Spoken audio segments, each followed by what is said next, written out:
Bonjour. Bonjour à tous. Hi there. I forgot it's a stream in English. I'm Yeah. so used to speaking to Romuald in French that I might change the layout a bit. Yeah, Yeah, that's perfect. it's it is the first time I use StreamYard, so apologies to, it's my technical incompetence that is going to be on show here tonight or today. It's 10 o'clock in the morning here in Melbourne. And for Romuald, it's probably 8 at 8, night. yeah, Mm, 8 a.m. Eastern, yeah. So, yeah, New yeah. York, Montreal time zone, yeah. It's 8 So, a.m. Yeah. yeah, welcome to everyone. It's my first attempt at StreamYard. So, again, all apologies. Thanks for Uh, having me um, on. Yeah. yeah, that no problem. I'm glad to have you on. It's just a bit easier than just being by myself on screen. I mean, and it's also good to have a little conversation. You know, and just see what we can get out of this. Yeah. um, it's very much unscripted. Well, it's not really unscripted. I wanted to do this live for a while now because probably about I can't quantify exactly, about 6 months to a year ago, I floated the suggestion to talk about record collecting as a whole, not so much talking about records themselves, but the idea of collecting. What does it mean to me? What do I collect? How do I collect? This kind of. And so I asked my viewers on the Big Star 1000 channel to send me some questions, and I sort of kept the questions on a Word document, and I sort of arranged them into themes. There was about, I don't know, 20 questions or so, but they're arranged into different themes like collecting philosophy to, what system do I use to play my record? How do I organize my records? These kinds of things where people had genuine questions, which I don't know whether my responses will be very interesting or very enlightening, but in any case, it's just more of a chance to connect with the community. I make videos every week. I respond to comments every week, but it's good to just talk live and talk to Romuald. Yeah, we talk very often with Romuald, almost every day, sometimes. Yeah. But so hello everyone. Hello, I see Stunty in the Stanty. comments. I see Pat Music Head, good buddy. Giancarlo. I don't know. I don't recognize your name, but welcome. We have Claude Rizovigno, the greatest Tino Rossi fan in the world. As Yeah. we know. You can probably say Um, that. Yeah. Yeah. yeah, we have Will House, who I don't know either, You can but you can you can highlight. I don't want to tell you what you have to do. yeah, It's your you're the I boss. like Yeah. it. Yeah, Yeah. okay. I'm learning. I'm learning. Learning by doing, no problem. Yeah. Yeah, exactly. Uh, Tony Schmeissing, who's got a very German name, but lives in Berkeley, California. Yeah.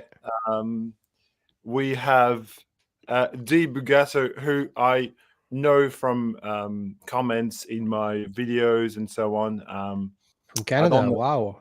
I don't Which know your part? first. Yeah. Which which which What part part of of the Canada? which part of the Canada?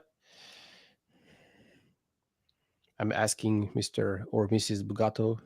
Yeah, sorry, I've just made myself a coffee to. I don't like to drink on camera or anything. It's a bit. I think it's a bit. It's a bit Yeah. rude. But cheers, everyone. It's ten Cheers. o'clock in the morning. Um, Ah, we have Jeff. Hello, Jeff. That's cool to see you here. We have Sean. Sean. Sean, the Mm, Vinyl Dreamscape. Lovely to see you here as well.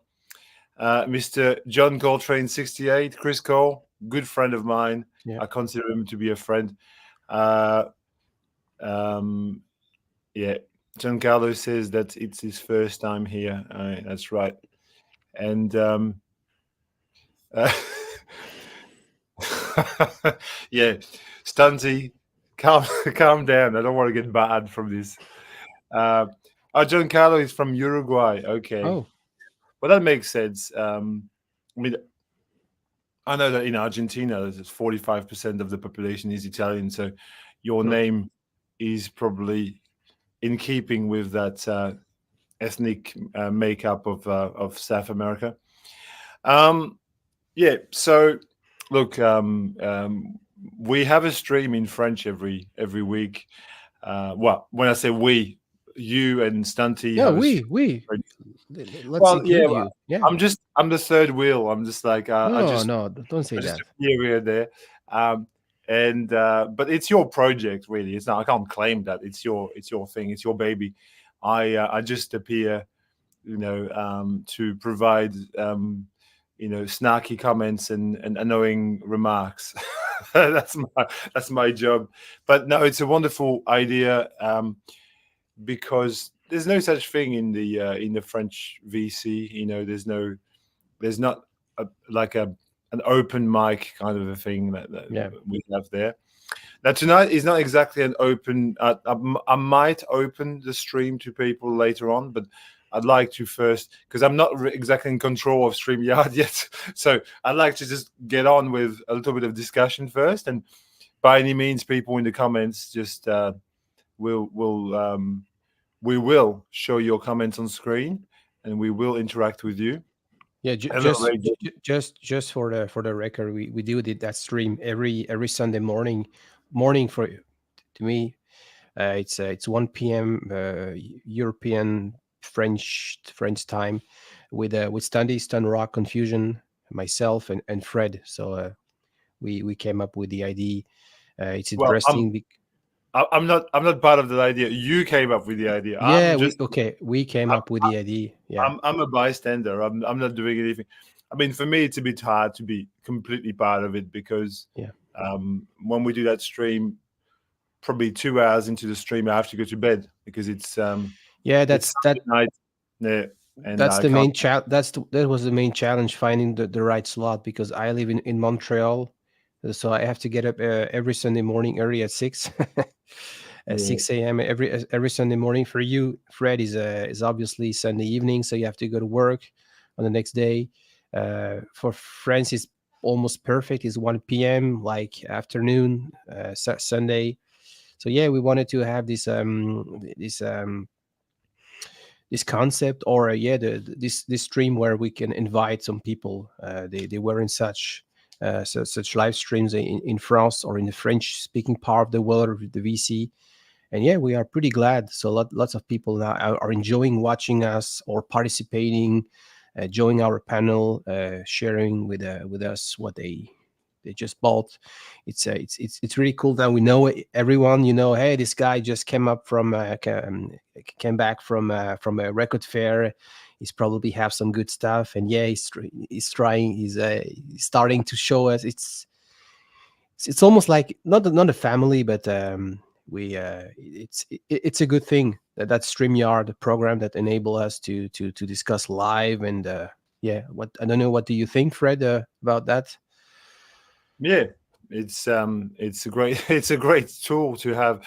I mean, I've always said if I had to keep one thing from the internet, like if you took everything away from the internet, the only thing I'd keep would be like this face-to-face interaction, the ability to see. That's been the greatest for me revolution. I mean, for me, I've been living away from from my hometown in France for 25 years, more, maybe more. And the moment I was able to see like my mum on screen or my brother on screen, that changed a lot of things because, for a long time you could just only phone and, hear the Mm. voice. Now you can see a person in front of you and you feel like it's a great thing to have the visual interaction as well as Yeah. and it's great. You feel like you're in the same room. I want to react to Will House's comment there. The French bread, the French, yeah. Well, yeah, we're We're French, yeah. Both of us. We come from the same place, actually, which is interesting. We lived in the same town, Yeah, but yeah, Romeo is a Just- bit younger than me. yeah. But he's talking about the Space Oddities compilation series, which is on Born Bad Records, which is a series where they spotlight various French electronic artists and make like they're different artists each compilation. They're very cool. I have one or two of those lying around somewhere. But yeah, good. So there's my good friend Amos. Amos lives 2 kilometers down the road from here. He lives in. We live Okay. in this. He's my record nerd, real life friend. I hang out with him. We try maybe once a month or something to here or at his place. We'll listen to records, and he's a real VC, connection of like a real life VC connection, I would say. So hello, Amos. I know it's a nice day out there. Di Bugato, les habitants. Yeah, Is that it's because of of the jersey I'm wearing. That's the hockey Canadian habitant. I will, yeah, the greatest team. Yeah, with Eric Lafleur, real life friend? Guy Lafleur. Sorry, yeah, sorry. I- Private joke between two Canadians. Sorry about that. I'm sure there are many private jokes between. No, I'm just kidding. Yeah. And Santi will entertain us with his brand of humor, which is laced with vitriol most of the time. Anyhow, yeah, we don't need to introduce ourselves. I don't think. I mean, if you're watching this live stream, you know who I am. But if you're stumbling across this, my name is Fred, obviously, and I've been doing videos on YouTube since 2011. And goodness knows why I'm still here, but I'm still here. And here is Romuald. Nobody can say your name, but we'll teach you today. Romuald. Yeah, Romuald, French Vinyl Addict. Yeah, yeah. And he's been making videos since last year. Yeah, started last year. Yeah, exactly. Yeah, yeah. That's right. Yeah. So we're talking about collecting records. We're talking about collecting philosophy. We're talking about Romumu, as Tanti likes to call you. And you as well. You as well. You started as well. So. Oh well, yeah, but it's because I'm I'm a sheep. I'm easily led by Stancy. He's like Okay. so Yeah, magnetic gotcha. and everything. No, I just no. I'll try not to. So what I've got in front of me is I have a Word document with some questions. I know it's very basic, but it's broken down into probably 4 or 5 different, and you can help me answering those. I can talk about them, and you can give me your, you can share your answers as well. The first question that I have, so these questions were posted on my channel by subscribers. Basically, I didn't invent those questions. They were just there, and I will read them just as they are. So you randomly ask your subscribers to ask them some questions about your collecting behaviors, your the way you see collecting. Is that correct? Yeah, I said I'm planning to do some thoughts on record collecting, and if you've got any questions to ask me, you can ask me. And so that's how it came about. I mean, it was a while ago, probably about, maybe the time goes so quickly, probably a year ago. So the first sort of segment is on collecting philosophy, because I think maybe over anything else, that's the most important thing. What is your collection philosophy? And the second question is hobby or obsession? ? Yeah. And there's other kind of sub questions, which are, I think is interesting. But the first one is, what is your collection philosophy? Um, so, Romy, what's your collection philosophy? What? How do you approach collecting records? You answer the question first, and then I'll go. Okay, I started recollecting vinyl in 2018, probably. I bought a cheap record turntable back then, and the idea was to have the experience, the sound experience, because I grew up in the 90s with a CD, with the MP3, with all that stuff, and I rapidly realized, with the vinyl, I could reach a better sounding experience. So as a Beatles fan, I started finding those records because they were like, I could, back then I was still living in France, so I could travel a lot to Germany, to the UK. So I could pretty much easily get a hold of this mono UK press, by the way, this original analog, pressing. And yeah, it changed a lot. So this was the first leg of the journey, so to say. And now the philosophy is okay, it's fine. The classic rock stuff is absolutely great. I started a channel, I discussed with people, and I realized that spending a whole lifetime collecting those stuff, I still like some part of the classic rock stuff, by the way, and I don't have all the classic rock albums, but I'm much more into like more prog, or maybe now more obscure stuff. And it's fun to discover. It's fun to go digging, to go in a while, to travel in a country to find some local stuff. This is what I like about that. We often discuss about discovering, enjoying, sharing. That could be the three words we could print in our t-shirt. So this is what how I see my collecting habits, and how I see the word that I'm trying to spread in my channel. Sharing is much more important. So yeah, roughly said. Yeah. Okay. Briefly. Well, yeah. I mean, I agree with your.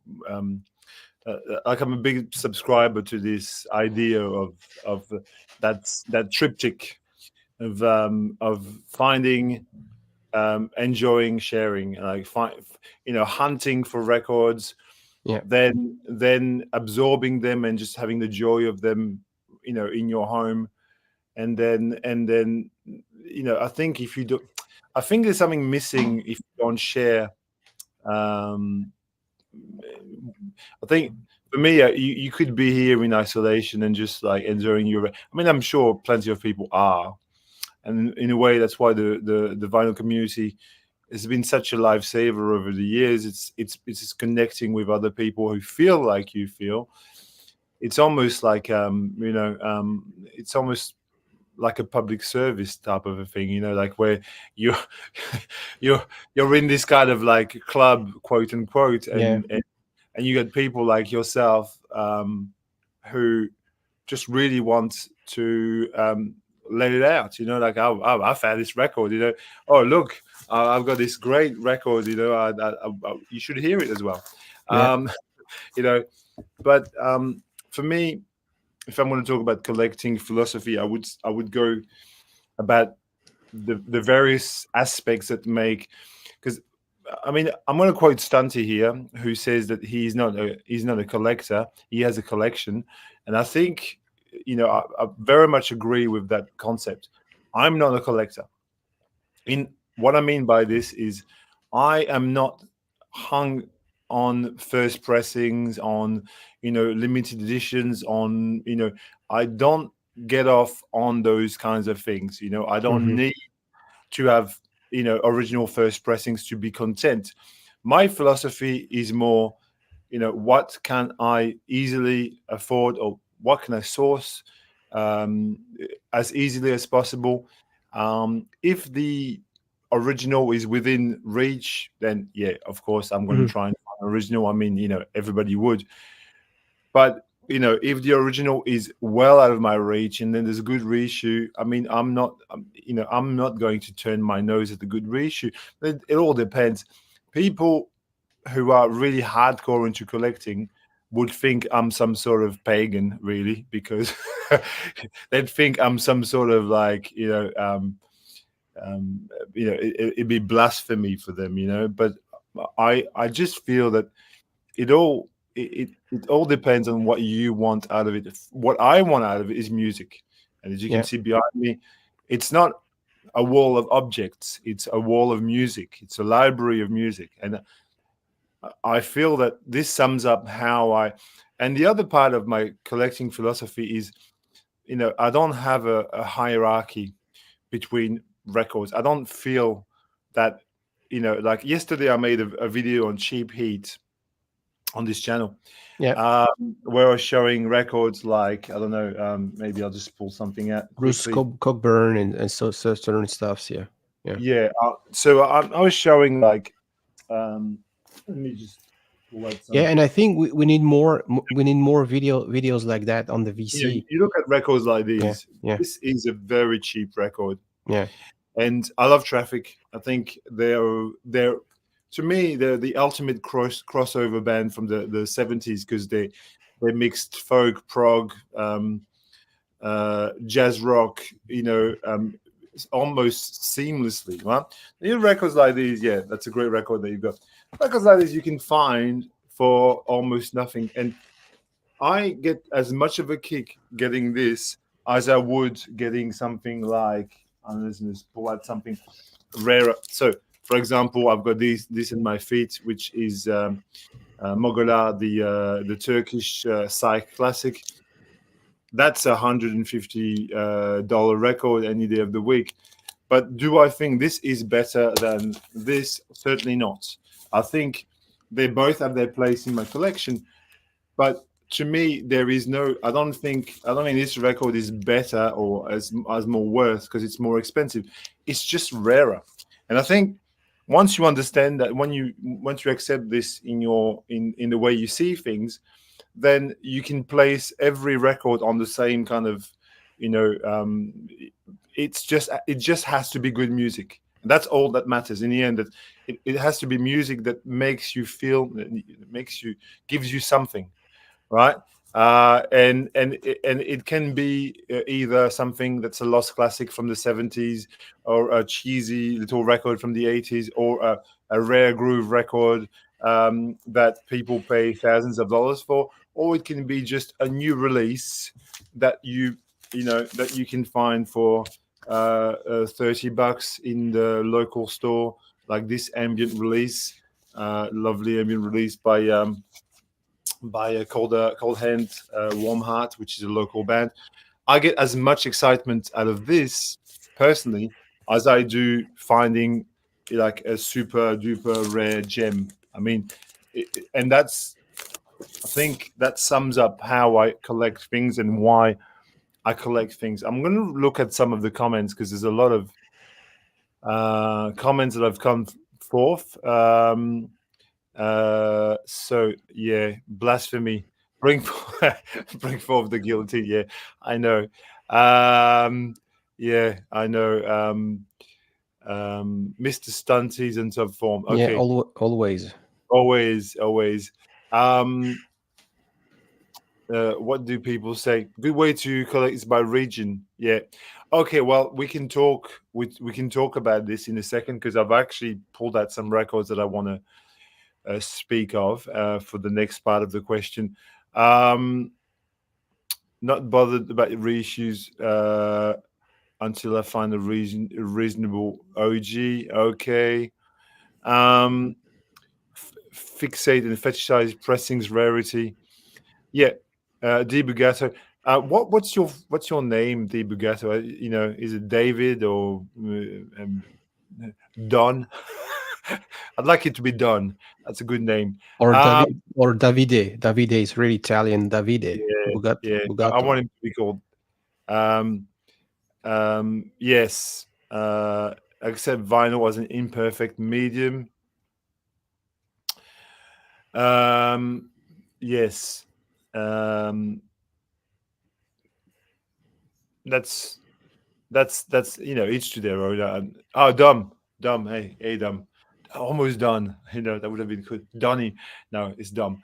Hey, dumb. So I think I mean that's my own take on it. I want to find the excitement, from cheap and from expensive records.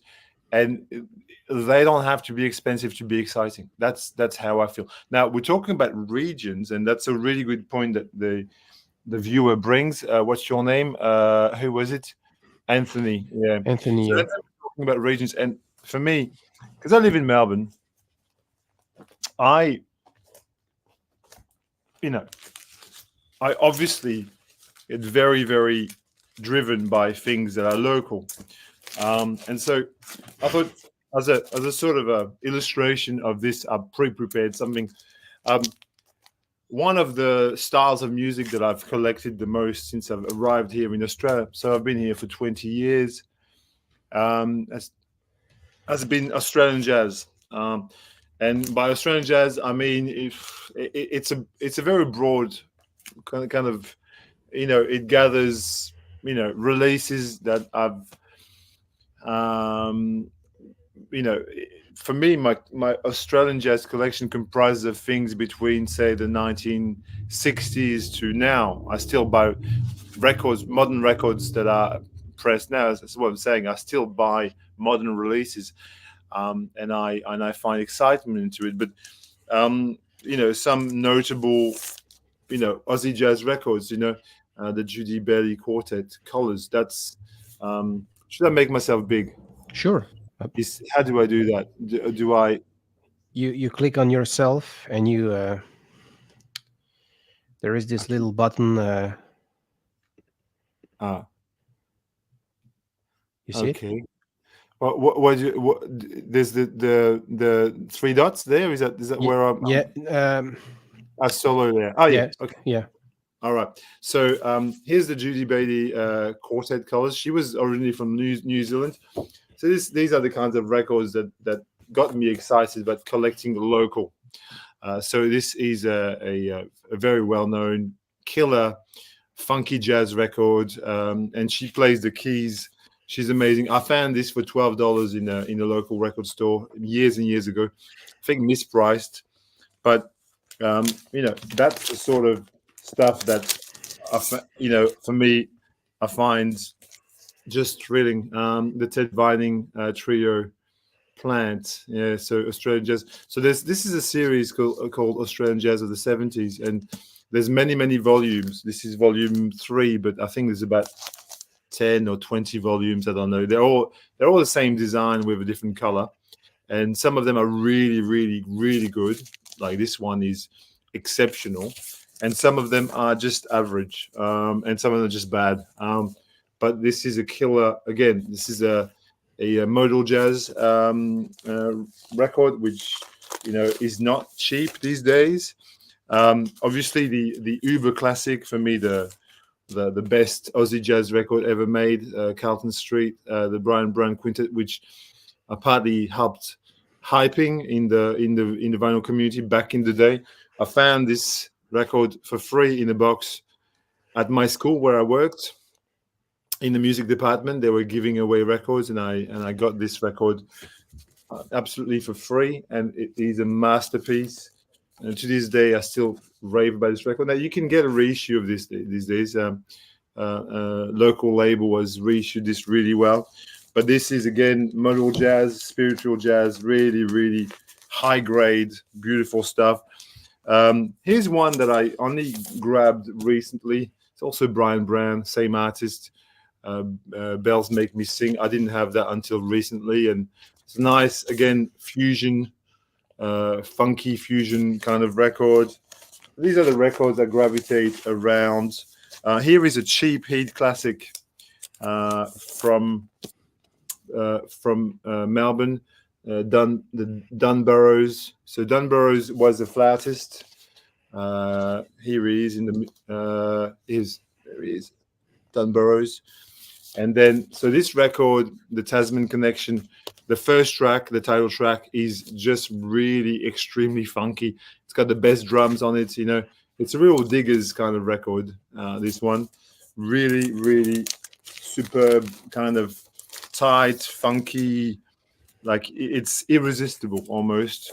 Is one that I don't play very often. The Bruce Scale called it. So this is a label called 44 Records, which is the same label as with the Brian Brown Quintet. So this is the jazz label from Australia. These are the things that I tend to gravitate. I mean, not so much these days because I've got everything that I want. I pretty much have everything that I would like to have. Here's a band that you can find records cheaply, and they're really good. The Galapagos Duck. It's a soundtrack for a movie called The Removalists. Came out in 1974. There you go. Also, I know this is on Philips actually. It's not on 44. I thought it was on 44. Here's another 44. This reminds me of Chris Cole because he likes this record. If he's still watching, David Fennell in PowerPoint. This is a jazz fusion record. You can see on 44 as well. I've got a few more. Sorry, I just thought it was a good way of just showing local records. The wonderful Alan Lee Jazz Quartet and Friends. He was a vibraphonist, Alan Lee. And this here is the National Gallery of Victoria, and you can still see concerts there to this day. This is the 1973 gallery, as it was then. Here is the only reissue here that I have in this pack. They're all original, except for this one. This is extremely hard to find, Eastern Horizon, but the Charlie Munro Quartet. This is a spiritual jazz classic, but it is very, very difficult to find in its original form. So this is a repress, but I'm okay with it. Islamic Suite, the first track, is amazing. It's kind of modal, but like with a Middle Eastern kind of twist. Here is a record nobody ever talks about. It's really super funky as well. The Cole Nolan Soul Syndicate with Buckingham Rabbits and What's the Use? It's the Use. Very, very, very funky as well. Record. You okay, Romuald? Am I talking too much? No, it's fine. It's fine. Just showing some records because I think that people watching this stream will want to see some records. And since I've got them out, here's another classic of the genre, Pyramid, the first album. That's funky fusion. Great record from 1980. Again, very much in the sort of weather report type of vibe. Jazz fusion, yeah. Yeah, jazz fusion. Here is Quasar. So this is more like a King Crimson type of record. It's jazzy, but it's more like Red by King Crimson. It's Quasar, and it's a trio, and they're on Asia Records, which is the label that was run by Brian Brown, who I was talking about before, 1970 and 1981. There's only 500 of these copies of these in existence. There's very small runs. This is a record that you could find just about anywhere at one point. Paradise, Volume 1. This is John Sangster. John Sangster was I think he played the Vibes. Here he is. I'll show you a picture if I can find the right. Yeah, here. This is John Sangster there. And so what this is really interesting as an artifact. It's basically the Queensland Tourist Board who asked John Sangster to make a promotional music for a promotional film about Surfers Paradise, which is a resort in Queensland. And so in 1973, that's what you could get, like promotional music for a surfer resort in Queensland, and it's really, really dynamic and really funky. I got three more. Here is a record that I never ever pull out. Expensive these days, Stylus. This is jazz fusion-ish. I need to play this. I don't remember it very much. It's the problem when you got a ton of records. Here's a comp that you can get just about anywhere for $5. Cheap heat, superb, kind of like pastoral modal jazz with the cream of the scene from Melbourne, with Don Burrows, which I've talked about, John Sangster. You have all these players together. And the last one that I've pulled out is this wonderful comp, Jazz Australia, much earlier stuff with, again, Judy Bailey. I talked about her a little bit earlier. John Sangster, I've just talked about him, and Don Burrows. There we go. So that's I just thought I'd just share my local collecting. It's just a slice of it. I've got way more, So, I'm just And good. I have a question for you. You moved to Australia like 20 years ago. I moved to Canada 2 years ago, and prior my day here, I had already studied about local music. So the question: did you discover all those things when you were already living in Australia, or did you perhaps had already a Um, good idea about Australian music before you had decided to move to yeah, Melbourne? I think this is the thing about record collecting. It also opens doors in your head. Yeah. It's you become curious because you dig into, you go to markets, you go to record stores, and you see stuff that you've never seen before, and you get curious about it, and sometimes you just take chances. Like some of these records, I bought them firsthand just to have a try, to have a go. Some of these, like Galapagos Duck, for example, or Daly Wilson Big Band, which is very common here, just bought them because for the hell of it to start with. Then I realized there was a scene, there was a jazz scene, but I discovered this myself. I Okay. wasn't guided by anyone. Like I discovered 44 records, and I discovered that there was a lot of those records floating around. At one point, I worked at that you could contact Peter Boothman, who is a musician on the 44 record label, and he'd written a book or a story of 44 records. And if you emailed him, he would actually send you a free copy of the thing. So I did. I emailed him, and he was very kind. I've got his solo record as well. And he sent me. And then I read about the story. Then I got some books on Australian jazz, old books that I found in thrift stores, and you sort of start piecing the story a little bit together. But I wouldn't call myself an expert in Australian jazz by any means. I've got a lot of those records, but that doesn't mean I know very much about it. I don't think I I've heard the records, but I'm not. I'm an expert of nothing really. I've got no expertise in any genre of music. I just know a little bit about everything without being too deep into things. But to answer your question, I just discovered by doing. It's just like Mhm. StreamYard. I want to just grab some of the comments before we move on a little bit, just to highlight what people were saying. Yeah, CDs. Well, I'm big into CDs as well. I've got a lot of them. Okay, Sean.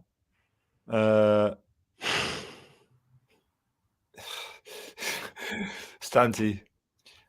I'm not sure what the stigma is with the word collector. Yeah, just Alex, just to respond to that comment, if you're still watching, I think that for me it implies something negative. I'm sorry, but it does. It's more like, you know, I envision in my head, people who just are fixated on having every piece of a puzzle. That's why I see in collector. This for me, I have a lot of, like, there's not a single artist, not even the ones that I love, like Serge Gainsbourg or Brian Eno or Miles Davis, or people are really in my pantheon of greats. There's no one that I've got every record from. Like I might have 40 Serge Gainsbourg record, but I don't have all of them because some of them are not very good. And like for me to say that I'm a collector is it's not. I mean, it's not an insult. Like I'm not insulting anybody. It's just it's not how I represent myself. What would you say, Romuald, about this? Yeah, I totally agree. Being a collector and feeling the need to own everything by an artist, every object, every bootleg, every start releases. It's you spend you spend your money, you spend your time having something that you already have, but you expect to have in a better or in different format.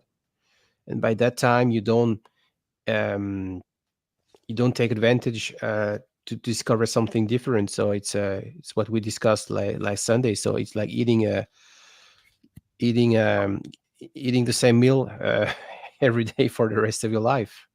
So Um, yes, I know. I'm just yeah, responding to the comment that's there. yeah. Uh, It's from, it's really hard because I don't want to offend and to insult anyone. I know in the VC some people are freak about an artist, and you know when you really like, I don't know, when you're a Michael Jackson or Beatles fan or Pink Floyd, and you have all the T-shirts, all the having this discussion with these people. Okay, we both love music, but yeah, yeah, Stanley, yeah,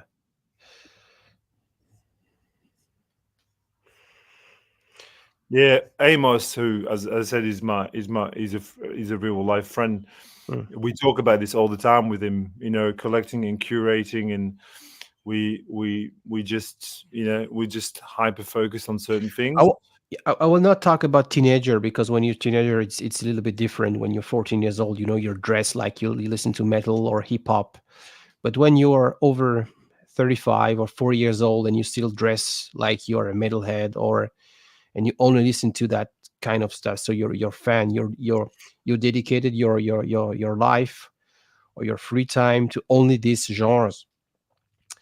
Having a conversation with these guys, you know, we have our point of view, our feelings, our philosophy. Not sure if it it works, or how it worked, you know, because we can exchange about how we feel about it. We like to discover. We are, as you said, you like all kind of music, and it's not because that record is expensive that you will put more emphasis on at at the very beginning. You listen to a music, and then wow, I like this, I like that, and then you try to find a record. And if you realize, okay, this is freaking expensive, so no, I will not go for it. I will maybe wait to find um, a decent reissue. But I guess buying records, lots of different profile, I guess, and not people are thinking the same as we do. And That's are we? right. Yeah, and are we right? Are we the one who? Yeah, we have the truth. We own the truth. Yeah, I mean, Yeah, look, out there, if you look at serious collectors, their priorities and what they want and how they collect music is vastly different to how I approach it. yeah, I'm I'm way too casual to be a collector. You know, I'm way too like I just I accumulate by chance almost. You know, it's kind of I don't think that I dedicate. I mean, I look at Stunty, for example, who's he's hyper focused on things. He will chase things, and he's got these want lists and everything. I'm the I'm the opposite of that practically. I have very little in the way of want list. I just sort of have in my head a few, and then I get distracted, and then I see some records that I find interesting, and then I just get sidetracked. But I sorry, I just have to I just have to reply to Alex because I don't want this to be to become a sort of almost political kind of discussion. It's not, it's just it's a question of self perception, Alex. I just I yeah.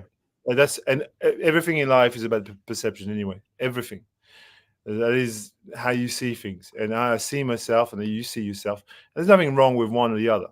I don't see myself as a collector. Yes, some people would say, "No, you're a collector. You've got all these records," but I don't. I identify as a collector, if you use a buzzword of nowadays. But I just feel that some other people do, and that's fine. That's perfect. There's nothing wrong with it. It's just it's just a question of perception. I was going to say, like, since we're on the topic of collecting local, I also get very excited about collecting modern local. There's a Gotet, a band from Sydney who I love. I've got all of their records because they're beautiful records. What They're is that for a genre? It's jazz. It's still jazz, okay. They're a modern jazz band. Look at these sleeves. Yeah. This is what sometimes just gets me into certain things. Yeah. A question: How would you compare, because the ECM label started in '69 in Europe, and you showed a lot of records from the '70s. So how would you compare those production? This German guy in Munich formed this label ECM '69, Manfred Eicher, and then the jazz scene almost at the same time in Australia. How would you compare both thing? I think ECM is much more forward thinking. Like, that simple as that. They were just more like, for a label. I don't. They're hard to beat, really. I mean, because C stands for contemporary. Editions yes, of contemporary music. Yeah. But I just feel that ECM was very cutting edge. I mean, some people will disagree in the comments, but I feel like you listen to Terry Ribdale or Gary Peacock or people like that, or Barry Phillips. Or when you listen to their records, Steve Kuhn, their records were head and shoulders above a lot of other jazz. I mean, it was a vision. ECM was a vision by Manfred Eicher. He envisioned an aesthetics. He envisioned a sound. In fact, now it's even referred to as ECM style jazz. It's actually created a school of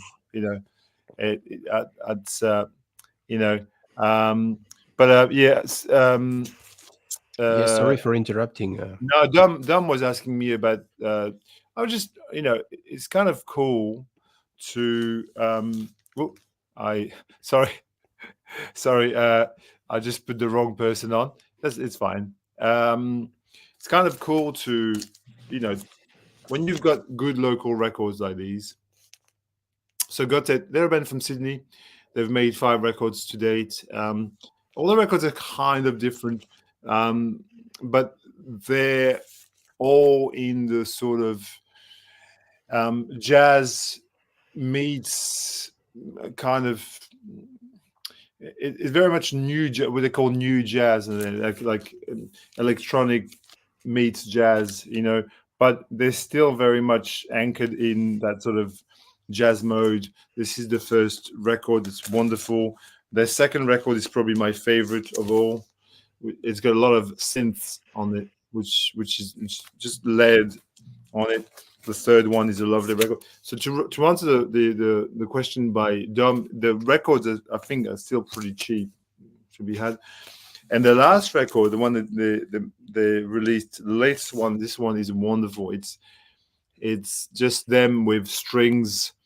It reminds me a little bit of Portishead at times in terms of like the string arrangements in the background and stuff. It's very good. Anyway, I'm just going to remove myself from what I'm saying from the layout. Yeah. So just to pick up on 70s jazz, ECM, I totally agree. The music is the only thing that matters. Yes, Amos, I totally agree with you. It's not about the format. I mean, as I said, I've got tons of CDs, and Amos has too. I mean, he has, thousands of CDs at his house. So and we're not worried about having CDs. It's a good format, altogether. Can I maybe I move to the next part of the? I mean, there's other questions like in case there are multiple versions of pressings of the title you are looking for, how do you go about choosing the one you take home? And it's to do with also availability and money. But for me personally, if I have to answer that question, I'd say it's driven by it depends what it is. So some music, uh, I'm, I'm sometimes deterred by big vinyl like packages where you've got 3 or 4 LPs. I think sometimes it's best to have them on CD because I don't know. I just feel that I wouldn't play them. And sometimes having a double CD is more worth it for me. Like if you take the example of the Dylan record that I was talking about in my video yesterday, which should be here. Well, it's here. Here's a good example. Well, if you take something like this, the Bootleg Series Volume 1, which is wonderful. Having this on vinyl doesn't make sense to me because I would never play it. There's already 3 CDs in there, which I hardly play. If I had 6 LPs or more, I don't know that I would even touch it. Sometimes it comes down to this. It's the format. Does it justify me buying? And now what they do is really stupid because they put single LPs on double LPs now and things like that doesn't really need to happen. I mean, I'm sorry, some people will say, oh yeah, but the sound is better, blah blah blah blah blah, which I said that's okay, but I would prefer that you left single records on single records if you reissue them, or if you issue records that should be single records. Like, how often now do you find new releases that are on double LP? They're not double albums. They're just being stretched to be. Yeah. That sort of drives sometimes my buying of CDs. Sometimes I will buy a CD in that case. But I just there you go. And Stundy says it's Yeah. on vinyl. Yeah. That's fine. That's your choice. That's perfectly fine. It's perfectly fine. But yeah, that's how I would choose sometimes. But often it's just driven by availability. Yeah. Sean is saying, he's saying he's overwhelmed by a large multi-disc set, too much. Yeah, I agree. It's like I bought this last week and check it out. I bought this last week, which I love. It's great. It's Yeah, Gastro del Sol. the Gasto del Sol box set. Sorry. So look at this, which is a wonderful, wonderful. Like the songs are amazing. If you don't know, they're a post-rock band from the US, and yeah, their music could range between American primitive-ish to post-rock in the vein of Tortoise, but I've played the first 2 discs, but I know I'll struggle pulling this out, even though I really wanted it. And it's a dilemma in your head. So you buy it, and so you have to justify it, and sometimes that's the problem. What about you? What would you say? About CD, yeah, it's a bit weird because I think back in the days when I was still living in France, I think I had the CD player and I had to he broke down, so in 2019 something, which means yeah, for 3 years I didn't have a CD player at home, so I stopped buying CDs back then, and I started to buying vinyl records. Now I do have a CD player in my car, and if I know, okay, this is the kind of stuff I will only listen to when I'm abroad, when I'm driving long distance here to see my client, then I will buy on CD, no problem. If it is something I prefer to enjoy, relax on the week, I don't know. if I desperately looking for an album and it's only available on CD, then yeah, well, I will buy it on CD. So there are no absolute yes, or it's not black or white. No, and Yeah, it doesn't have to be, no, because sometimes and sometimes you can't find the record on or it's too expensive. I mean, you know, if say I've got a choice between buying the CD for $20 or the album will cost me $200 on vinyl, well, I'll buy the CD any day of the week because I'm not sure if we had this kind of discussions back in the 70s where we had either vinyl records or tapes, cassette. that's Uh, right. I'm Yeah, not sure. We were taping at home, so we could listen to when we were driving. I used to have a cassette player, not an 8-track, but a cassette player in my car, in my first car, and it was pretty handy. We had a Walkman, and I bought cassette because they were cheaper than CD back then. So yeah, it's yeah, I, I cannot bring my turntable when I have to visit a client that is 9 hours yeah. drive from Now, here. I don't bring my yeah, turntable in my car. yeah. But you've got Spotify now, and you've got Yeah, I X, Y, do. Z. Yeah. Yes, I do. Yeah, We all listen to music on the go. I don't have Spotify, but I've got songs on my phone, which are yeah, yeah. It's but as Amos says there, classical on CD, ambient. I mean, and it's true. Sometimes I'm for me, I've got a lot of classical music on vinyl. I've got a lot of classical of ambient music on vinyl, but I have to say that in most cases, the music is probably best suited for CD because you need the music to be on a quiet medium, which doesn't have crackles and pops and clicks, and it works for rock and it works for other music, it works for jazz.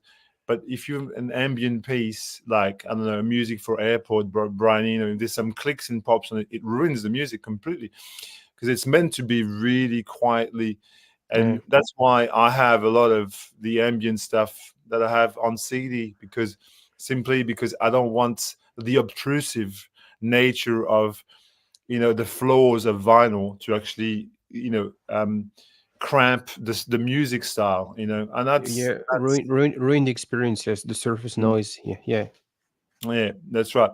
I'm maybe move on to the next subtopic, which is something lighter. System. What system do you use for playback? I've talked about this many times, but so it's going to be a very.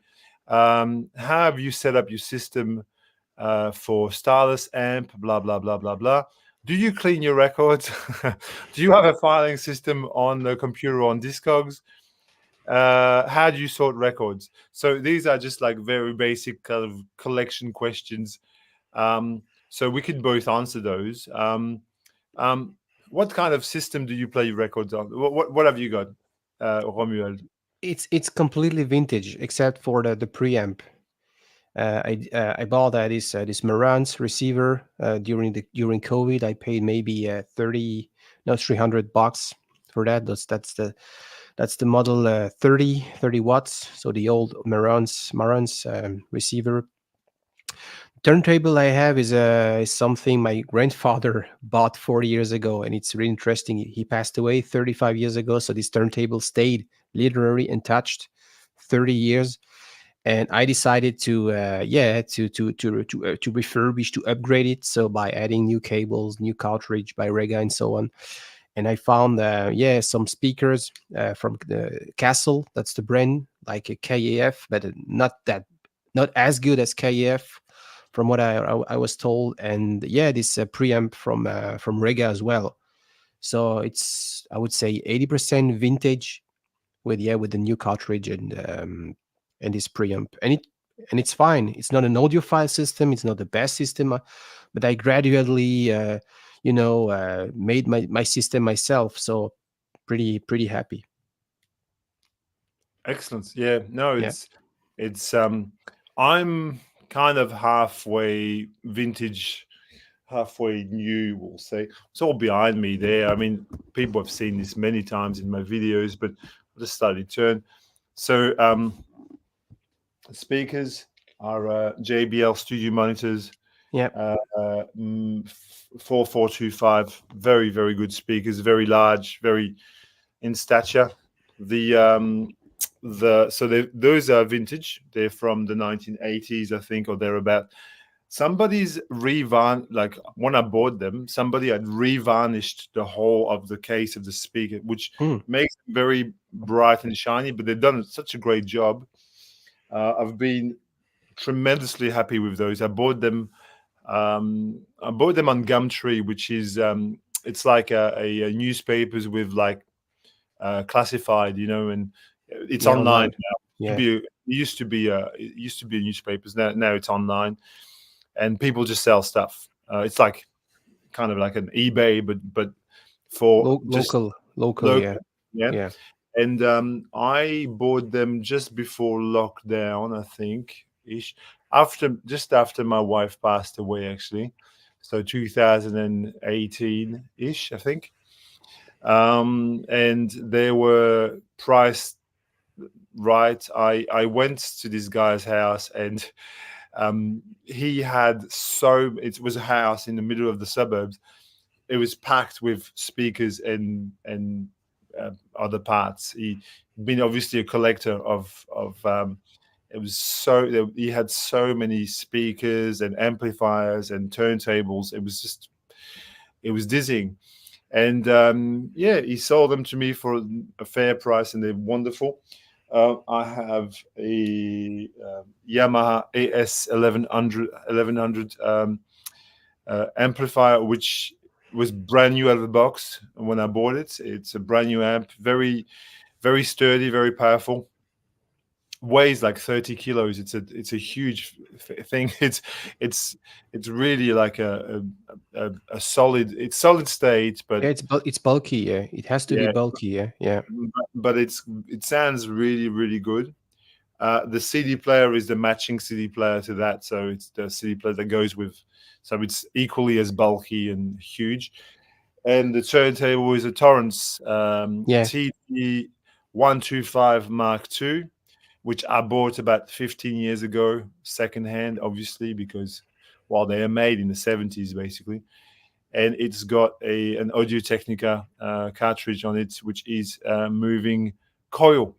I can't remember the model of the cartridge, but in any case, it sounds really good, and Yeah. I mean, what I get from this is good sound. I don't know that I could do much better in terms of what I have in terms of appreciation of music. I mean, I'm I don't think if I spent another 20, 30, 50 grand, I probably would improve the sound by only 2%. I think I'm really quite happy with what I've got. The playback is amazing. So and I'm sure you feel the same Yeah, in your probably, yeah, yeah. yeah. I was about to buy some pair of speakers by Klipsch, but I moved to Canada, so I had other plans. I had other things to pay, so I think, okay, it's fine. The speakers are from Castle are fine. And yeah, I forgot to mention my turntable is a Thorens TD 115 too, so not two as well. And yeah, with a Rega cartridge, moving magnet. So Mm. yeah, So the next decent. part of Yeah. the question is: do you clean your records? Um, how you've set up your system? Okay, for best sound. I mean, look, it's for me, it's in the kind of the center of the room. The speakers are elevated. They're on. I don't know if you can see. They're on. A stool, yeah. Yeah, well, it's the coffee tables from IKEA basically that I've turned into speaker stands. Um, and the sound is at when I sit on the couch, it's at the same level as my head, basically, more or less. And the room is quite good because the roof is on an incline here. The roof above me, it's not straight. It's like this. Yeah. So the theory is that sound, bounces back in a sort of more natural way when when there's an incline rather than if the roof is flat. I don't know the theory exactly, but a friend of mine who knows a lot about audiophile things explained it to me. Yeah, as it happens, I speak German as well, and I participated in a live stream with some German guys, and they were talking about the treatment, the acoustic treatment, and they say, yeah, it does matter indeed. You have to do that. Wasn't aware of that. Did you consider doing that, or doing what? The acoustic treatment? No, well, I can't. I really can't where I am, and I mean, there's windows everywhere. So I just can't.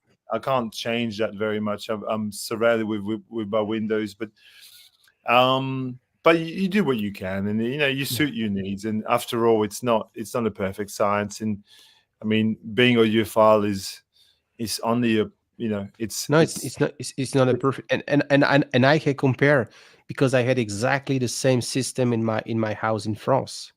Exactly the same system that they have here, and it doesn't sound the same because no, it wouldn't. it's It wouldn't. no, It wouldn't. no. Do I clean my records? Yes, I do. I normally do. I've got a spin clean, which is this yellow machine contraption that you turn by hand. It's nothing.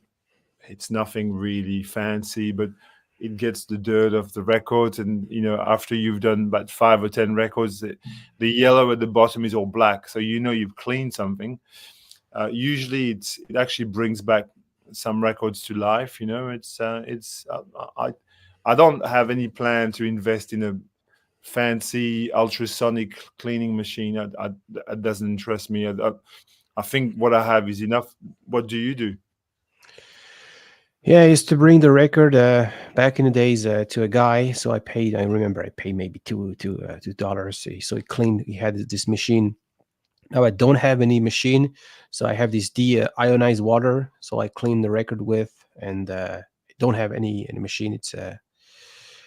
It's on the list. I will probably buy one day, but no. Yeah. Spin clean is very cheap. Like you can find. They're Yeah, I super know. cheap, and they work really well. I've cleaned thousands of records with my spin clean, and I think usually I'm quite happy with them. And some records, it really brings them back to life. I think it's very important to clean records because, Yeah. especially secondhand records, where you have so much, so many years of dirt and whatever it is on in the grooves. With new records, I mean, some of them clean them because there's fingerprints and things on the, like if you see lots of like white paper on it and like I might clean them, but if I take the record out and it's in a polyline sleeve and it looks perfectly pristine, I'm not going to bother cleaning it because I think it's just doubling the work, and I'm busy. I work a lot, and I don't have the time often to do these things. Do you keep a filing system on the computer in a book or Discogs? Yes, absolutely. I've been entering all my records on Discogs for the past 10 years, I think. I started 10 years ago. And I've got pretty much every record and CD that is in my collection is entered on Discogs. And I remove them from Discogs if I sell them, so on and so forth. What do? You've got a Discogs page? No, I don't. I don't have. I thought maybe one day, maybe when I will reach the 1K mark, which is now. So maybe I will have to change my mind because I know it's a good thing to have everything well curated. Yeah, I know some people had a spreadsheet, or you can do it on the Discogs, but no, I don't have. But I know pretty much what I have, what I paid for. But yeah. That's, I mean, for me, it's more like knowing, if I go out and I find a record, I'm like, sometimes I'm not sure. There are times I'm not sure if I have that record. And sometimes I go, oh, do I have this? With some artists, when I have lots of their records, sometimes you think you have it, or you just forget what you have. So that's a good way of knowing. And Sure, yeah. It's just, it's not for the value or anything. It's more for that. Um, and how do you sort your records? See, this is a very interesting. That's out of all the topics we discussed. I think it was my favorite topic of discussion is how do you sort a collection? That's a very personal thing, isn't it?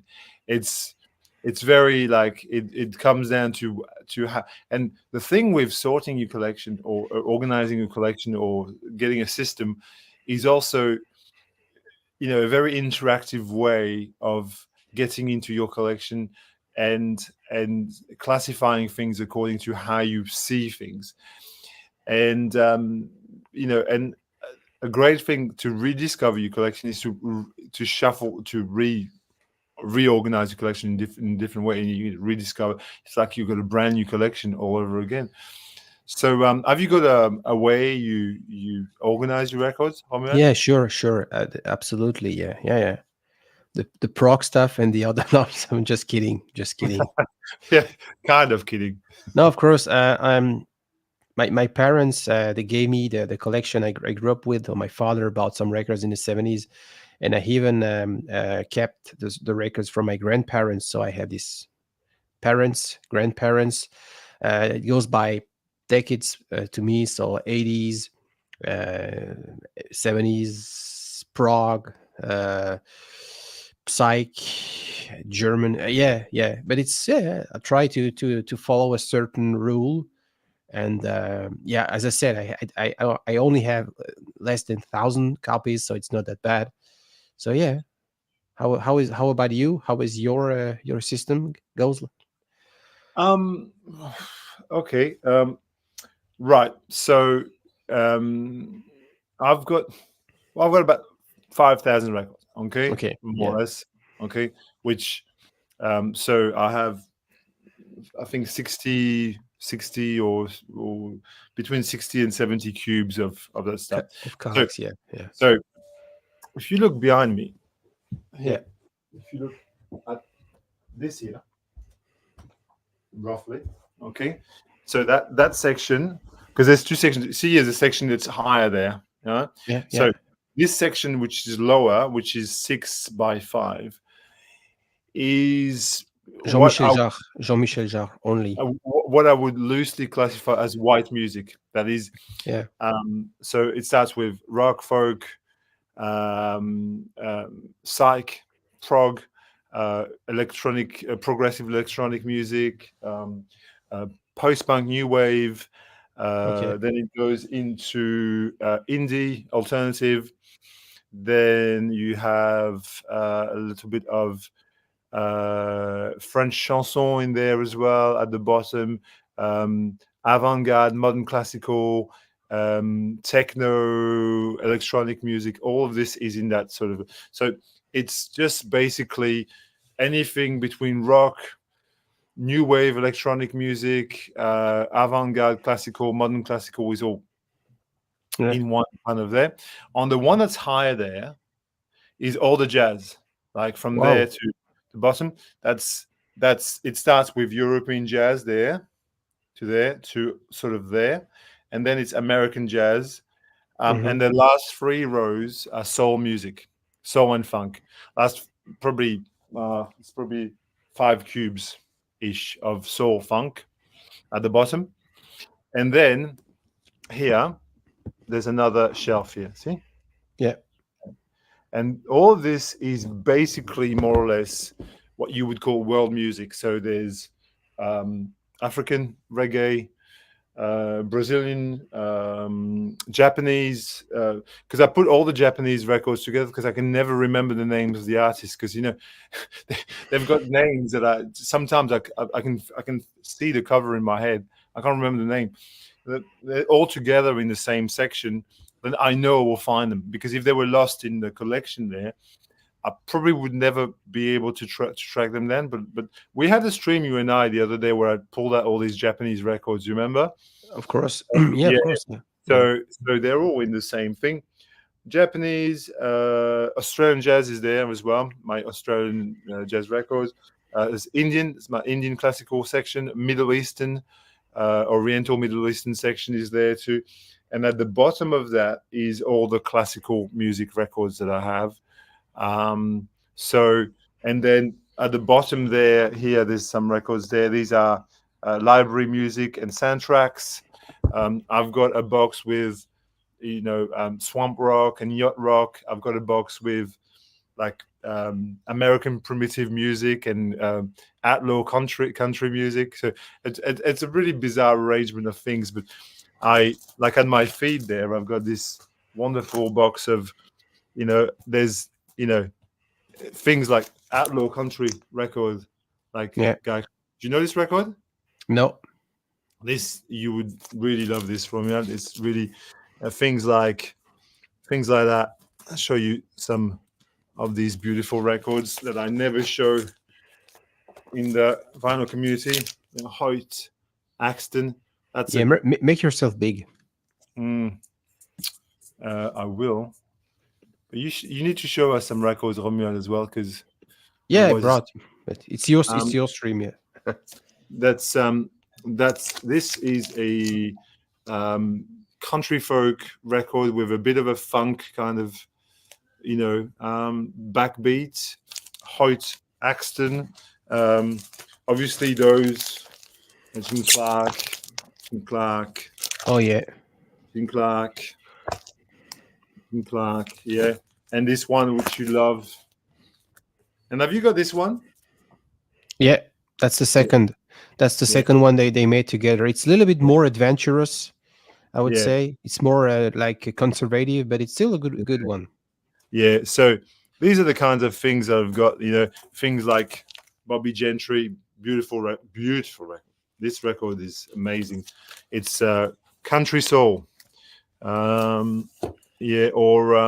Lee Hazelwood. I don't know if you're familiar with Lee Hazelwood. These records are fantastic, phenomenal records. Really, really good. I've got lots of them.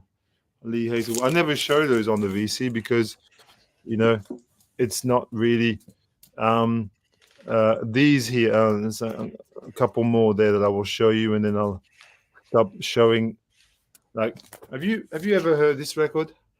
No. Willis and Ramsey. You would absolutely love this record.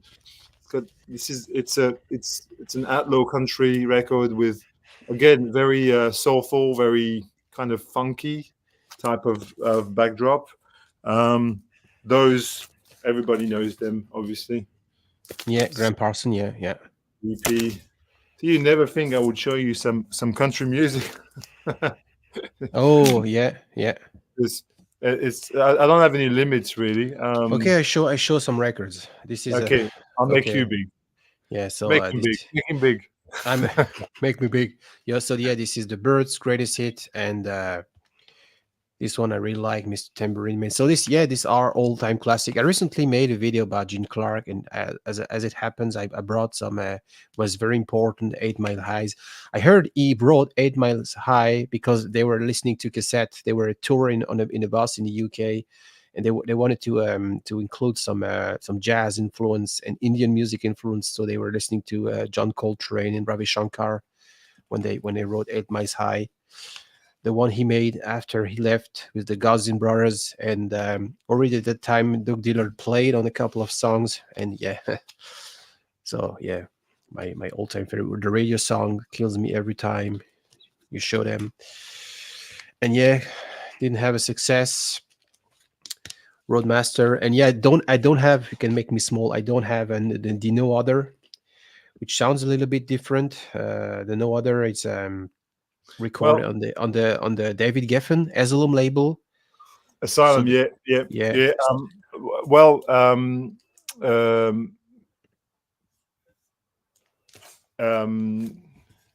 Guy. So just to react to what the Vinyl Dreams Sean is saying. My favorite Gene Clark record, without question, is No Other. I agree.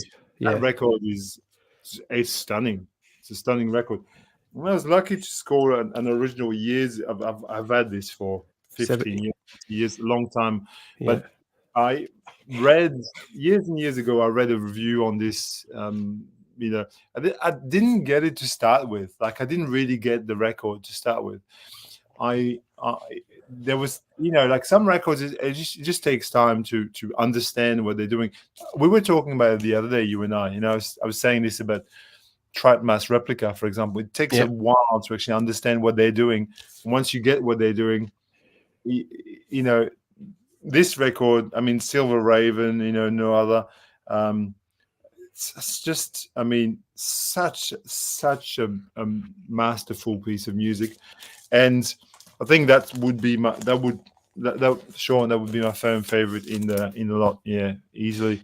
Yeah, Guy, I'm still on the lookout for an OG. I know it has been reissued lately, but I know it's affordable and an OG press. So yeah, I think you'll find it. This one here is super cheap. You can find everywhere, yeah, and it's actually yeah, quite a good record. yeah. Like some of the songs on this is really, really good. Like I've seen this record 100 times in the shops. It's a very common record. Now, Sean is also talking about Anthony What? is talking about Guy Clark. So honestly, Romuald, this is an absolute classic. I mean, I think you, of all people, you would love this record. Okay, this is Old Number One by Guy Clark. It's it is if you've played all the Tans Van Zandt records, and I know we love them. I mean, I'm sure you love Tans Van Zandt as much as I do. Like, for example, this record here This one, is a masterpiece, right? And you've exhausted these. Go to Guy, because you can find. I'm sure you can find this record. It's iconic. It's just Rita Ballou, L.A. Freeway. Gosh, all the songs are just precious classics. That's him. And the cover is cool because, like, you see his denim jacket is actually a painting that his wife did of the denim jacket. Okay. Isn't that cool? Look, it's an actual painting. He's standing in front of a painting. I just find this concept really kind of appealing. But then I've got this one too, which in some ways equally as cool. The cover is not as cool, but it's the follow-up record on Guy Clark. And Guy Clark and Tans Van Zandt were friends, actually. So, yeah, it's very, very good. He said no other is wonderful, but I prefer White Light. Yeah, I don't disagree with you, Sean. It's very beautiful as well. Yeah. So different. They had a different approach. Yeah, with firstly, I think they had they devoted like $100,000 for budget for doing the No Other, David Geffen, and White Light and Roadmaster. They were I think Roadmaster only released on vinyl in the Netherlands. So it came first on CD 94, so the year after he passed away. And those are different. And the Dillard and Clark record is beautiful. The one with the motorbike. That's a killer record. Yeah. I think I'll eventually get the Dillard's record as well. The solo, you know the one I'm talking about, the Dillard's, the one under the name Dillard's. Just no, that record. I don't have it, but it's a beautiful record as well. I think you'd like it because he plays the banjo. And he's very, very deft on the banjo. He's amazing. But it's interesting because you see, here we go. We've talked about Australian jazz. We've talked about all sorts of things, and we've come in to talk about Atlow country. Why? Because we like it. It's a never-ending kind of cycle. Music can be equally exciting. That's what I was saying before. There's no hierarchy. Everything can be enjoyed. I can get as much of a kick as listening to this as I do listening to this, and they're vastly different products. And that's what's cool about doing sections in your collection, because then when you've got good little sections that you've made and you've thought about and it makes the digging back into the section very exciting. You just say, oh yeah, like just then when I was digging into that box that I've got on my feet, you know, you pull all those records and you think that's so cool. Like I,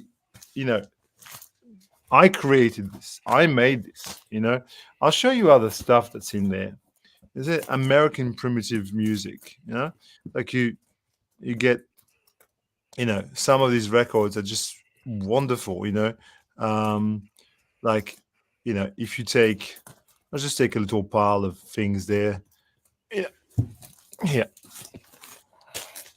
So, Sandy Bull, I'll make myself big for this one because I think it'd be interesting. So Sandy Bull is a guitar player. He's very much influenced by the Middle East, and he plays stringed instruments. It's all solo, basically, just him playing. This is what they call American primitive, Likewise, this one, which I found in a thrift store like 15 years ago, beautiful record inventions. You can see what he plays, all these things. This here, Romuald, you would love this record. It's just 2 tracks of psychedelic oud and electric guitar, basically. Wow. Yeah. The great John Fahey.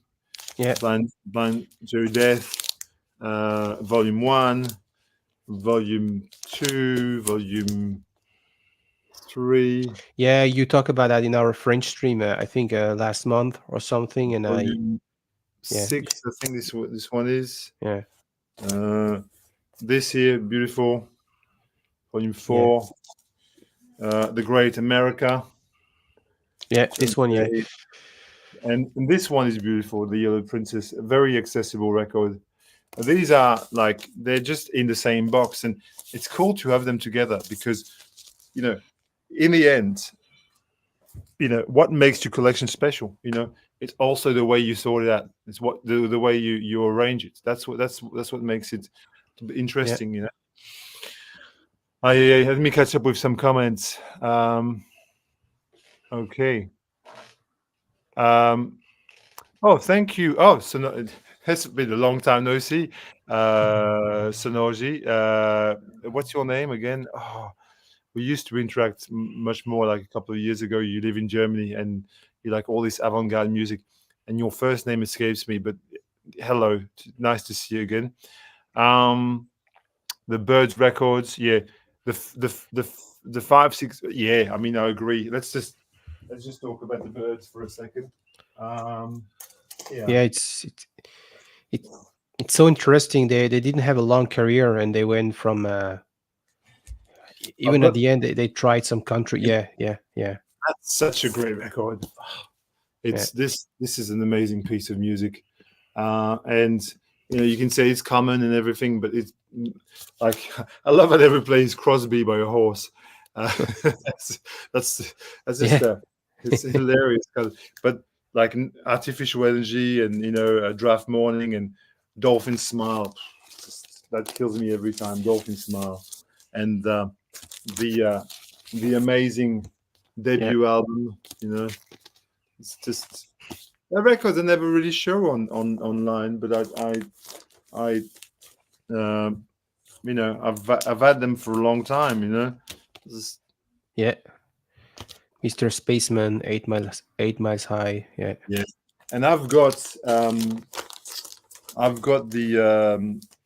the white one somewhere there in Nepal, because I took it out. What's the name of it? The one with If You Want to Be a Rock and Roll Star. What's the album called? Yeah. I know the one you mean. Yeah. This one here. Younger Than Yesterday. Yeah, that's probably my favorite one of all them. Yeah, beautiful stuff. Yeah, what we're sort of digressing. We've got lots of sub stories, and what have we got? Aphex Twin, very eclectic. Could be Jordi Savall followed by Aphex. I'm the same. I mean, if you watch my videos, It's very ADHD like my music listens. Faye is great. He has no argument with that. Thank you for being here, Anthony. Yeah, thank you. Ballad of Easy Rider, yeah, absolutely. So what's the next little subtopic? Oh, okay. So we've talked about the organs. The next subtopic is size. And the question was, with a huge collection and the needed space that goes with it, do you sell one to buy one, or do you keep everything just in case you plan on switching taste about a particular band or record? I do sell stuff. Yeah, because I don't like, the worst thing is would be to become a total hoarder, because I mean, as you can see, the space here is pretty full behind me. This is my lounge room. I share the house with my partner. I can't have records everywhere. Like I can't have records in every in every room of the house. I'm not stunty.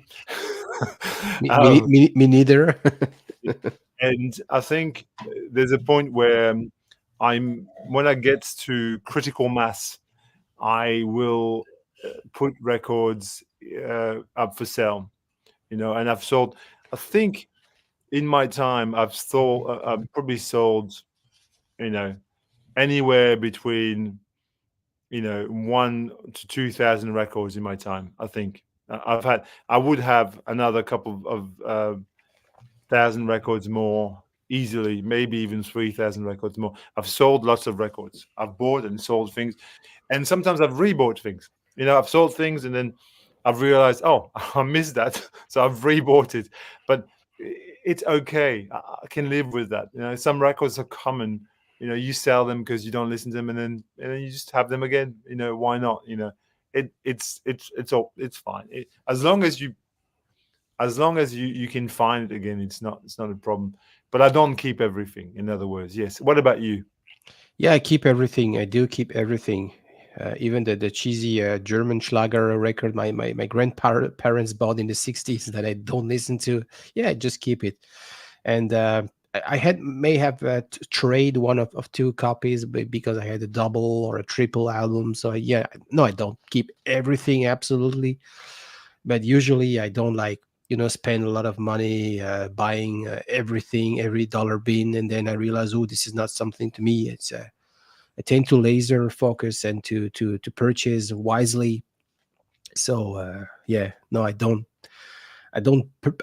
buy some. I could really do that. I could really do, because I do have the connections. I do the French connection. I know how to buy a record. For instance, I brought some great stuff from Europe, and I could sell it over here and here in North America. So people would buy, probably would pay not the double, but I could make money. But it's not that's not the point. Uh, yeah, no, I keep pretty much all the stuff I bought. Yeah, Yeah, that's. I mean, you might come to a point where you just have no space anymore, and you'll get rid of things. I mean, yeah, that's because it's just normal. It comes to a point where you just go, well, or maybe you want other records more. You'll desire more, yeah. other But things. in back in the days, I remember we were doing some garage sale in France, and my father, he kept all the family collection. I'm very thankful to him, because now I can enjoy those things, and I know so some stuff I didn't like when I was 13 years old. Now I'm really happy that I can enjoy some. Hmm. The perfect example, Harmonium, that Prague Québécois. He had bought that record in the 70s, and when he played that record, wasn't really into prog. When I was 13 years old, I was more into AC/DC, Van Halen, such stuff. And I'm really glad he kept this record, and passed me along, so I could enjoy 20-ish years later. So Yeah. never know how things will turn out to be. Yeah, Yeah, I mean, you just have to do what you feel is right for you, and yeah, for me, I just, you know, when I value something, I value a record, I will keep it. And yeah, just it's more about preference than anything else. Yeah. What's the next section of these? France versus Australia, France versus Canada. Um, as a Frenchman installed abroad, what's the main difference between Australia and France record wise? Uh, and the other part is Australia is far remote. How much do imports cost in store? I don't think I can answer these questions very well, and I don't think that I mean, Fran- look, if I'm going to be honest, I've been living here for 20 plus years. I really only seriously started collecting here. Like I had records and CDs before I came here, but it wasn't my primary focus. Before I moved to Australia, I think I was more into CDs than anything else. Um, just solely because I was a student and I didn't have much money, and and all. I feel that my want for collection has started when I moved here. So comparing France to Australia would be unfair. When I go back to France, I mean, you can find records. Obviously, certain records are cheaper. So some other records that are more expensive. It depends what it is. Yeah. But I can't really compare it that way. It's not a fair thing to.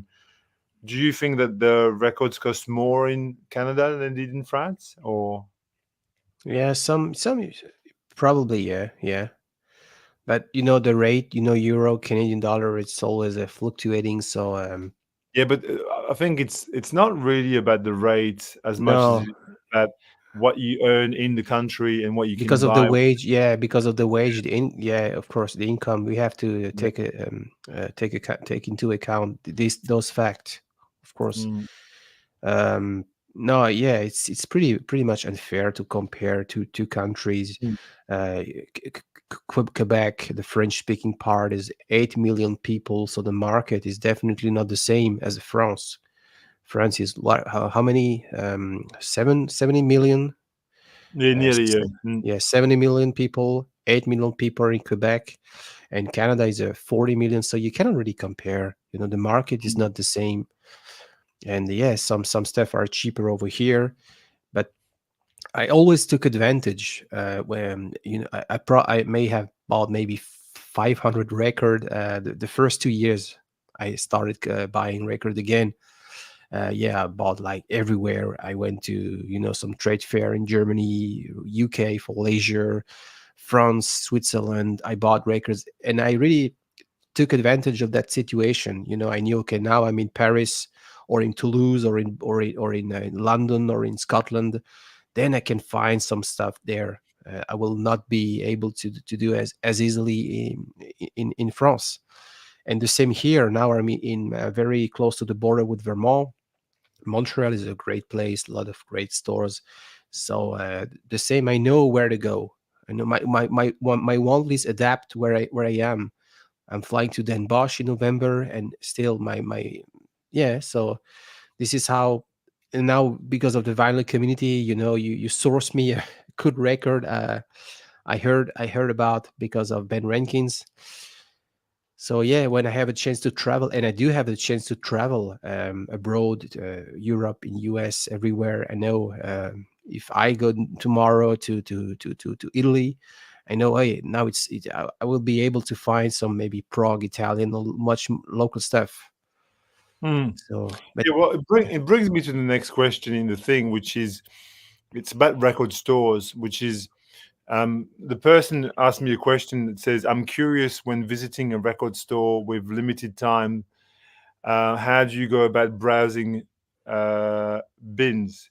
And do you start with your favorite genre, or do you start in the new arrivals, or where do you start? It's an interesting thing because record store is another topic yeah, that we could, you know, talk about for a long time, because record stores are the primary sources of our obsession. When you go to record stores, where do you, I mean, I tend to gravitate, I don't know, It depends if I'm looking for a specific record. Sometimes I will, but usually I would go to the new arrivals and have a look there first, and then depending what mood I'm in, I might go then into the jazz section or it all depends really. It's day to day, but the new arrival section would probably be my go-to. Or if there's a $2 section, that's I might go in there and have a look there too. But what do you do? Depending very much upon the size of the store, of course. If it's Mm, a relatively small store with a you have to create or two bins like the new arrivals, mm, then of course I will start with the new arrivals.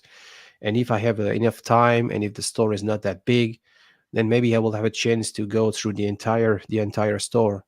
Au 33 Tours, for instance, that's the biggest store we have here in Montreal. No chance to, unless you spend like 5 days and you sleep here. So I think they have 15 new arrival bins, so you can already spend 2 hours when Dom came over, only in the new arrival bins. So you have to be a little. You need to have like a plan.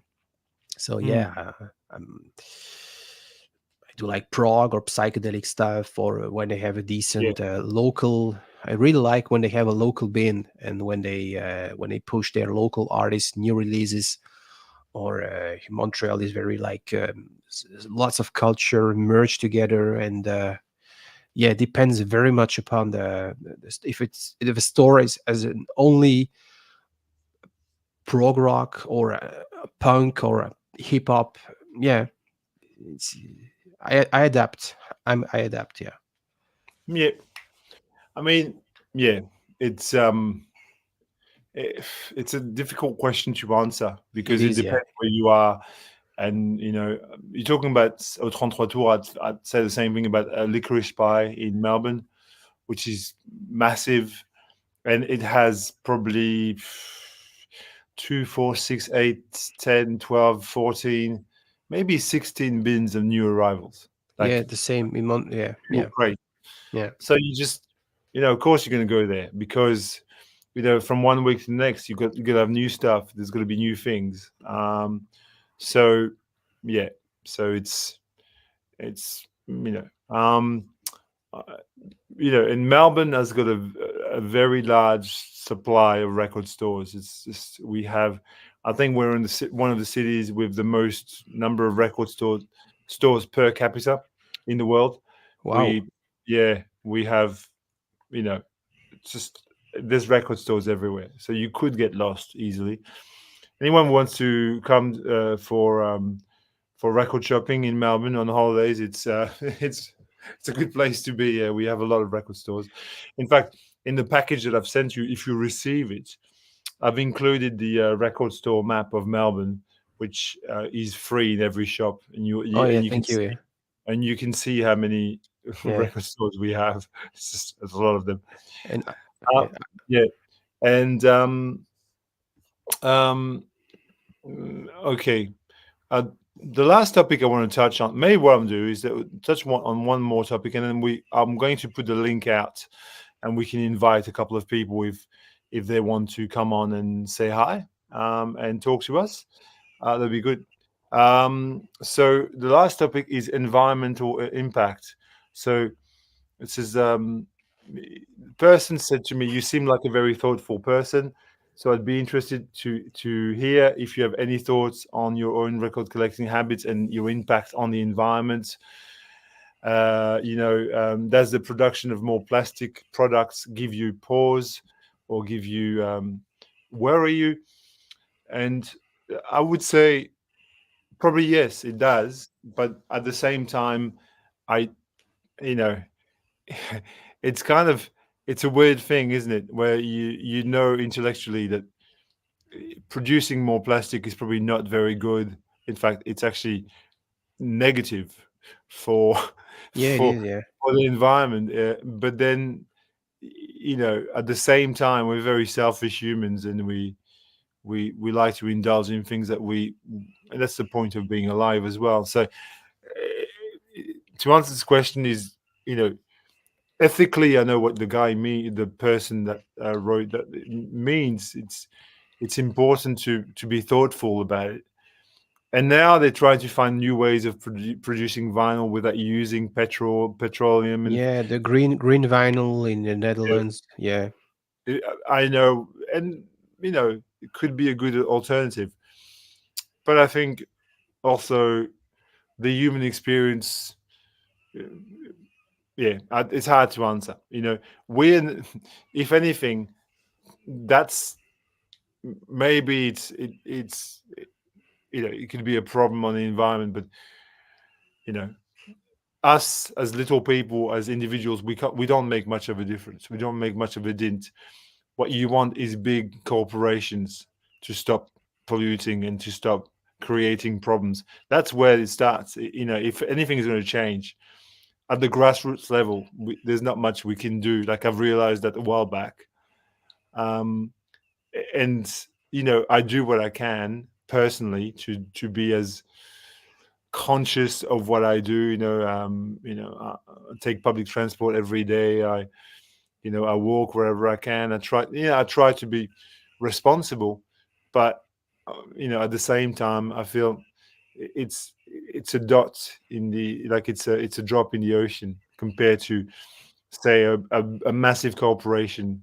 What waste they produce, that's where it should start. We're only very, very, very, very um, limited. And Alex says the strongest argument against reissues. Okay, but you're buying originals, and they were produced in exactly the same way. So, like, in effectively, you know, like, whether you buy a reissue and original, it costs the same amount of resource to make it. Like, do you agree, Romuald, with what I'm saying? Yeah, yeah, totally. Yeah. Yeah. Yeah. So, in the end, it's not because it was done. Like, it's like saying, a crime was committed, therefore, it's in the past, so it doesn't matter. It still matters. Like, it's not. You can't level things up in that sort of, you know, reissues are creating this problem.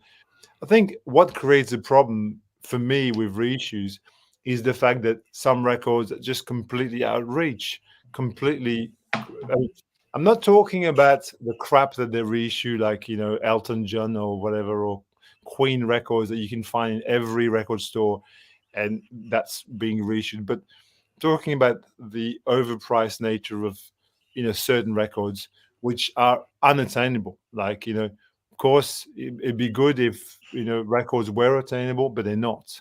What do you think, Romuald?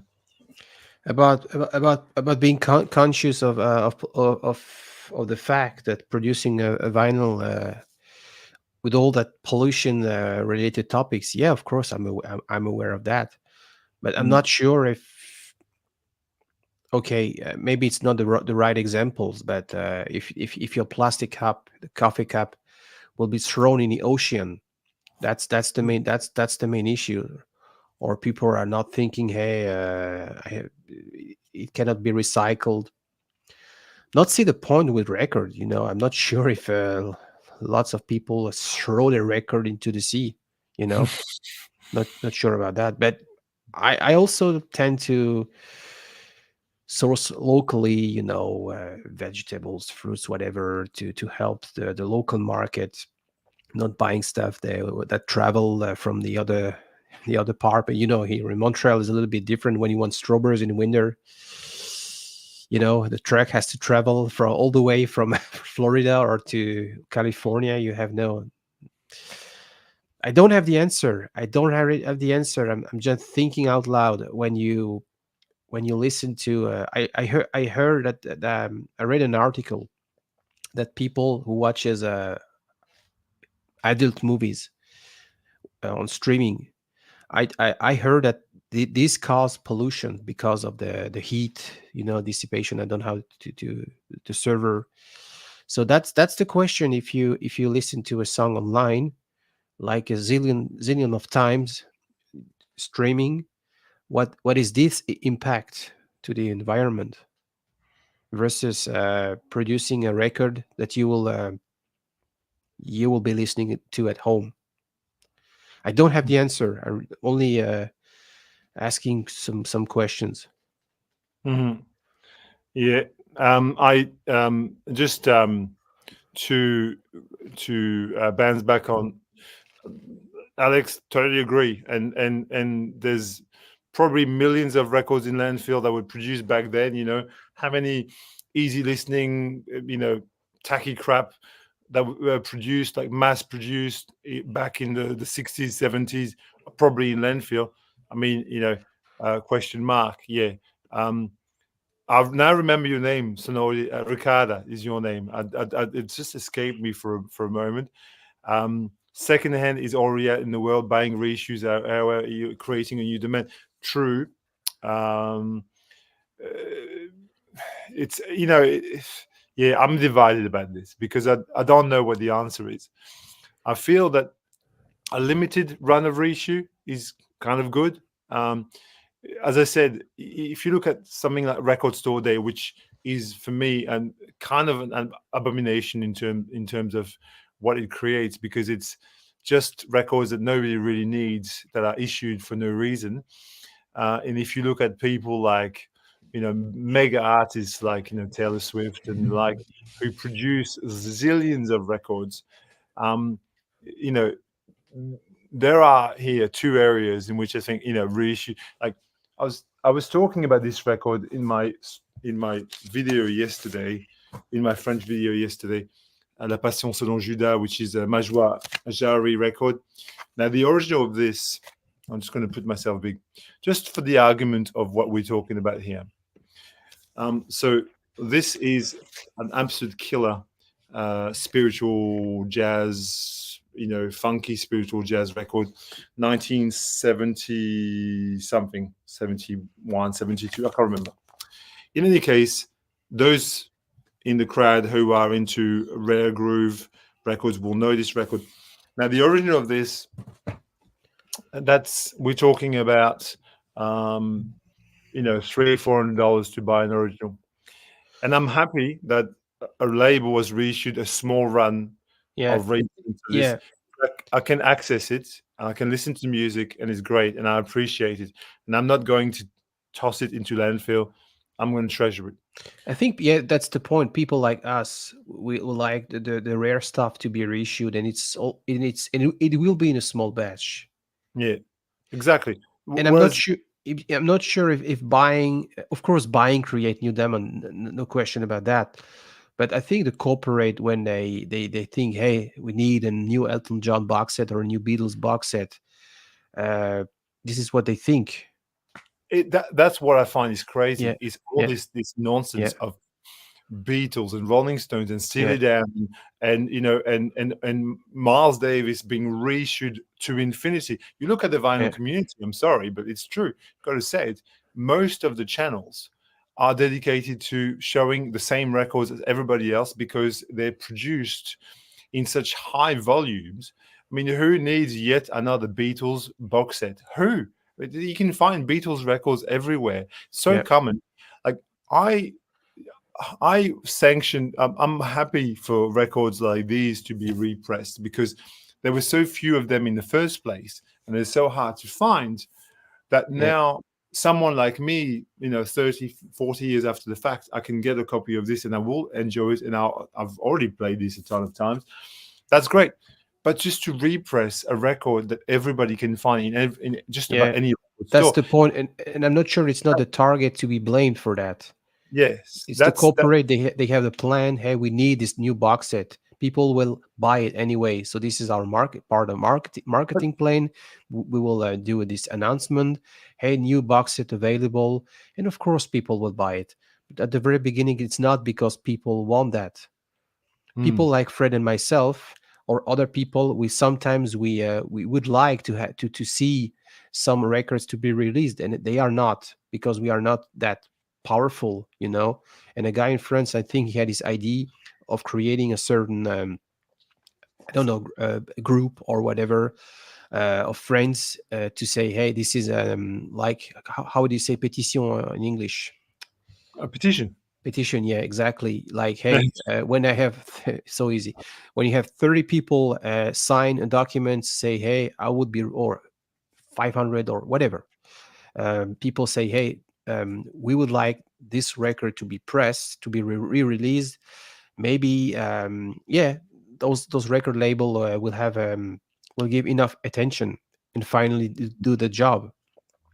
Hmm. So Yeah, I think it's just a um, it's a multi-factor answer we've got here. It's not, we can't it's not really, straightforward. It's not no, straightforward. No. it is not. But I just still feel that there's a lot of reissues that should not really exist, and Yeah. they're only market driven because there's an audience that is demanding the same records all the time.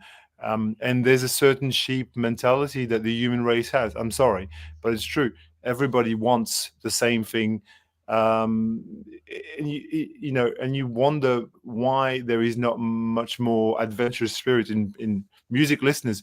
But it's simple, it's comfort. Like, people are just comfortable with the music that they knew from when they were teenagers. Most of us don't move on from that. Most of us are just stuck in that kind of time frame.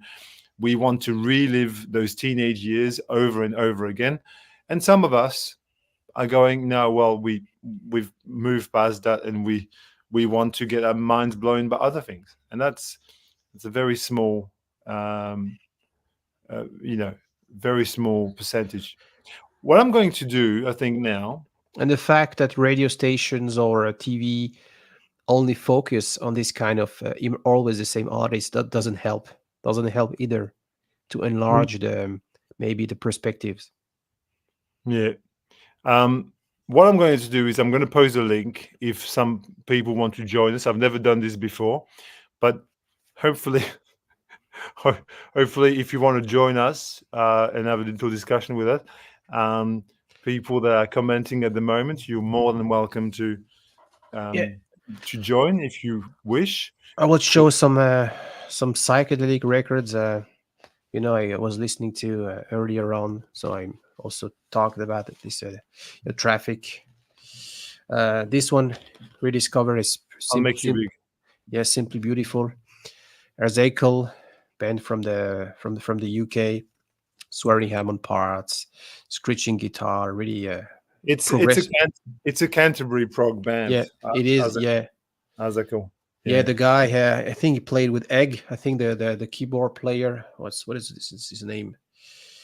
Sam Leoff. Yeah, some stuff. Very early psychedelic from the US. 65. Very spacey. Very trippy. Yeah.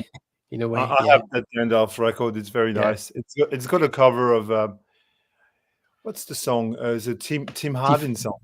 Tiffany rings. Oh, the golden earrings. Yeah, I think it's a Tim Hardin song on it. They cover. Okay. A band from Boston, Ultimate Spinach. Yeah. Inspired by The Doors, Grateful Dead, Country Johnny Fish. Really obscure band from the late 60s. Keyboard driven mellotron. It's really Beatles inspired, obviously. Very British.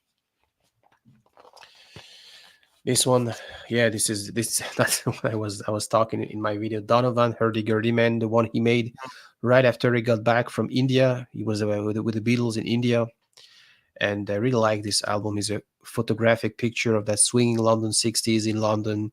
It has all the elements: jazz, psychedelic, folk. Beautiful album from Donovan. This one is Because of You, Fred. We talked about this week. Quintessence, quintessence. Yeah. A good mix. Yeah, good mixture between the Occidental Western instrument, bass guitar, and Indian meditation, singing stuff. And recently got a hold of all this, because they were famous for White Shade of Pale, but I rediscovered the albums they made after prog was a big thing. So Salty Dog, for instance, and yeah, this one is this one is not psych. I listened to that one the other day, and I was to include, I was about to include in the psychedelic video I made, but I decided not, because it's more about prog jazz fusion in a way. This one, so yeah, some of the Mm. That's cool. yeah Very cool. As I said, I make me I've small. put the link. If you want to join, please do. It'll be great to have If you anyone. Sean, if you're up for a if you chat, if you're not Mike, afraid of two French people, yeah, we'll be quite happy to have you on and talk to you and discuss whatever it is that you want to talk about. Um, you know, if you're up for it, we the link is there. I might repost it again, and then, but otherwise, yeah. So what time is it over there? Is it 10 p.m. 10 p.m.? Oh, it's not too late. Okay, No, that's good. and it's Friday, so it's fine. People can't pretend that it's too late. No, it's the perfect timing. We were discussing, you and I, Yeah, for yeah. So no, look, we've covered quite a few topics, but I think with record collecting, you could, there's so many aspects you talk about. We're also, and this is the thing, we're also particular about what we do and how we do it. Everyone's got their own routines. If you take small aspects such as, what do you do when you get a new record? Like, everyone's got their own thing. Everyone's got you're cleaning the record, sleeving the record, putting in a new sleeve, a new plastic sleeve, a new this. Some people don't. Some people just get a new record and just put it on the turntable. Like, that alone is, that aspect alone tells you a lot about how we operate as Yeah. and what kind of sleeves we use, what kind of filing system, what kind of shelves we use. All this is a very sort of, and that's what's beautiful about record collecting is this ability to customize this to infinity, really. Basically, I feel it's but it'd be nice if too late for you, Ricardo, at 4 o'clock in the morning. What are you doing up at 4 o'clock in the morning? But it's nice to see you here, Ricardo. It's been a while. 4 a.m. So you are Yeah. in She lives in Germany, I think. in Germany, yeah, Europe, yeah. She lives in Germany. We We could have also, done the stream in German if we wanted ja, to. But wir sprechen Deutsch natürlich, ein bisschen. Das machen wir auch. We won't switch Germans. People will disappear. Sorry about that. You lost 400 subs. Sorry about that. yeah, but no, it's nice to do this because I'm on holidays at the moment. I don't always have the time.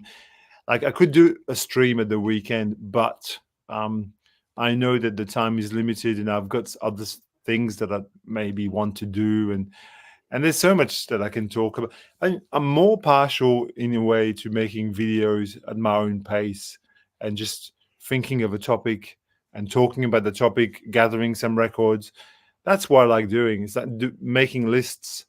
How do you, a good question for Romuald, how do you find out about music, apart from having bullies like me telling you about music? What are your sources of finding out about music? That I'm not aware of. Yeah. Yeah, I'm constantly on the lookout. I used to have this the French version of Spotify 10 years ago. So with a playlist, I had some playlists that I did on my own, and then with the proposal choice that looks like, so I discovered tons of artists. The web radio. I used to listen to a lot of radio station on the internet when I was in France. So radio station from everywhere, from the UK, online, prog radio station. Yeah, YouTube. Yeah, spent entire nights finding music, and okay, the algorithm of YouTube will maybe come up with something nice. Discussion with friends, yeah, so many ways. Other than the VC now, with my VC friends, they talk about music, but yeah, plenty of It's ways. there's just so many ways you can find about music. That's just Yeah, online alone is.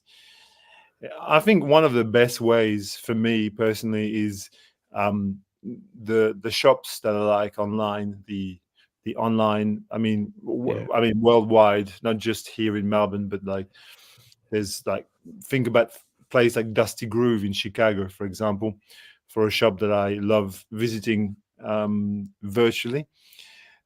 Often is where I see things. I see a little picture of the thing, and that's really interesting. What is this? I'll go and listen to this. Um, there was a time when the VC inspired me. Uh, oh, we've got a guest. We're going to add. Uh, it's Pat. It's Pat. Evening, guys. How are you? Ah, how you going? hi, Good, good. How are you? Yeah, yeah. No, good, thank you. yeah, good. We're just talking about where we find music, which in how we find out about music. I was saying, record stores, websites are often a place where I'm just struck by certain, records that I didn't know about. And once upon a time, the VC was a place where I learned a lot of things. But I don't think I'm so much VC driven these days as I used to be 10 years ago or whatever. How do you find out about music, Pat? Online a lot. Um, Mm, I'll give you a bit of history. So, I grew up in the Caribbean and in Barbados, to be specific. And yeah, we only had a couple music stores back then. So this is before the internet and everything. Some CDs, and then there was vinyl, of course. But I used to get a lot of my stuff when I traveled on vacation overseas. And I came up like Homered. I came up in the CD era. So my first pieces, as it were, records or whatever, were CDs. But my parents always kept their record collection, and they traveled with it. They still have it to this day. So after amassing a decent set of CDs, um, and digging through my parents' collection enough, I just added it as a format. So that's why for me it's variety, because sometimes I listen to a CD, sometimes I listen to a record. Some things are out on CD that you can't get on record. For me, I have a lot of hip hop mixtapes, reggae mixtapes that you just don't find pressed on wax. Even in the French scene, I think we had an exchange about DJ Cut Killer. He had some tapes out that you can't find on vinyl, and then just the atmosphere and what that did for the culture. And even if you talk back to the 70s, 80s with sound systems like Stone Love, um, Downbeat Sound in Jamaica, when they used to cut sessions live with Barrington Levy and the Greats, you don't really find those live sessions on vinyl. So I started collecting vinyl a lot later. Um, but again, for me, it's variety. I'll go for an OG if it's within reach. The one thing that separates it for me is the sound. Um, there are poor reissues out there to where the sound will affect my listening experience. And I think Funk, who we all know, very well, one of the true OGs. I was watching the VC a lot longer and then I made videos for a little bit, but I was watching it a lot longer than I was commenting. And anybody who knows him knows he's a stickler for OGs. But even he made the comment one time. He said, as a stickler for OGs, sometimes you have to come to terms with the fact that it just might be the OG might just not be up to your listening pleasure, and then you have to come to terms with getting a reissue and understanding that it sounds better, or just understanding that you may not ever find that record. So for me, it's more important to have it in good condition, whether it's a reissue or OG, to listen to it. And if I happen to dig and come up on an OG, I'll get it that way. So that's a bit of my philosophy. I'm still all alphabetical first name. I can't do genre, but I do have a database to where I have my own subgenres and classifications. So if I need to look something up, I'll do it that way. And yeah, I collect CDs, records. I'm into gear a lot too. So I have 3 decks for turntables. I have a Pioneer that I serviced myself, did the refurbishment myself, changed out the cables. I have some vintage JBL speakers, the L26s. I have a couple CD players. So I like to mix it up, really. Yeah, and you know what, some of what you say resonates with me a lot. You know what you're quoting, Van there, Seco Funk. I don't know if Romuald knows Seco Funk because it's prior to your VC time, but he's got a shop now in Washington DC, I think. His Yeah, shop. right near Howard University. Yeah. Yeah, and he was one of the first. I mean, like when I started making videos is when Van started making videos, so it's a long time ago. And he had this monster collection of jazz and funk and soul OGs, and he'd make these really amazing videos with things that you could only hope to find in the wild, but you would never really find in the wild. Um, but yeah, he's a good guy, Van. I used to love his videos back then. Yeah. But yeah, it's another time entirely. It's another. It was a simpler time, I think, back then, because there was fewer people, and I feel you get more connection with the existing people than you do. There's so many people doing videos now. It's practically impossible to keep up. You discover new people all the time. But it's great because I've been doing this for a long time, but I've made new connections with new people, like Romuald, yeah, who is fairly new, but like obviously we had something enough in common that we could become mates like this. And Pat, with you too, because you've in the scheme of this YouTube thing, you're fairly recent as well. I think you popped up in the past like 5 years, Yeah, 5, 6. just about. Yeah. Yeah, I yeah. was So watching a long time before I started commenting yeah, and so forth. But yeah. yeah.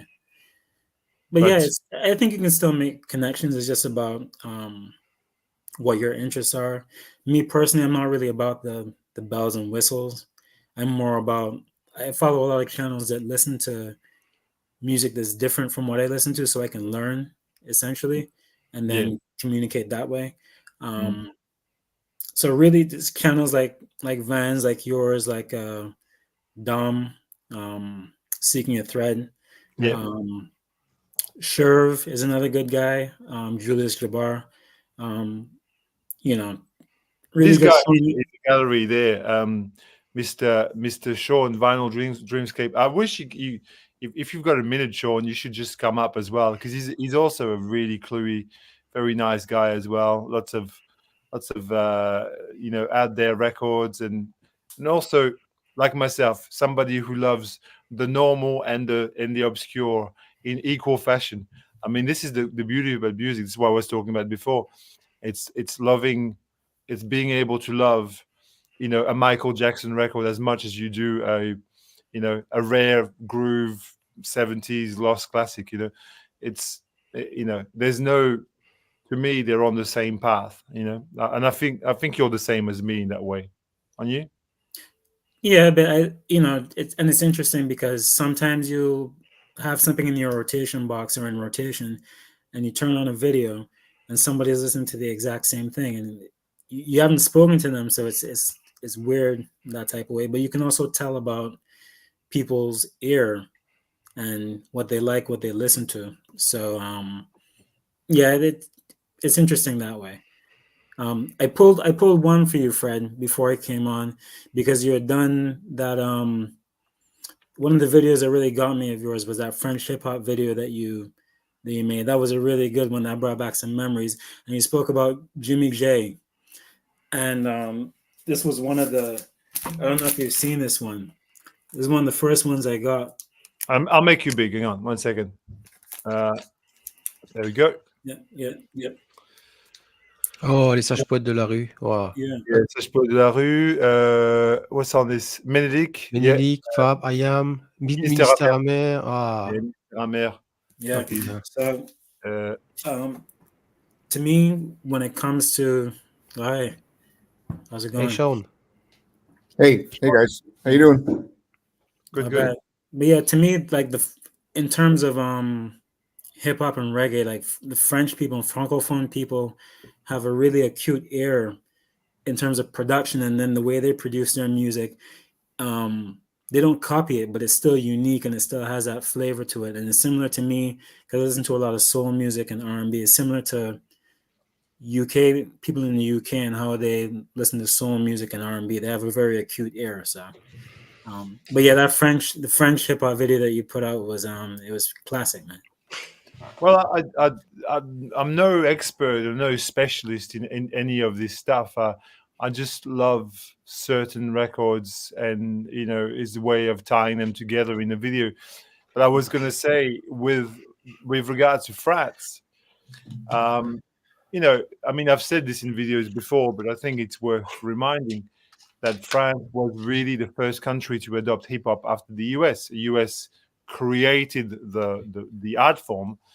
The very first country to actually embrace it fully was France, because of the situation of the inner city. Post-colonialism. Yeah. Yeah, we have what you'd call quote unquote ghettos in France. We got areas which are largely populated with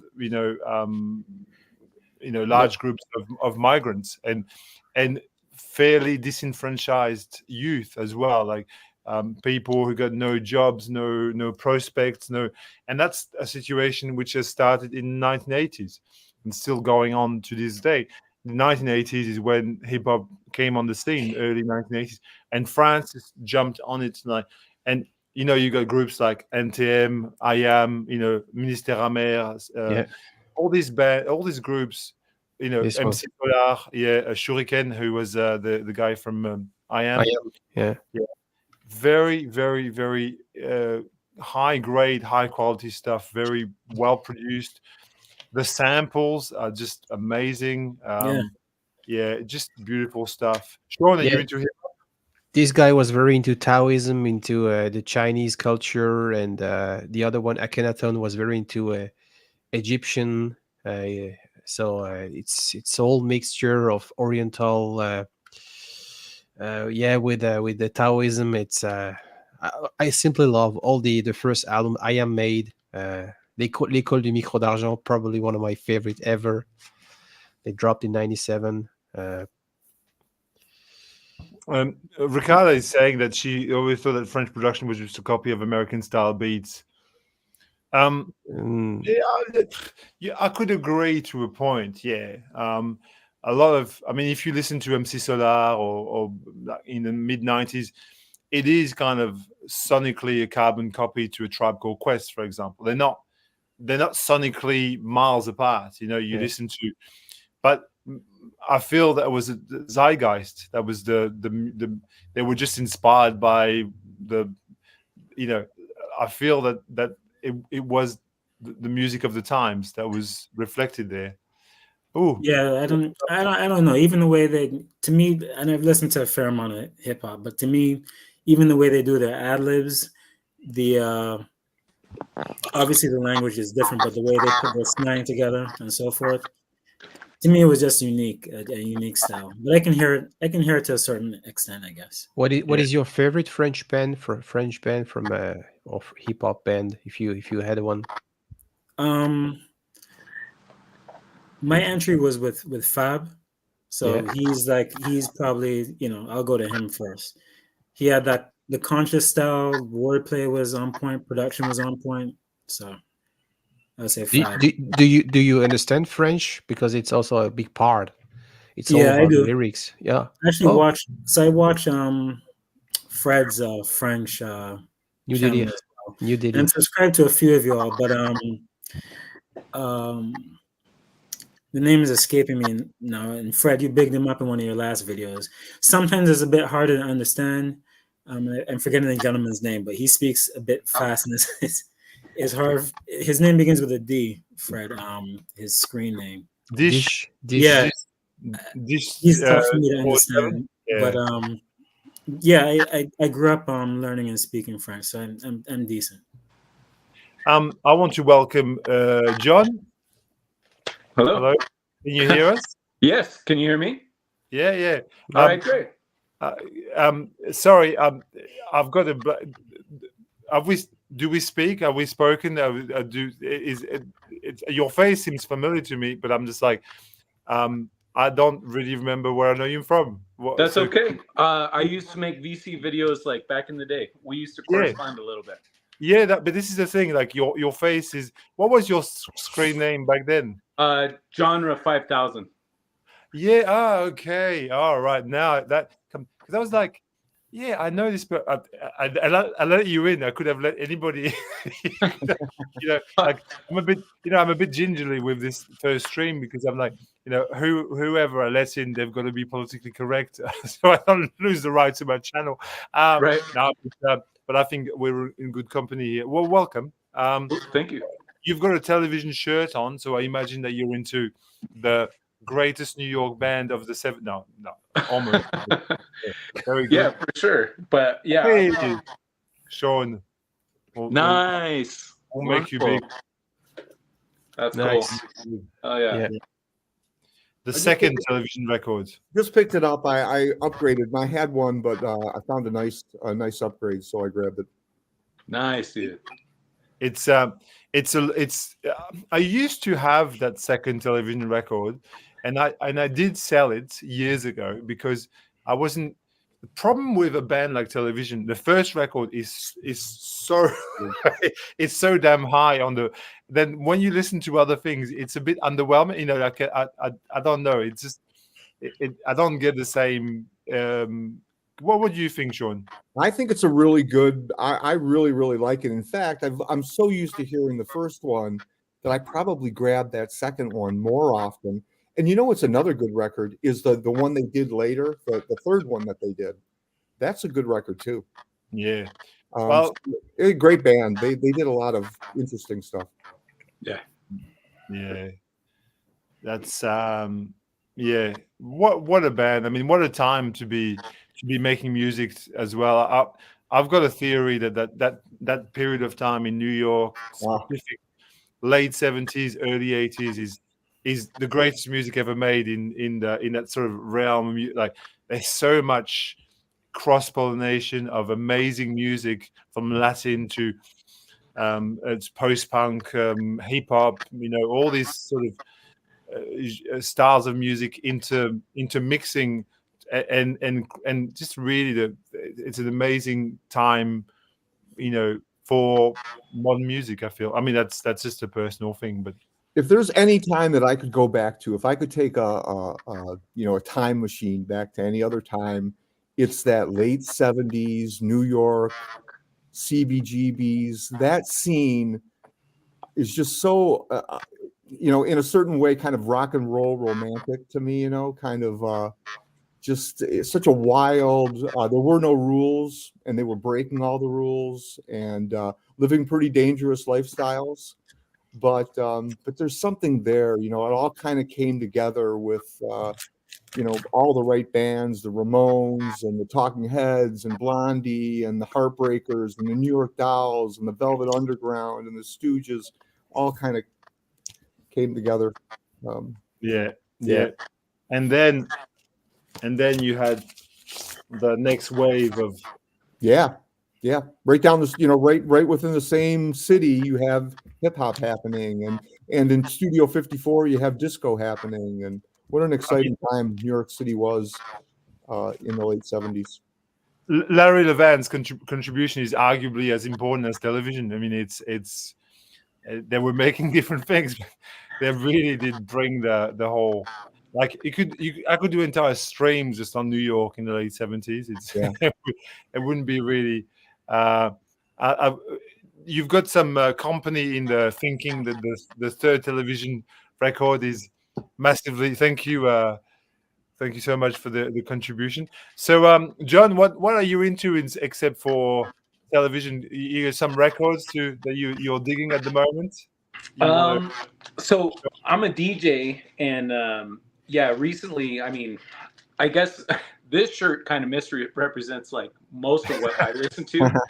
Like, I really listen to a lot of hip hop, and I also listen to a lot of like boogie music from the early '80s, and just funk was always my thing back when I was making VC videos too.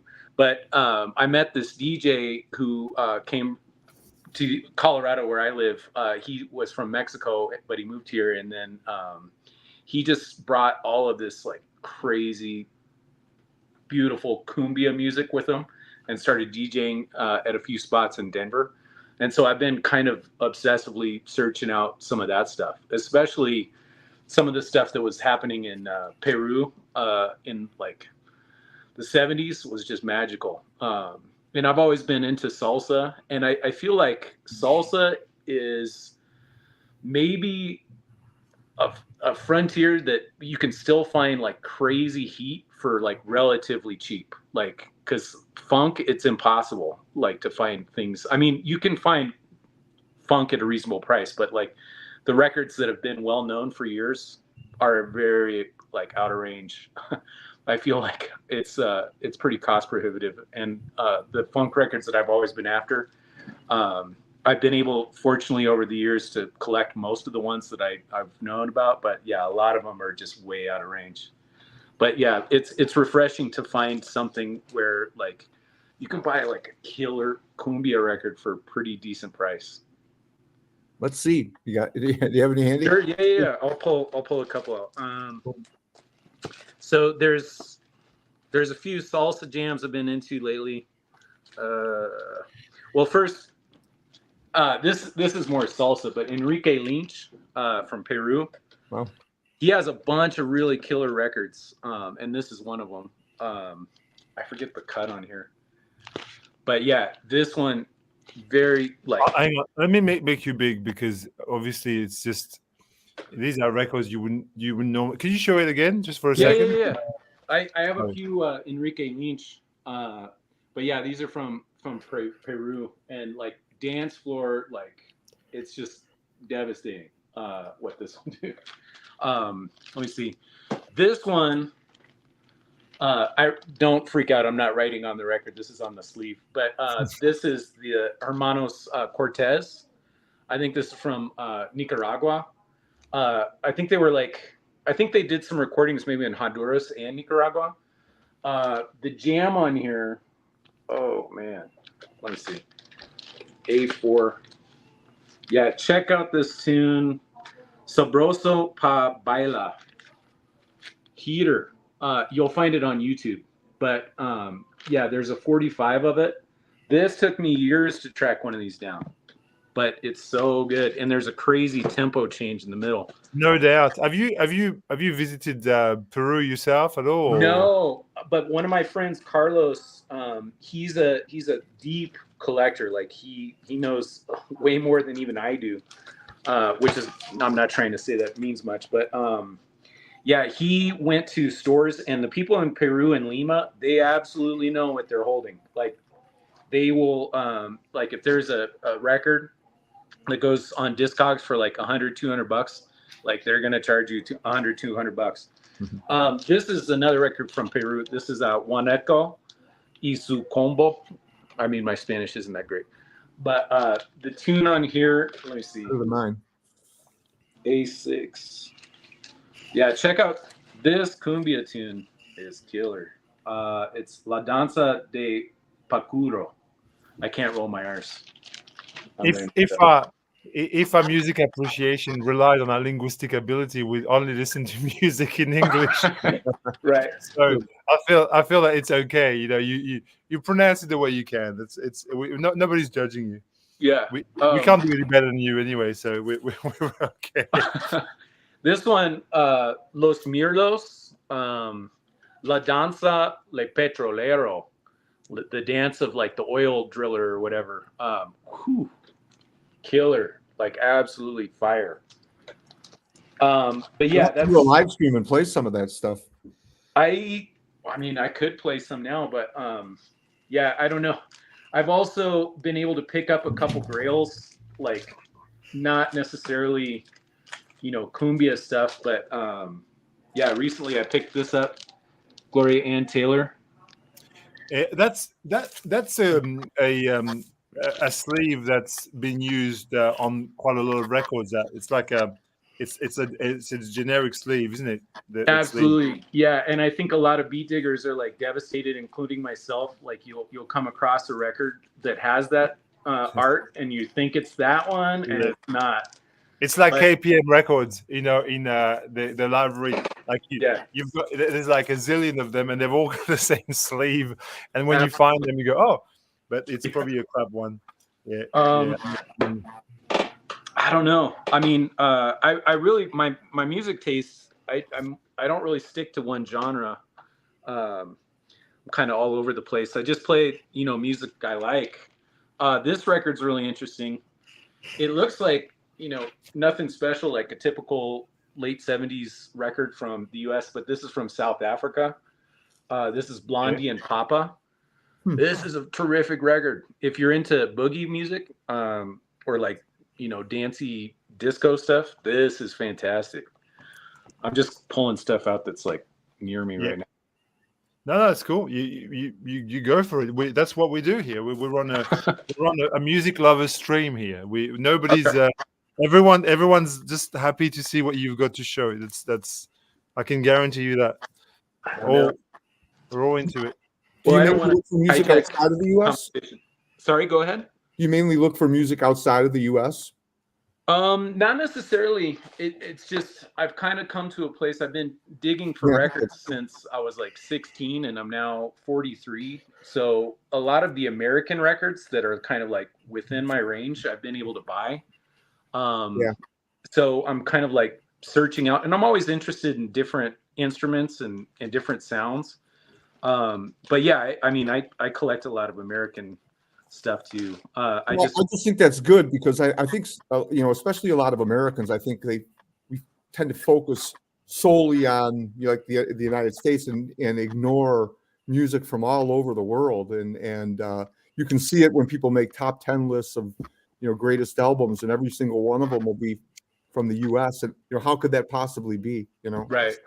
Well, yeah. I mean, Sean, I so agree with what you just said. If you look at the Rolling Stones top 500 records of all time, there's the percentage of foreign records or non-English speaking records is so low, and you just look at a country like, let's just take a country like Brazil or Nigeria, or in those countries alone, you could find 10, 15, 20 records that could go. Yeah, I've got the Di Mello record there. I've got it as well. I haven't played. Put it on screen. I haven't played for a while. That's a killer record. Oh my god, it's a Brazilian classic. That one, or a minor classic. Have you got other Brazilian records? Yeah, I have a lot of Brazilian records too. Yeah, I've got a lot of them too. Oh yeah, Quarteto MC, superb. Yeah. Good stuff. Amazing stuff. Anything else? Oh yeah, I have a few. Well, I also collect 45s. I used to hate 45s a lot. Oh, okay. Here's. These are hard to find. Those the Rational by Tim. The 2 volumes are very. I think there's a 2. There's 2. Yeah. Well, I guess they made I think posthumously they made like a 3rd. Yeah. Volume 3 or whatever. I see. You travel into South America? No, I wish. I just, I spend money irresponsibly. So do we all. The plane ticket is really what kills you on those. You can get the price itself is good, but then when you got to pay for the shipping, that's what really gets you. Yeah, it is. It's brutal. This is a French record, yeah? Oh, yeah. I've showed this quite a few times, yeah. Yeah. Baroque Jazz Trio, yeah, with Jean-Charles Capon. Right. Amazing combination of harpsichord, cello, and tabla. Yeah. But in a way that is just unique and works so well. Incredible. Oh, yeah, That's Joe Donato. Beautiful record, amazing, one of his best actually. I was it's I was gonna say stuff like this too, amazing. Oh yeah, for sure. Mentor, Absolutely. Oh, I know that record. That's a good record. That's Lo Borges and Milton Nascimento. Yes. Oh yeah, and that's the Quarteto MC, the cover. Yeah. Is that a reissue, Fred? It is a reissue. This one, I had the chance of buying one in Portugal like a few months ago, but it was 200 euros, and I thought I can't possibly justify the money. I just couldn't. My reissue sounds perfectly fine. I just couldn't. I just couldn't put the money into it. But I want list forever. Yeah. Hey guys, I gotta run, but I'll catch you on the next one. It was good seeing you all. Good meeting you guys as well. Take care.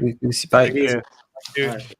You were talking about Peru, and I did an interview on my channel a couple of months ago, and this guy is in Netherlands, and he went like a zillion time to source the records, and he mentioned this band. This is the Reissue as one of the most sought after record. This is a early 70s, Black Sabbath-ish, but with crazy fuzz guitar and hang on, from Peru. Hang on, I'll make you big, Romy. Yeah, it's a reissue, and I think finding an OG copy is almost impossible. So yeah. What's the name of it? What's the name of the record? Tarkus. Okay. Tarkus. Yeah. So. Yeah, you were hyping that record, Romu. I remember a while back. I did. And you interviewed this guy who had a shop. What was his name? Still have a shop. Yeah. Good times in the Netherlands. And I will be meeting up with him because he will be in Den Bosch at the fair. So that's cool. Yeah, that's cool. Yeah. No, I mean, this is the thing. Like the records thing never ends. It's the Cumbia stuff. We were aware about that in France in the 70s because we had a band called Los Machucambos, and Los Machucambos, they had this mainstream exposure. One guy, they were a trio. One lady with two guys. The lady was from Costa Rica. One guy from Peru, and the other guy from Spain. And what they were doing this sort of cumbia. They took influence from Peru, from Brazil, and they had a success in France. So Los Machucambos. I love it. It's fun music. Yeah, it is. Yeah. A good kind of hard rock record. This is a Turkish psychedelic hard rock from the early 70s. Oh, I've got this. The Bunalim record is fantastic. Yeah. I'll make you big. Really good record. Yeah, it's a really good record. Yeah, it's on Faraway Sounds, the reissue. Yeah. It's beautiful. Actually, I don't think there is. I think this band only did some singles, and then they just kind of gathered them all up and put them on the album. But it's a great listen. Probably as close to like hard rock as I've heard Turkish music yet. Yeah, it's beautiful. Yeah. It's funny because I was thinking we like music as a whole. I grabbed a pile of records that was at my feet. That's at my feet at the moment, and it's funny to think of the sorts of records that I have at my feet. I just want to. It's just an amusing thing. It's just what do I have at my feet at the moment? What am I? Okay. The first Nala Sinethro, which is amazing ambient jazz record from the UK. Cool cover. Todd by Todd Rundgren. Like the bizarre things. Quintessence. We're talking about with Romu. UK folk rock band. Rhoda Scott organ. The great priestess of Hammond. Really amazing record. This is killer. Carl Hablé, Escalator Over the Hill. I don't know if you guys know this record. Amazing avant-garde record. A pair of François Rabat record, which is a bit like the alter ego of Henri Texier. Do you know these records, gents? No? Yes, no. Mal Waldron, The Call. Amazing Fusion. jazz record. Yeah. Monette Sudler, a guitar player who's vastly underrated, played with Can Jamal. Archie Shepp, and then followed by Techno. and then yes, and then some French music. Yeah. Some more French music. Now, what I'm saying is, They're all over. everything is can be listened to, including Cyndi Lauper, which just brilliant. What's you guys' takes on French music? We have now two people from Colorado and Sean from Detroit. And what's your take on what you know about French stuff? Well, my wife and I, we just went to see Cortex over the summer, which was a real treat. It was like kind of a once in a lifetime opportunity, it seemed.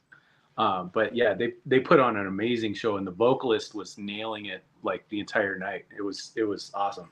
My wife and I, we usually leave early from concerts nowadays, now that we're older. But yeah, we stayed for that one. But I think I think French music, especially in jazz, is just incredible. I think that they kind of like have highly refined taste, and they expected a lot from their musicians. And the jazz records from France that I can think of are just absolutely gorgeous. Like, I don't know, this is French, yeah? Is this French? Yeah.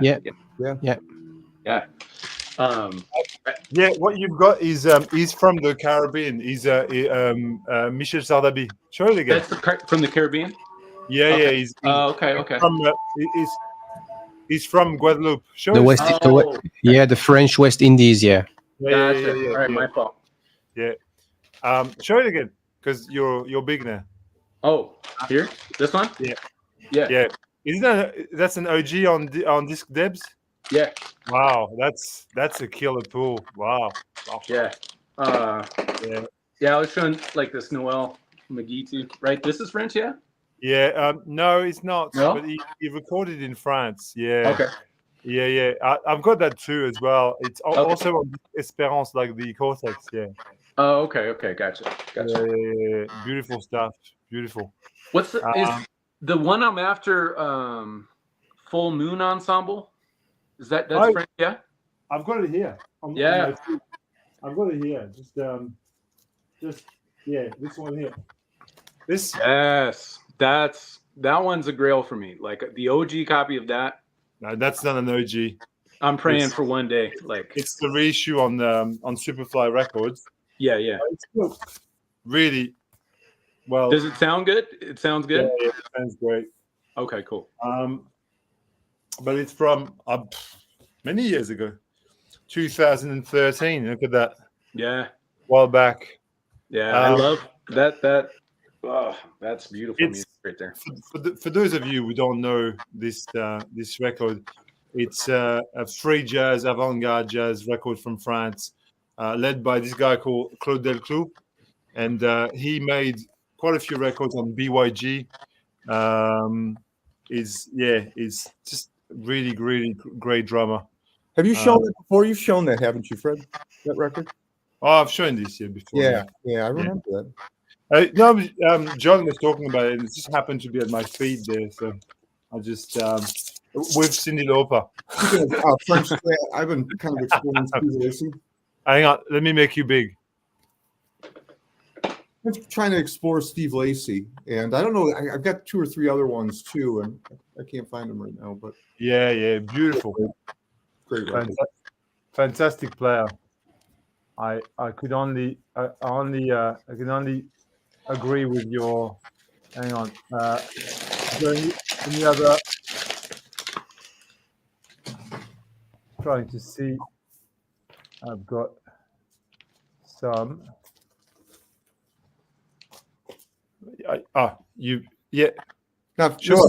this isn't French, but another jazz record. I just got this.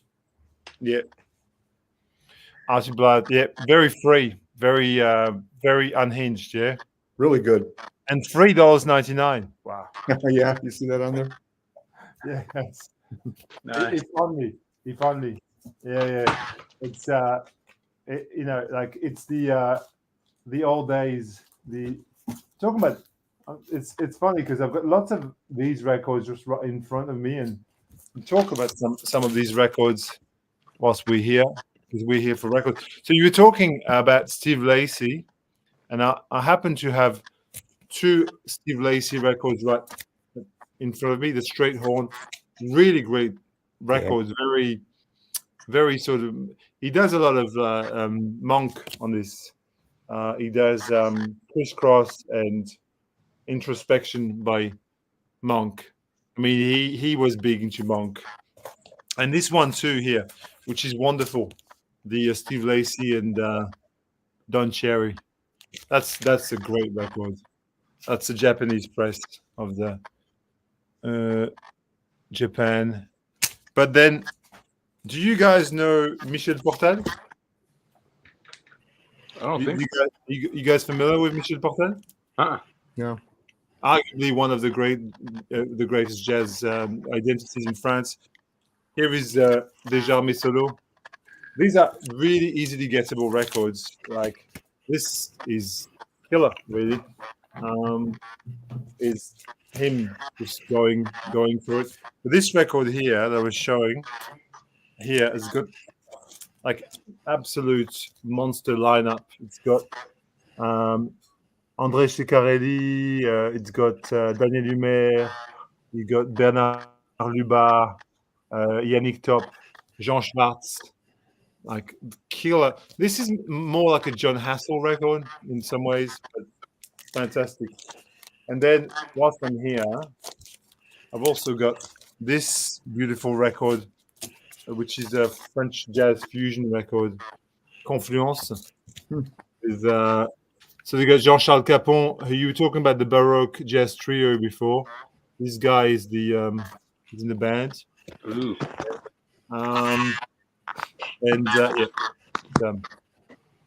Just a few records, just a few things. Yeah, I've got to credit. That's where listening to Stunty's live stream is what has turned me on to French jazz. I didn't know much about it before. He did an interview of Jean Schwartz, who appeared on that one. I think a couple of months ago. Jean Schwartz, the very, very interesting interview. But I mean, Stunty, his show. I mean, look, I'm like everybody else. I really like Stunty. We get on really well. We talk all the time. Sometimes we chat for 2-3 hours on the phone, and we just talk shit together. And he's really interesting to listen to and to talk to. I don't follow so much his stream because it's on Saturday morning, and often I'm just waking up. Yeah. But I know that what he does for the VC as a whole is a huge service, because it turns a lot of people onto certain things that nobody talks about, basically. Yeah. And I feel, he's more than deserving of his status of this kind of like enlightened guru. That's funny is the Friday night live stream, Stunty's sorry I have Stunty tonight. It's what's happened there. I've been watching him for about a year and a half, maybe 2 years, and it's really kind of, you wouldn't think it possible, but there's a cool kind of sense of community that's kind of developed, and I think a lot of that has to do with his personality. He's very warm and accepting of people, not too critical when they don't know too much, but he helps you at the same time. He helps you learn. And I've been turned on to a lot of music from not too critical when you don't know too much. I tell you, it's because you don't speak French. Well, probably that could be. That could be. Maybe it's better. But yeah. It's, I have to go walk my dog, but it's been a pleasure chatting with you guys. lovely talking to you. Hey. All right, take care, everyone. Take care. All right, bye. See ya. Wow, he had some amazing records. Yeah. No, but Stunty. Yeah, I agree. He's a lovely guy, and we have lots in common. I think we talk about all sorts of interesting, and he's got a very twisted sense of humor as well. He's always available. I had him on the phone. I think Thursday we talked for 2 hours. Yesterday it was like for him 2 a.m. in the morning. Another 2 hours. It's I don't know how he does it personally. Yeah. I just couldn't. Just really. There's no way I could do what he does. Nor would I want to. I mean, this live stream he does every week is such. I think it's such a huge volume of work to think of tracks that you want to play, Right. and to get the intelligence to put them together and talk about them and know all these details about it's quite remarkable. And I sort of aspire to have knowledge and share it, but I could never do what he does because it's kind of like a full-time job. When you teach kids 5 days a week on Saturday, the last thing you want to do is prepare. Some people used to get paid for that. At local radio stations or over here in Montreal, it was famous. The DJs, they were spending the week in New York up until Thursday to be back on Saturday with some records to play on clubs, and they were paid for. Yeah. And what he does with investing his time, finding the records, purchasing them, it's I wonder sometimes if people don't appreciate enough how much he puts into that. We take these live streams for granted, and sharing knowledge with each other. And some streams, I mean, there's a lot of streams out there, and some streams are better than others. And I mean, you can just see the knowledge that he has in music, and whether it's in jazz and avant-garde music, goes so deep. And then his willingness to kind of share that with everyone who just happens along. I mean, I sometimes I wonder, do the people in the VC really appreciate what they have access to? Yeah, but the thing is, Sean, I think a certain segment of us, we overlap in that kind of appreciation, and that's fine. You're not going to convert everyone. No, I feel that a lot of people, it would just go over their heads massively because they're into the most pedestrian music you can imagine. But it's true though. I mean, it's not. I'm not saying this negatively. I mean, it sounds negative. I maybe should rephrase. I mean, just each their own, really. But I think people appreciate what he does. I mean, it's not that they don't. I think that if you take other streams, and I'm not going to name streams here because that's not my job. If you take other streams that take place, say daily, where a bunch of people sit there and don't talk about anything. So now you really don't have to name them. Yeah. I mean, I don't watch them though. I mean, this is the thing. I watch so little VC, quote unquote, so little of it that I don't get involved with any of it. For me, I feel that it's better to be positive and move forward with the people I like to be with, like present company here, and get more of a sense of what I do is a positive thing, and I try to always put a positive twist of every time I make a video. I for me it's sharing and showing some stuff that people wouldn't necessarily I tend to agree what you said, Fred, but I'm pretty confident in the future. That those are a lot of older people. I really respect, by the way, my parents, my grandparents, but they will not last forever. And you see what happens in France or in Europe, where the vinyl community is much more younger than and we try to, to come up with a concept with I say we because I talk about the stream. You, Fred, Stunty, and myself, we host every Sunday morning, and I'm pretty confident in a way that in the future, maybe people will think, hey, there is a different VC. VC, we can learn new stuff because we watched Stunty or you, Fred. So yeah, let's be positive. The change is inevitable, and it's coming no matter what you do to try to keep things in the past. It ain't going to happen, and I couldn't agree more. I mean, if there are people doing streams that I'm not into, then I just don't go to those. And if somebody's getting something out of all that, that's fantastic. Have a good time. Yeah, I mean, look, I don't spend any time. I don't invest, as I said, I don't invest any time in going on streams, just even to watch. Ironically, I mean, probably during COVID, it might have been a time where I did that because I was bored or whatever. But now I would never ever watch a stream just because I'm a lurker and I don't want. Like usually, I'll watch. Like the only streams that I really watch is the one with Michael 45 and Stunty. The wall. And Thomas. But I watch it after the fact. Like I watch it after they've done it. That's a great stream. That's a great stream. I love that. And then we do a stream. Romu and Stunty and I, we do a stream every week on French. On French, yeah. Which we we talk about, like it's more like this here. It's more like a chat, and we just show some interesting records. But overall, we started from scratch. Just to give you an idea, we made the first time live stream without any subs. We had two subs, Rastandi and myself, and we started it to do this thing, a regular thing, like every Sunday morning.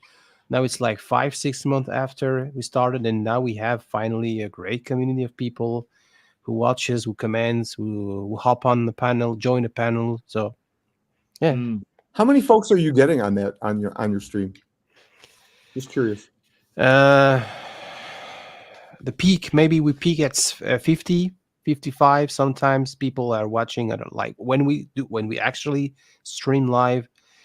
And after 4, the replay, people will catch up later.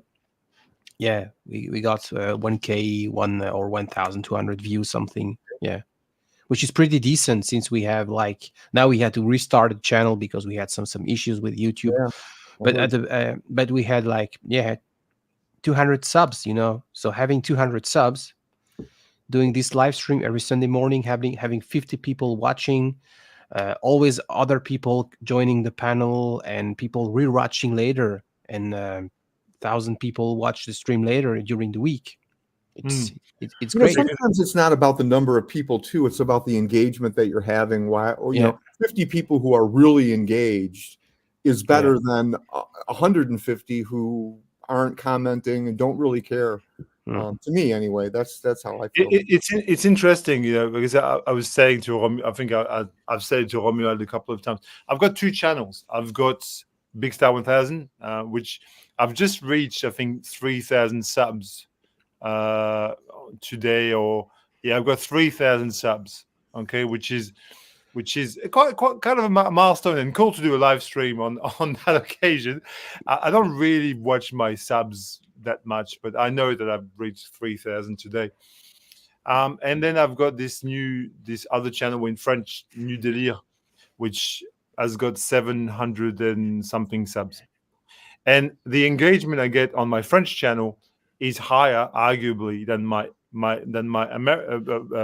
English speaking channel, which is really weird because I would show very similar records, but the French community crave more of that, diversity. On the French, there's not very much of what I do on the French community. A lot of stuff is very kind of mainstream, I find. Yeah. and they needed an alternative, which is why the stream on Sunday is quite popular as well, because you can see that there's a bunch of people who really want something else than just being shown the same records over and over again.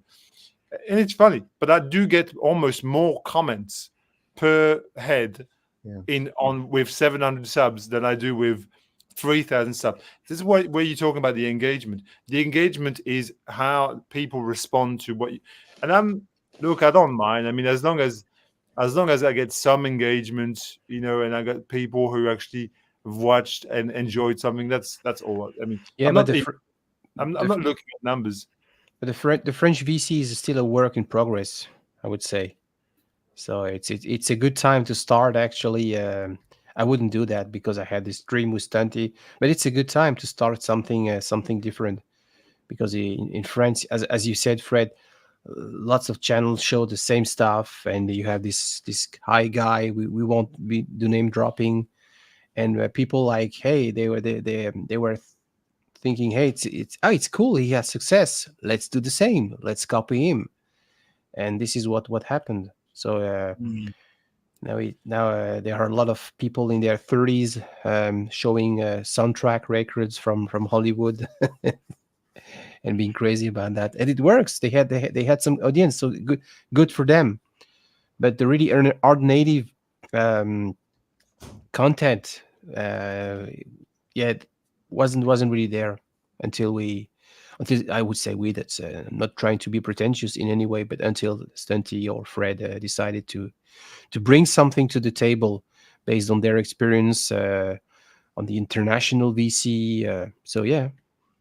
Yeah, see, I like that. I like where there's like a hunger for learning a little bit about things, or a hunger for or discussing things together and learning together. And not everybody has that. It's I have my channel, and I don't get big numbers, very small numbers. But what I do like about it is that a lot of people comment, a lot of people who watch it comment, and then I comment back, and they'll re-engage me. And to me, I don't care about how many subs I have. I couldn't care less. But I like the idea of learning from one another. You know, and to me, that's much more important. Yeah. I mean, at the end of the day, I mean, who wants to have a huge channel? I mean, there's like, I get a personal relationship with a lot of my subscribers in terms of they write me something, I respond, and I get to know who they are. I get to know what they like, how they, what they respond to, and it's interesting. Like because we were doing it not to be superstars. We were doing it for connection. Yeah. And if you've got a channel like, I don't know, Mazzy, for example, has got like 30,000 subs, or I don't know how many. Oh. How can he even form any? I mean, I don't watch him anyway. He's not on my radar at all. But the thing is, how will form relationship with? I mean, I guess he goes and he travels and he meets people and so on and so forth. But I don't know. I just feel that it seems so fickle, this whole. I think some people are doing it because I think they have motivations that they want for it to generate some sort of revenue sometimes. And there's nothing wrong with that. I'm not saying there's anything wrong with it, but you can kind of see that some channels, they're really worried about how many subs they have, and they want to be increasing. And I think that in the back of their mind anyway, they're thinking, hey, one day this is going to pay off, and this is going to be a real, this is going to be a line of business for me. And there's nothing wrong with that. It's certainly not my motivation. And most of the people I watch, I don't have the feeling that that's their motivation anyway. Like, I mean, at the moment we've got 20 people watching, which is, a drop in the ocean if you think of of YouTube. But if they're the right 20 people, it's okay. Like, right. I mean, like, who cares? It's not that I'm, it's just written on top of the thing there. You can see it. It's fine. And I'm happy with that. At least and we're having a good conversation. And if there were only like 5 people watching, we're still having a good conversation. Right. Like, It's not. It doesn't define what you do or what you say. That's just the thing. Like, we're so driven now about what other people think and what we should present, and then what we should say and not say. And I want to show Cyndi Lauper records. Fuck it. you know, But we've got Stunty back in the comments now. He's come back. Maybe he took his little nap. He made some pasta with sauce, and now he's. Maybe he'll come back on. I'll put the link. Maybe he'll come on. Who knows? It's funny. I did a video not too long ago, and somebody sent me this.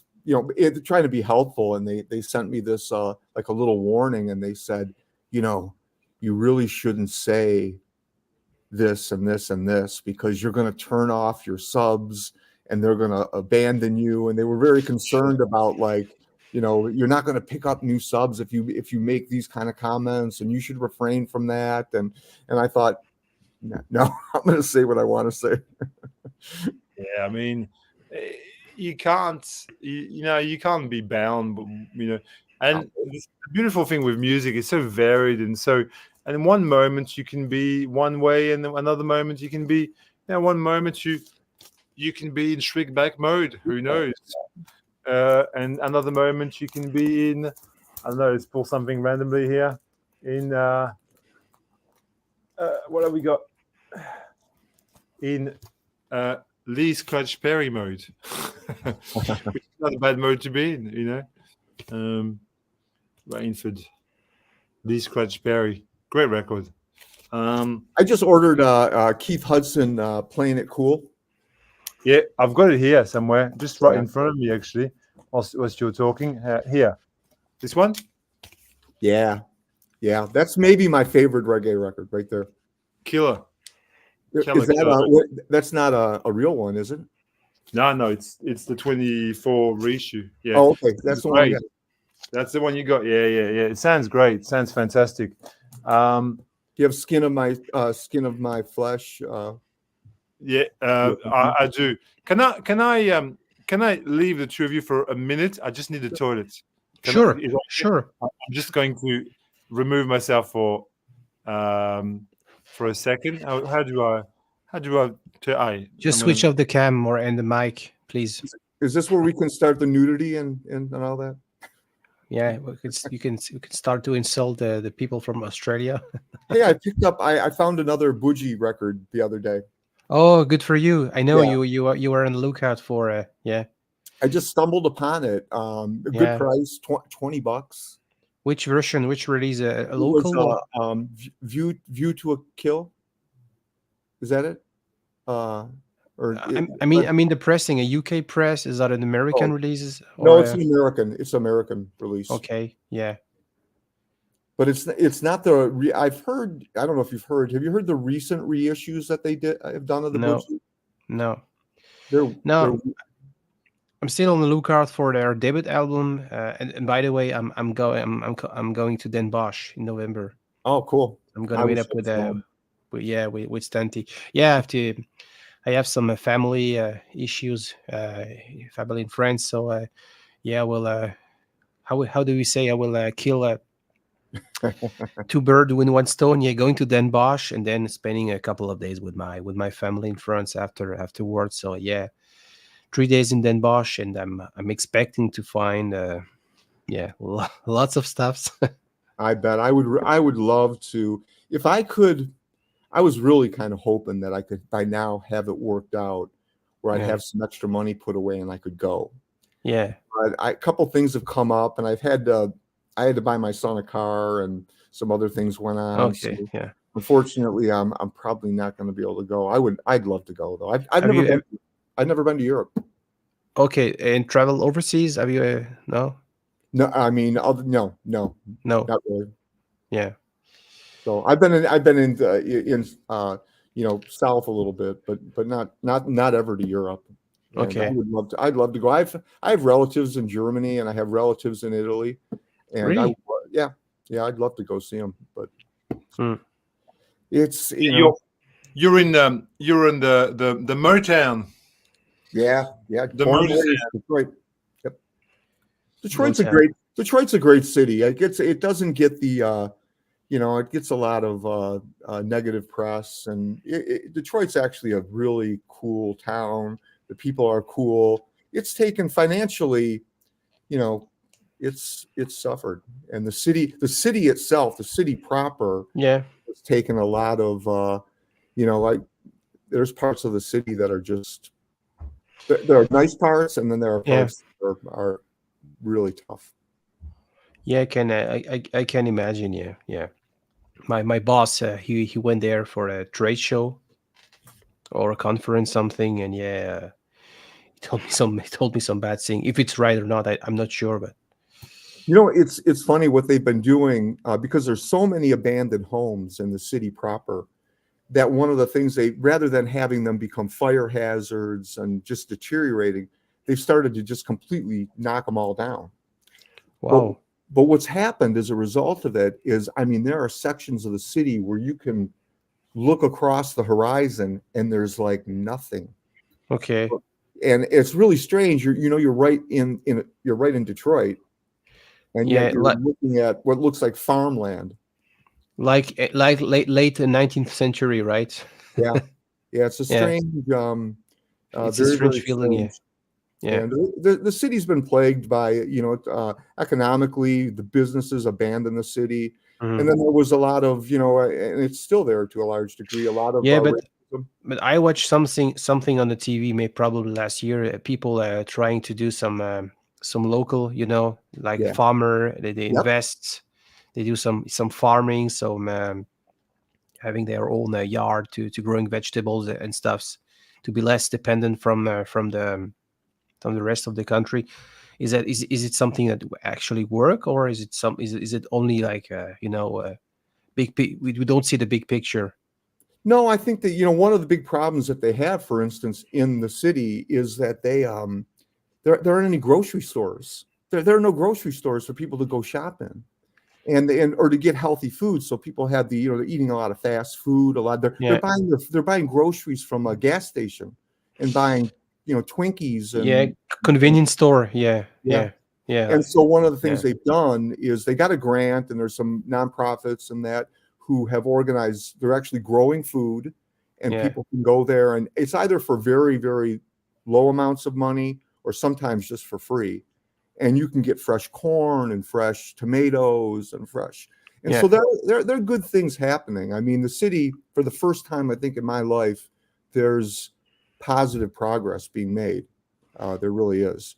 But it's just been so long, But I think overall, if we look at the US, I'm not trying to be funny here or critical. I don't want to get cancelled. No. But there's a problem with food. I read somewhere, I heard or read somewhere quite recently. I can't remember. I think it was on a video somewhere.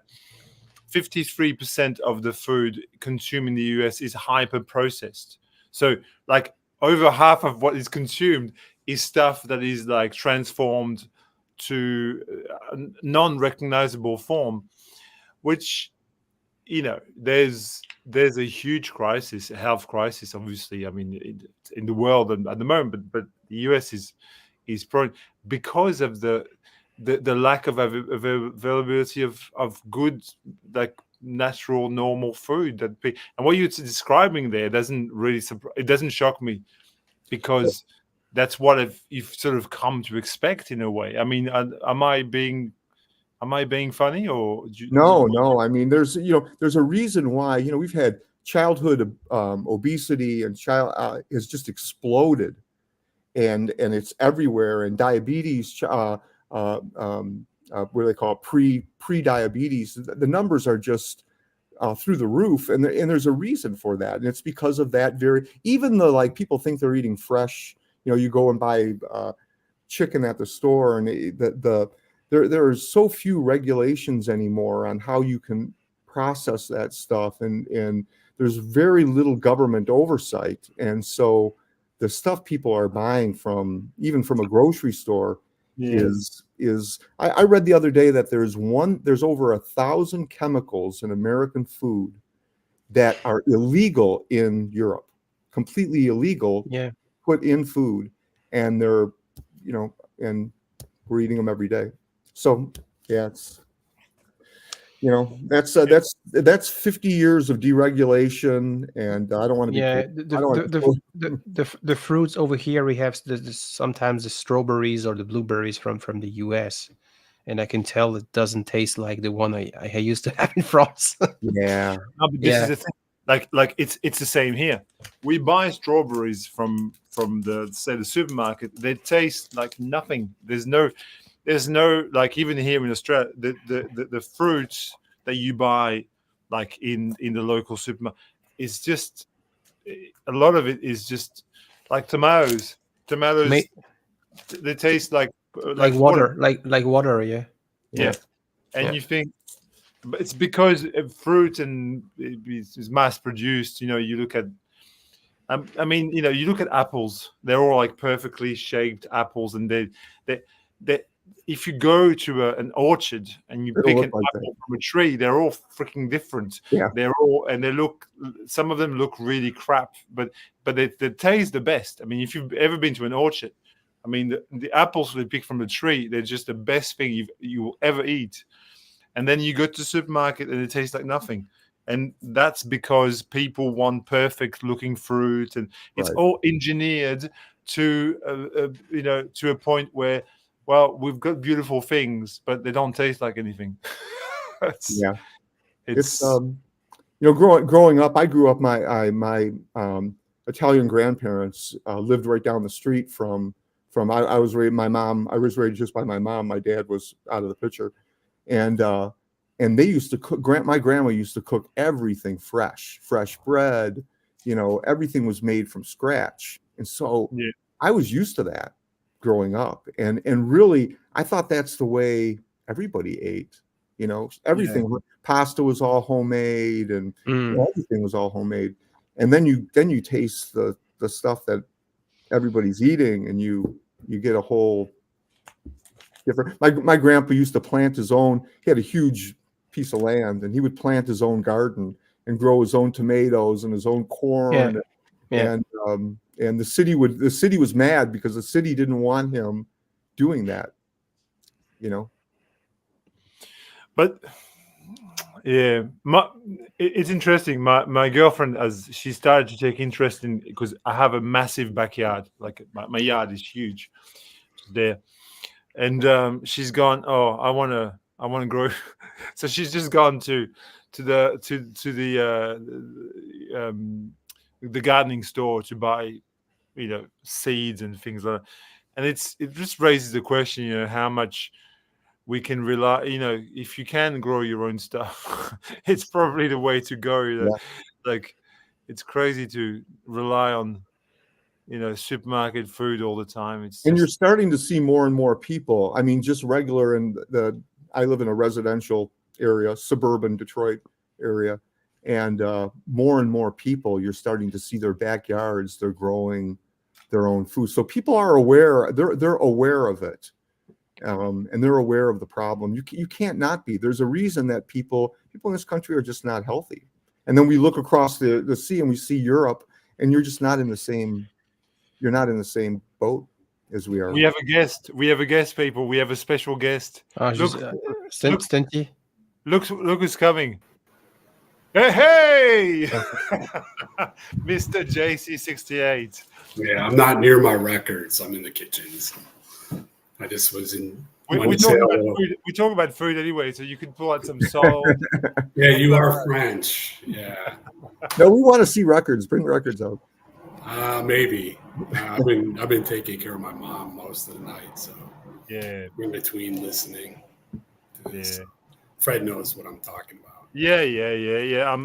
I can't imagine how difficult it would be. But I just want to come in for a little while, and I love Sean. He's great, and I can't pronounce his name, but I like him as well. What is it? Romuald. I just call him French. just call him Jean-Pierre. Jean-Pierre. No, s'il te plaît. Please, no. Just go for Jean-Pierre. That's it's a French name that everybody knows. No, It's true that Romuald is, for a non-French speaker, it's got all the vowels and all the sounds that shouldn't really go together if you speak English, But for us French people, it's a normal thing, It's Romuald. Yeah. I'm just upset with myself that I didn't pay a lot more attention in school to my foreign language classes, because it would have been such a nice asset. And I have quite a few friends who can speak a second language and I never took the time to do that. And I really regret that. I'd say that's my biggest regret in education, is I wanted to learn German. I thought about taking German, and I wish I had. It would have been a big asset. Mm-hmm. Yeah, I mean, it's hard in school. I mean, like, that's my job. I teach French to teenagers, and like, half of the time they couldn't give a shit, really. I mean, you're battling against like heavy current, like, it's like, but but there's some of them do really get interested in it, and it's like anything. It's difficult because you're not immersed in it. You don't have any, like, a lot of kids don't see the point because they're not there. They think to themselves, well, what am I learning French? I don't need it. Like, then later in life, like you, they go, oh, I wish I'd paid attention. But the truth is, it really came down to laziness, and I think that on the part of a lot of in the part of a lot of Americans, sometimes we get isolated in this world where you think the whole world just speaks English, and you can get by that way, and it makes so there's kind of like, well, I don't need to learn another language. Why should I? It's a very English type of things. I had a friend. He originally from the UK. He's been living in France for 25 years. He doesn't speak French. Yeah. Yeah, that's the only class I failed ever in school was language. Yeah. I was 15, and I didn't like the teacher. So if you don't bond with the teacher, it's not going to connect. Well, even in college, I had foreign language, and I had to take 3 semesters of foreign language, 3 semesters, and I never learned. I took Spanish. That's what I had. Yeah, I couldn't speak any Spanish. I struggled. I scraped. It was the only classes I really suffered to get through, and I put it in my short-term memory. And as soon as it was over, that was it. Which is a shame. That's just a shame. But yeah, I mean, look, it is what it is. You can't, like, you can't dwell on the past. No, I feel that if you want to learn a language, it's never too late. It's my personal opinion. It's never too late. No. I restarted because I learned German when I was at school, from the ages of like 12 to 18. It was the language that I learned English and German at school, and then for about 20 years I just completely forgot about it. And I restarted on German probably 10 years ago, and I regained, time and time again what I learned. And I learn every day. I make a point of learning some German every day, and it's doable if you want to. I mean, it's not a thing that you can't access. There's so many things you've got now with the internet. You can expose yourself to so many different ways of learning. Podcast, movies, TV shows. Yeah. YouTube videos, exactly. You name it. Yeah, they've got. Oh, we've got another guest. Let's bring him. Let's bring the wizard. The wizard. The wizard. I don't know. Do we add him or not? Can we? Yeah. I just arrived too late. Like, someone was asking about the original Full Moon Ensemble. Oh. You just wanted to fucking flex. That's all. On this one, it was fun because like the fucking dude had insane records that I don't even have. So he said it was his grail. So like, yeah. But the Noah McGee one is a bit funky. It's a good record. Yeah. It's like a fusion, a free jazz, a funky free jazz record. Yeah, it's a nice record. Yeah. Hmm. So, what's up in the world of Stunty? What? What's up in the world of Stunty? You eating pasta tonight, or what's happening? No, I'm going to a record fair in 2 hours. Oh, Seriously? have you slept?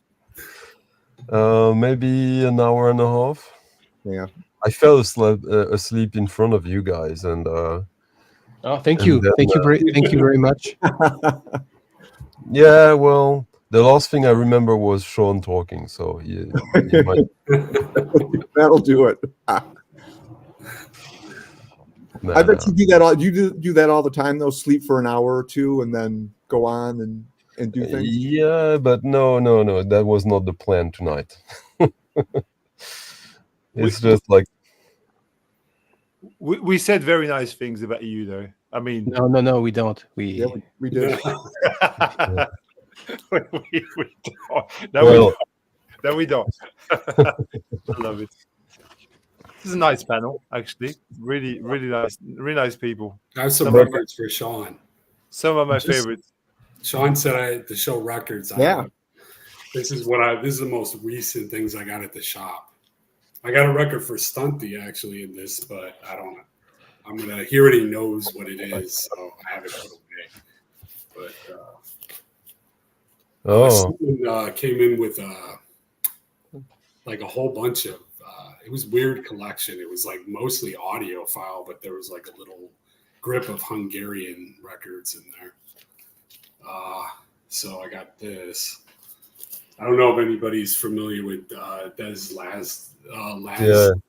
Yeah, maybe Stunty. Maybe yeah, I'm looking for that record myself. Oh, are you? Yeah.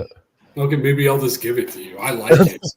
If you want it, I can put it with the stuff I have for you.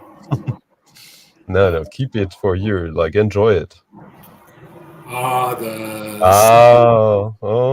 Menzio. This is much better than the late years suggest that it would be.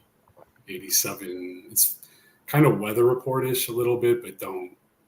I mean, that might turn some people off, but much more compositional based than their first record for me. Very good. I thought this was pretty good. Didn't have that. This one's a killer. I was looking for this. This is one of the best, in my opinion, one of the best jazz funk records from the Eastern Bloc. And the guy doesn't look at all like a perv. Yeah, the version of the cover Chameleon on here is amazing. But the original compositions are he uses a lot of Roland synthesizer, which has kind of a different sound. Very cool record. I was looking for this. I was amazed these were all in one collection. This is his first record. There's Laszlo he's Hungarian. More kind of atmospheric early 80s fusion stuff. What year did that come out? What year 84. was that? 84. This one's great. This is I don't know if what's his name? Adair Page. This is another 80s jazz record, but much more in the like modal. It's Derek and Penge. yeah, there you go. But you know who's on here that I really like? I don't know if anybody's a fan of Tone Janza, the saxophone player there. I like his. I don't know this record at all, but it looks fucking cool. It's good. A double bass. I'd buy that in a heartbeat. It's modal. This one, classic. Just because it's notes and transcriptions by Bela Bartok. I mean, this is some old Hungarian folk music. Looks like a folkway record in a way. It is. Oh, it is. This one was interesting, Stumpy. I don't know this label. It's called Quintana. It's folk music from the sub. I don't know it. Yeah, it's not. There's no bagpipes or hurdy-gurdy or anything, but still very good. mostly fiddle, shepherd, flute, vocals. Made sense that it was with when I listened to with an audiophile collection because it sounded great. On the cover, these eggs there, are they like instruments, or they're like filled with like sand or something? It just looks like just eggs. Some kind of decorative. I mean, it's pretty good liner notes too. Very good. It was really nice. And yeah, those all were like from one collection. Wow. That's the kind of stuff. That's stuff that would, if it was at our shop, no one would want it. it would sit, people would come in like, you guys have Sabrina Carpenter? I'm like, yep, right over there. When you say your shop, in section. Just going. Sorry, Sean. Do you own a shop? Do you own a record store? No, my friend does. Okay. So I work there. Record Wonderland. Yep, right here. Nice. I've known him for 20 years. Chicago. Chicago. Okay. Yeah. You could almost visit him, Sean, because I know we're like neighbors practically. Yeah. I've been to Detroit. God, I used to go to Chicago all the time, man. Like, after college, we used to go there on the weekends and party, and then head back to Detroit afterwards. Yeah, I found a lot of good records when I dug in Detroit in the late 90s, early 2000s. Found Tribe records. That's when you can find that stuff because no one cared as much. But Detroit's still good for there's still a fair, especially if you know the guys like in the shop and they'll watch your stuff for you, because a lot of it doesn't go up on the wall, it just kind of goes under the counter. But if you know them, they'll hold on to stuff for you if they know you're interested in like soul music so there's still a fair number of those records that come through the shops. That's the thing here in Chicago. Like a lot of people at shops, a lot of the best stuff never makes it to the floor because so many people know the manager, it just never makes it past the floor. Every shop I go into has a box under the counter, and if you're a regular customer, they'll pull out stuff that they just put in there hey, I thought you would like this, and they'll be showing. Yeah, that's kind of cool. That's cool. People do. We do that too. I do that all the time. Well, for your good customers, for people who, they're in there every week. Yeah, that's every other day. Yeah, I always pull records for. It's kind of funny because we literally give away classical records. So like I always think of Fred because I'm like, they'll just be giving away like Bartok records or Bach or whatever. And I was like, I wish I could box them all up and just. It's very kind of you, Chris, but I'm already struggling to listen to the ones that I've got there. It's lovely thoughts, but honestly, I've got probably 5-6 boxes of classical records, and whilst I love them, it's very difficult to actually fit them into my listening routine. I Sunday morning usually it's classical music. Yeah. It's hard to sometimes get them played. It's a problem when you get tons of records. Sometimes it's just, what do you play and how do you play records? I used to get them from free. I remember. Classical, yeah. Classical, yeah. Yeah. I do too. I get them all. I get free records all the time. I had a record store in my place in France. I was buying the purple stuff, and he had his box set, Deutsche Grammophon. They just pay nothing. Okay, get it. Go. There's a store in the area called Dearborn Music, and I talk to the owner over there every once in a while, and he told me, he goes, I have a warehouse that is stacked to the ceiling with classical music, and I can't give it away. Yeah. So it makes me laugh when you have this UHQR box set and people pay for that. Yeah. Right. It makes me laugh, really. Okay, for jazz record, I can grasp because jazz, no G Coltrane is probably nothing you would get for free. But come on, classical music, the Karajan series gold. Yeah. Yeah, some of those boxes are beautiful too. You know, they'll never make stuff like that again. Yeah. No, it's a crying shame, and but classical is viewed by people as kind of, you know, sub music, whereas, you know, it's the opposite view that I have. It's actually the most elevated art form. We talk about music. It's just so, you know, it's common. But the So reality is more complicated than that. It's just that like the people who listen to classical music, they listen to that and they know what they want. And the thing is that for the longest time, most classical music was recorded and pressed in mono, and that's an issue because like as soon as you got like the stereo versions, these are the ones that go for money. Yep. Yeah. And the reason why these you have these warehouses filled with records that no one wants is because it's mono records for the most part. Yeah, when we get collections of classical, Steve, who's an expert on classical, he's like, they're mono. It's like, there you go. Know, we can't do anything with them. I mean, in jazz, people only want the mono. It's like,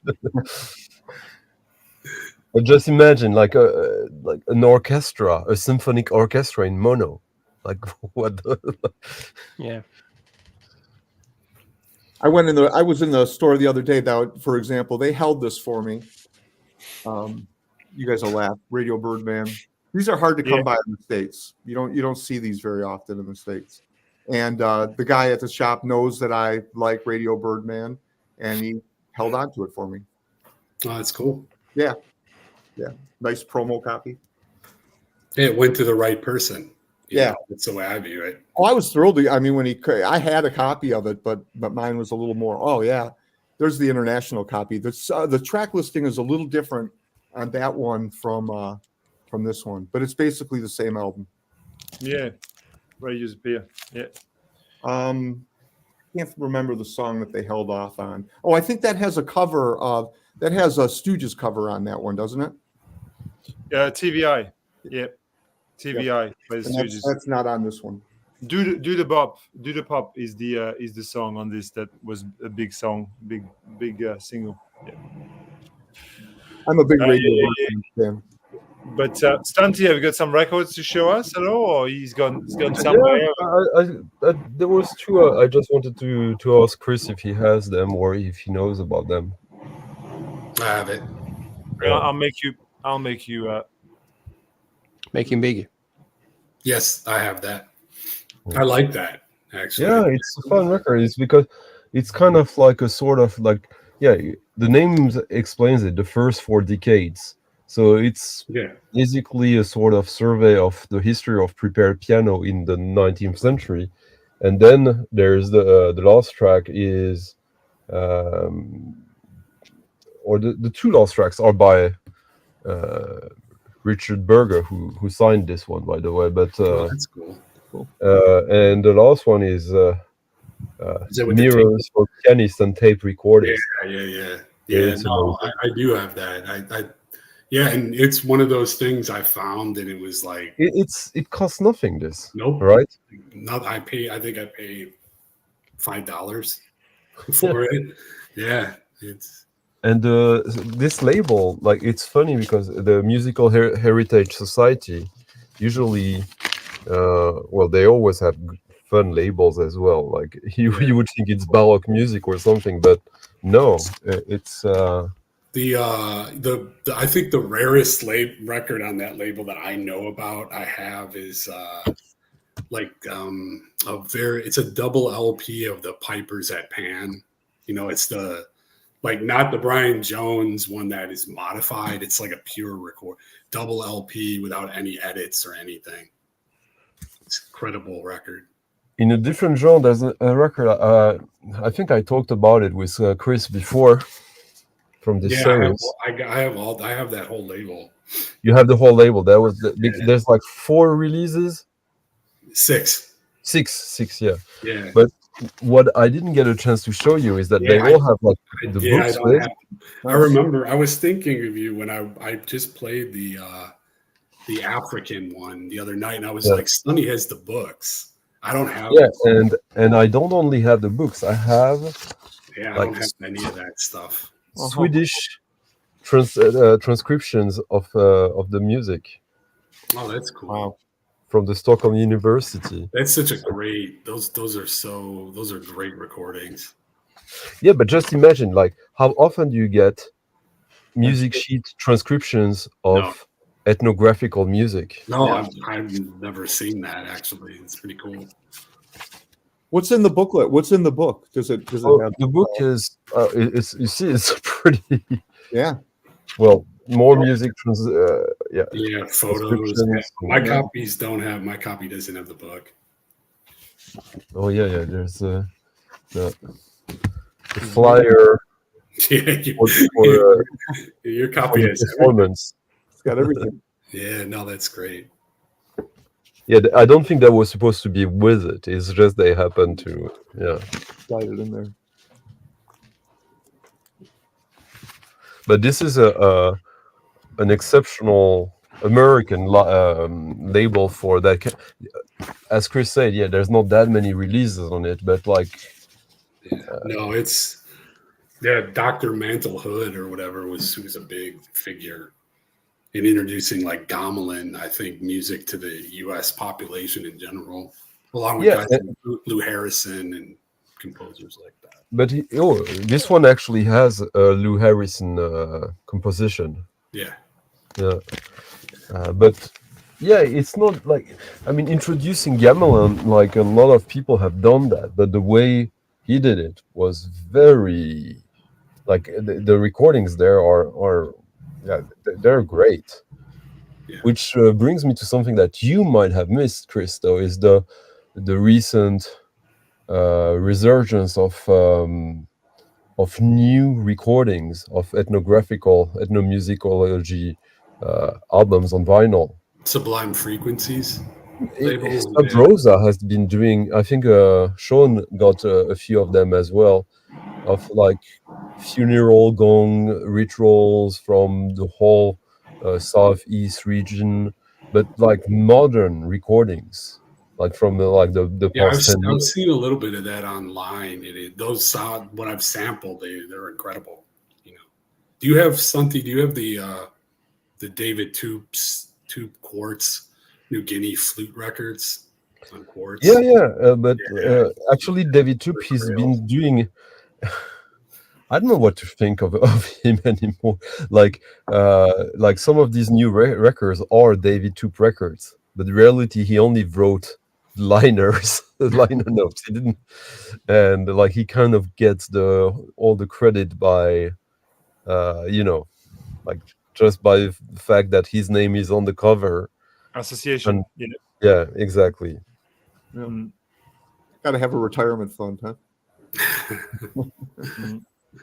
Fred has a nice. Fred always, ever since. Well, I've known Fred for a long time now.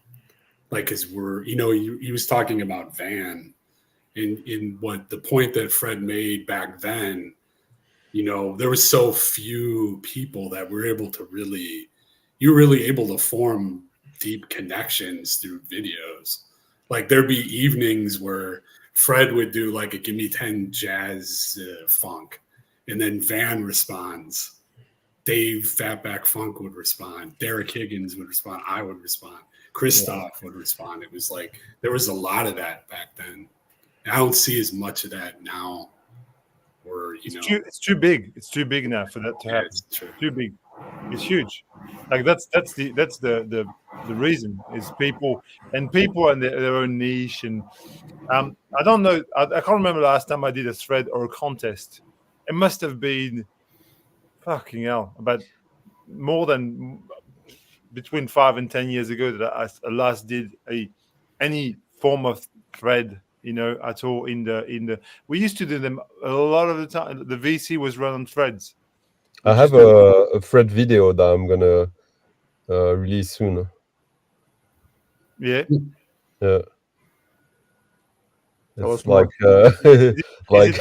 is it on Nebzen Records? You'll be the only one. No. It's kind of like a quiz. It's a quiz. It's like it's basically a barometer of how lefty you are when we look at your record collection. I like that. Like, okay, so the first question is, okay, you have Magical Mystery Tour, but do you have any records from any of the people featured on the cover? Sgt. Pepper, you mean? Yeah, yes. Sgt. Pepper, yeah. I don't have Sgt. Pepper, so. Yeah, but you might have records by the people featured on the cover. Am I lefty enough for you? Like, so, yeah, well, you're even, unfortunately, you're showing the two records of Colette Magny and Jean Vasca. They both had tracks with André Almuro, who is the first French guy who had an electronic music studio. Yeah, and the reason why the history books don't name him, even if he did it before Pierre Schaeffer, is because he was a pedophile. Oh, okay. There you go. There you go. It's that's what happens when you associate with the wrong people. Yeah, What about you? those What about lefties. Gilles Baz? He's left wing. Gilles Baz, no. What about these people here? Hang on. What about these people there? Surely he's left wing enough. Well, yeah. Back then, yeah. Back then. Now, I would be interested to know in which country he pays his taxes. Here's my left wing credentials. Yeah. It's classic. Yeah. The inventors of hip hop, as it were. Yeah. Just about. Yeah. And what about Romu? You left wing enough? He's from Alsace. He's from Alsace. Yeah. He votes for Jean-Marie Le Pen. That's right. No, I mean, I don't. You know, the thing of this record is you got to be careful when you put this on. You have company over, and I've made the mistake of throwing this record on in a room full of people. And in today, you know, it's at the time this was considered very radical and left wing, and you know, a lot of the things that they, you know, say, words that are used are just stuff you would never say today. So you have any of the Watts Prophets records, Sean? No, nope. Basically, the West Coast Last Poets. I was about to wait. Don't show it. Too late. Show I your know, because I was thinking this is my VCLT for Sean. This is a record Sean needs to have. So Is it? show it now. Yeah. Oh, sorry. I didn't know that. I didn't know it was ruining something. Yeah, didn't you play this, Stunty? You played this record. Yeah. Yeah, I remember. It's on my want list. It's the only record by her I ever owned. They're not very. These are not very like in France. It's like you can find them everywhere. Yeah. It's But like it's like revolutionary 40 anthems and stuff, right? It's like What? 30 between. You get it for between 35 and 50 in shops, and maybe then you can get lucky and get it for cheaper. But it's basically Colette Magny, who she translated texts from the Black Panthers and made them into songs. And look at the people like Boar Phillips, Beb Guerin. So it's basically free jazz, Black Panthers, and the French protest singer. That's cool. And the cover is amazing. All of the records are cool. They're all amazing pieces of. I've got so many Magny records. This is cool. There you go. Let's get some money out. She was a secretary at the OECD in Paris, and then she decided that she was going to be a fierce communist, which is great. Well, she was the art director for Mouloudji, the singer and the label. Big lefty credential. So yeah, and huge feminist as well. And this one is the other free jazz one of hers. Yeah, and it opens. It's fantastic. It opens like it's Wow. not really a record cover. It's more like a piece of cards, basically. That's really cool. This one here with the most incredible art. Ernest Pignon-Ernest, who did a lot of graffiti during May 68 in Paris. Wow. Oh, Yann Hogarth, si tu nous regardes. Ah oui, c'est sûr. Ouais. Yann Hogarth. Yann Hogarth. Yeah. For those of you we're not well versed in the French vinyl community, Yann Hogarth is a very singular character on the And VC. he collects records with elephants on the cover. Yes, and he's also into country music, and really He has the worst taste in music. yeah, it's so good. Yeah. It's good. It's bad. It's so bad. It's good. You mean he'll listen to like French, really kind of Kitsch. Yeah. kitsch French And pop he's music. totally aware of it. Yeah, so good. Yeah. It's just, and he's like Monsieur Hulot, the movies. What's his name? Tati, Jacques Tati. Jacques Tati. Jacques Tati. He's like a character of a Jacques Tati movie. Oh yeah, you're right. Hey, You you seen that? Yeah. Oh, sorry, I put Sean on. What am I doing? He's a character. What am I doing? What am I doing? Jacques Tati. So this is his character of Monsieur Hulot. Made all these movies. Always the trench coat. Yeah. Playtime, Mon Oncle. Mon oncle. Yeah. They're from the 40s, the 50s.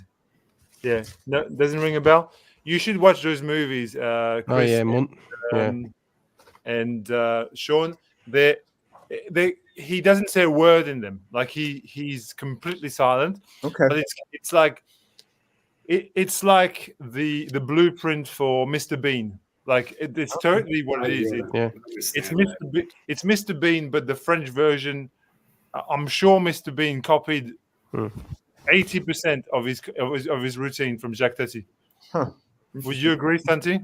Oh yeah, but Mr. even the Bean copied. even if they did it their own way, I would say even the Monty Python copied him. Yeah. He basically he did a movie.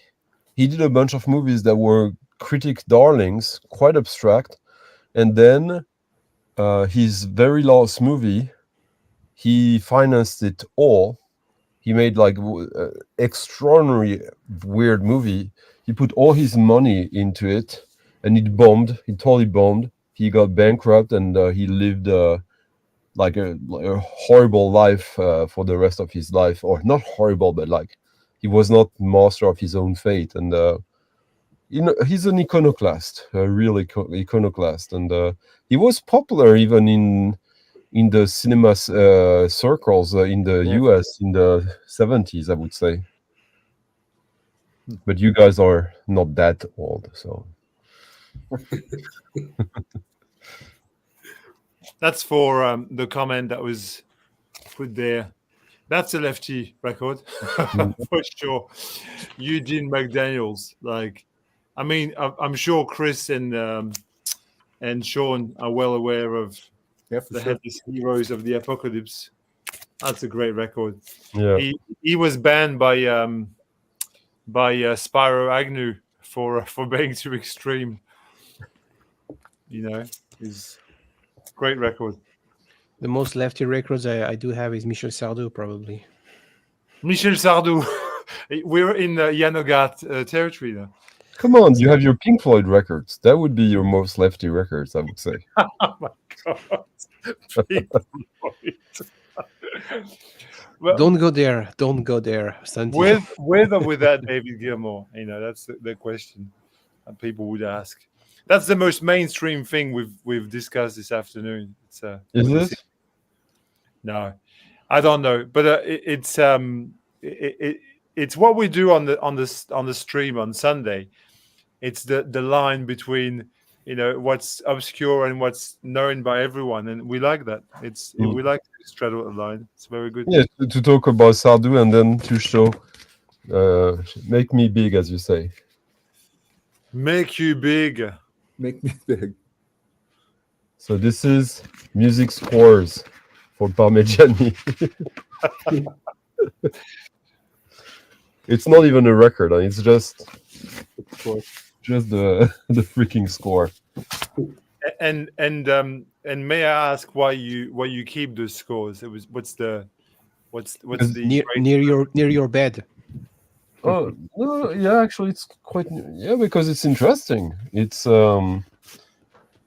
interesting to look at. It's interesting to read. The little I can understand of it, in terms of how he tried, like, because he had to invent some own, not notation, but like, if you look at the score of like what they call medieval music, there's like less than 25% of the information a normal orchestra would nowadays need. For example, it didn't have information about tempo. It didn't have like all this kind of like intensity and all. And with musique concrète, well, like he had to come up with some like add-ons on the notation as well. And it's interesting to figure them out and to see where it is, because it kind of helps you to also understand, I would say, the intellectual journey he went through to do that music, to conceptualize it. Because like nowadays, like most electronic music is being done by making it. You find your way through it. Back in the 50s, 60s, when you remember you needed to work like a whole month to create like 6 seconds of sound, you had a lot of time to conceptualize the stuff before it materialized in the auditive world, in the physical world. So when I was growing up, a lefty record, this would have been a lefty record. Yeah. A great lefty record as that. Actually, this probably had a lot to do with my politics at the time. You mean that influenced your politics for the future? Yeah, for sure. If you set aside the politics, though, the bass on this and the drums are just incredible. That record is crazy. Yeah. Great record, but actually, believe it or not, just playing something like this, I remember being in school with friends and they would, people would complain. I love the cartoon at the back that says, I spend most of my money on myself so I can stay fat or something like that. Right. Can you show it? I spend most of my money on myself so that I can stay fat. Yeah, that's right. Show it on screen. Yeah. It's so good. Yeah. Love it. Like the biggest like complaint I got from playing music, I guess, was when I was in high school, and there was like a radio, and I was in charge of the music at lunchtime, and I think it was like 93 or 94 maybe. I played Closer by 9 Inch Nails. That was pretty good. Like everyone sitting eating, and you got like Trent Reznor suddenly. Yeah, for those who don't know, most people know that song. Probably not Chris though, but I know. We used to, when I worked early on, where I worked, you could play all kinds of music, and my first boss was a Vietnam vet, and he was a Black Panther, and wow. I would bring in it was funny. I used to bring in, because I mostly worked with African American folks then, and so I would bring in tapes to listen to, and I'd bring in things like Slave, Parliament Funkadelic, The Blackbirds, Last Poets, Gil Scott-Heron. Yeah. Everybody was like, how the hell you know all this stuff? I'm like, they're like, I never even heard of half this stuff. I'm like, it's there. But the Last Poets, like, to allude what you said earlier, Sean, if you played that like too loud, you could tell people would get kind of like, oh yeah, especially like White Man's Got a God Complex and tracks like that. And it's like Whitey on the Moon. Yeah. Have you ever seen Black Wax, Sean? I'm sure you've seen it. Yeah. Yeah, that's a great Gil. I love Gil Scott-Heron. I saw him live once. It's great. So I went to school. I went to school at Wayne State University. It's university in the city of Detroit. And back in the in those days, in the 60s, those radical days with the Black Panthers and then what they called the White Panthers, which were like sympathizers to the John Sinclair and John Sinclair and all that stuff. So when I first started going there was still like near the college and around that area, which was a pretty bad area, but there was still remnants of that kind of radicalism that was there. Like I remember right across from the university, there was like a bookstore, and it was basically like a communist bookstore, and you could go there and find all this like far left all these books and manuscripts and everything, and that's all gone now. They've done away with all that stuff, but you could still, it was kind of cool for me because I knew that history, and to find those little bits of like where the MC5 and the White Panthers used to right on campus have a place that they would be at, or to find the communist bookstores that used to be around there in that area. There was still a little bit of that radicalism was still there. Not today, that area has all been bought up and it's all, now it's all condos and everything like that. So it's all changed. But yeah, it was kind of cool because that was in the like in the early 90s. You could still see a little bit of that, that radicalism was still there. In Paris, in Rue Dauphine, which is the street in the center of Paris where you have the University for Medicine Studies, there was a bookstore called Actualité, run by a guy from Toulon, who opened it in 1969. And when he opened the store, he made a little event, and he had two artists who came to like sign, and these were Karl Barks. You guys know who Karl Barks is? No. The guy who did all the greatest Donald Duck cartoons in the 50s. He's basically the guy who invented the whole lore of Donald Duck and Scrooge and all that. Wow. And he had Crumb. Oh, wow. I love Crumb. Both of them together. And in his shop, you would go to buy mainstream comic books, underground comic books, science fiction, anarchist poetry, and Asian poetry. And he had like behind the counter there was like original pages of Jack Kirby and portraits of Fernandel, a very big French comedian actor from the 50s, 60s.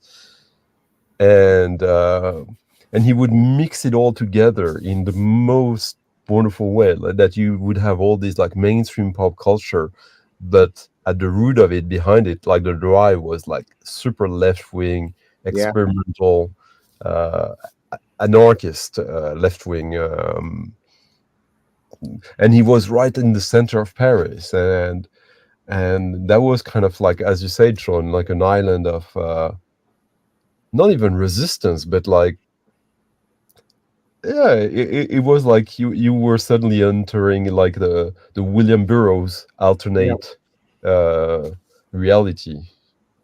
That's it was so strange to see these little, there, like I say, you'd go behind the counter and you'd see like kind of hidden away, but there would be a picture of Mao or a picture of Marx.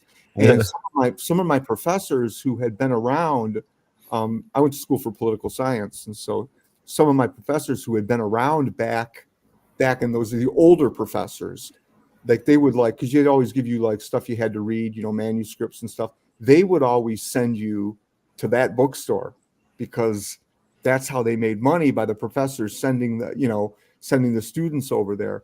But there just weren't enough of them left anymore. There just weren't enough of those professors that were giving them enough business so they could stick around. Yeah, and you'd see all that, and that's a good way to put it, like anarcho-communists. That's basically the point of view they were coming from. It was an amazing tradition for me. It was a cool tradition about the city that it kind of like been whitewashed, kind of washed over, and it wasn't really there anymore unless you knew what to look for. The records that Fred was showing, Colette Magny, in the 60s, the Communist Party and communist artists like her, they went to the ghettos and had movie screenings of Samuel Eisenstein and Potemkin Battleship and stuff like that, and to educate both people in art and also in politics without like preaching, just like giving them an opportunity. Like at the time, there was only one channel on TV, and not everyone did have TV at home, so everything was very controlled.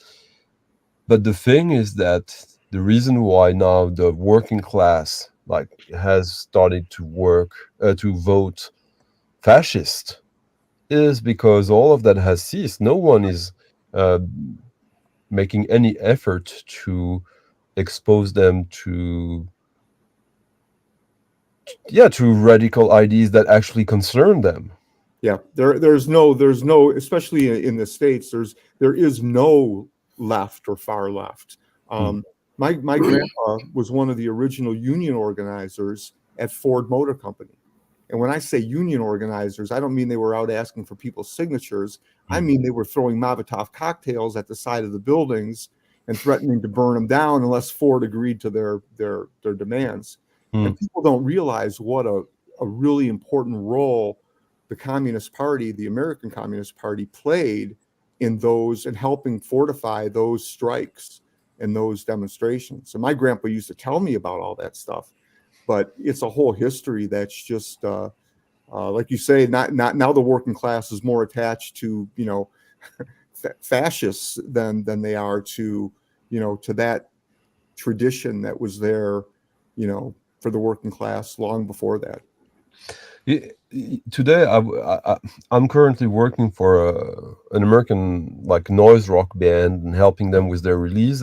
And one of the guys he's employed by Media Matters, who is currently suffering a lot because they got sued by Elon Musk, and he's gonna lose these lawsuits. But he's just trying to run them out of money because he can.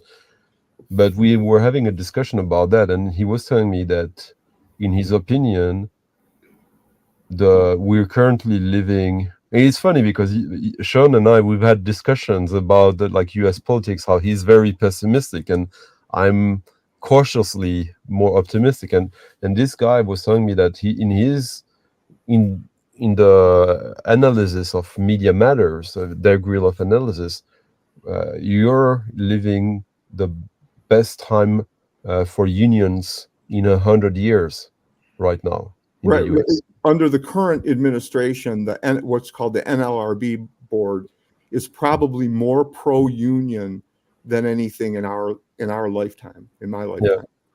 That's unions have never been as popular as right now in the US. Yeah, the opinion polls, and you're seeing unions, you're starting to see it all over the place. Unions are starting to form again for the first time in a long time. You're starting to see little unions spring up in, we have these things in the States called dollar stores. These little dollar stores where you buy everything in the store is like $1. Where you're starting to see, because these people are paid like nothing. The minimum wage in Michigan is still $9 an hour. It's ridiculous. Wow. And you're starting to see unions form in these little stores, these little coffee shops, and it's the first time in a long time. So yeah, that's true. That is absolutely true. I think, I mean, at one point people have to wake up. I was a long time ago, I was on a stream with Mazzy, and I was trying to explain to him that the US is one of the poorest countries in the population in the Western world, and he was like, "Nah, that's bullshit." And then he had no idea what the official level rate of poverty is in the US. Yeah. Like at what level of income are you considered? If you're over it, you're not poor. If you're under it, you're poor. And in the US, it's $16,500 a year. How can you live with that in the US if you live in a city? In the States, everything is so separated. So you have, there's an author I really like. Yeah, have you ever heard of Chris Hedges? Do you know who Chris Hedges is? Yeah. So Chris Hedges writes about how one part of America lives in Richistan and the rest of us live in America. And he talks about how there's such this separation that you literally have walls, and it's true. You have walled communities, very wealthy walled communities, and they never step outside of that. And everything seems like it's great. You know, the schools are good. There's no crime. The roads are taken care of. Everything is fantastic.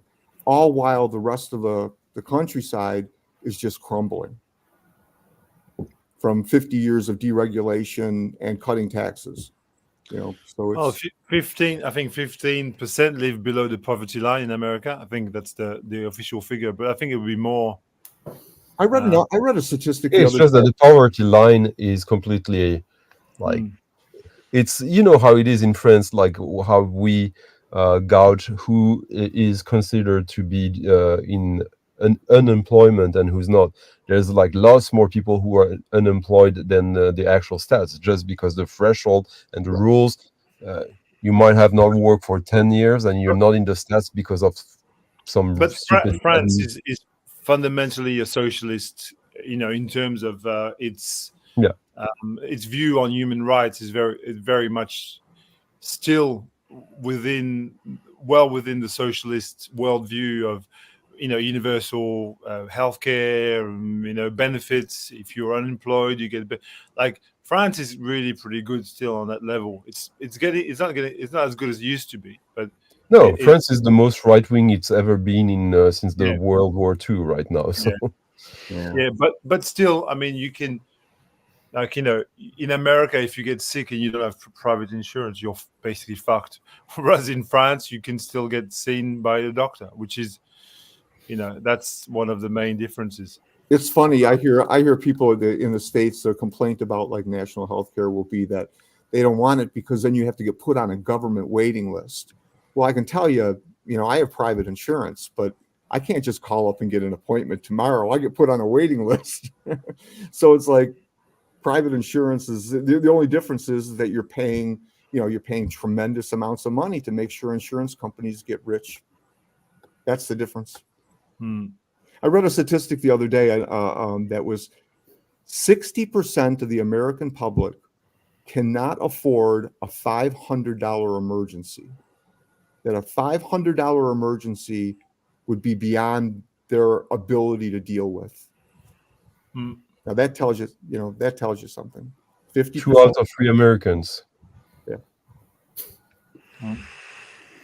Yeah, it's pretty scary. And I don't mean to be so pessimistic. I'm sorry.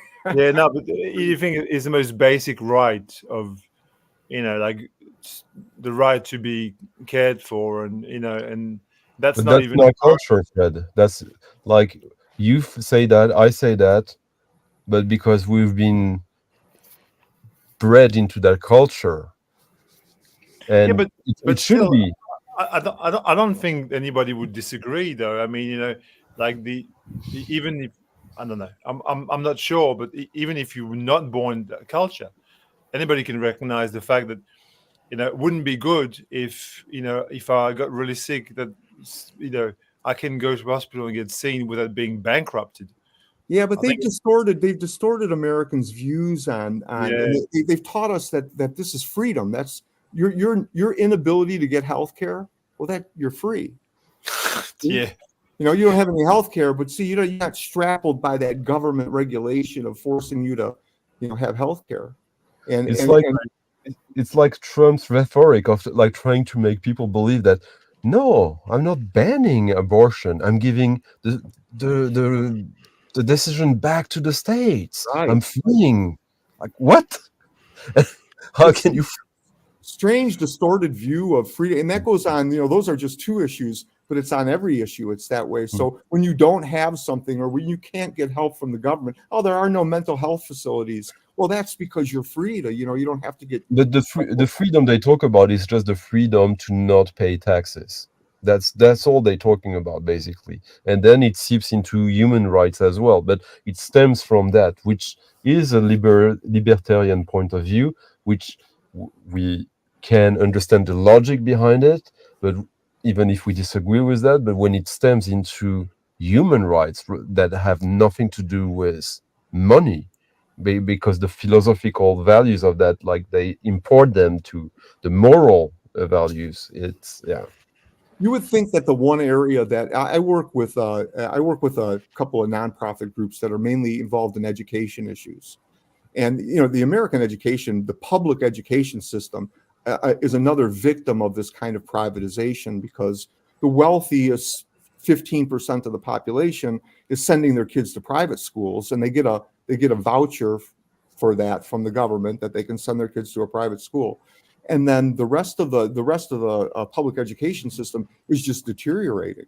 And for instance, in the city of Detroit this year, 83% of the kids who graduate will not be able to read at a third grade level. 83%. Now that is just devastating. But come on, who needs reading when you got TikTok, Sean? Right.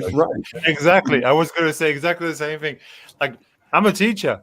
I see it every day of the week. Oh my God. Like kids, we try to teach them, how to, operate in a basic way in society, but all they care is, how popular they are on social media. And I mean, a lot of them are like that. I mean, which is our teachers do an amazing job. It's just that they don't have the resources that they need to be able to teach kids. You have a whole wait.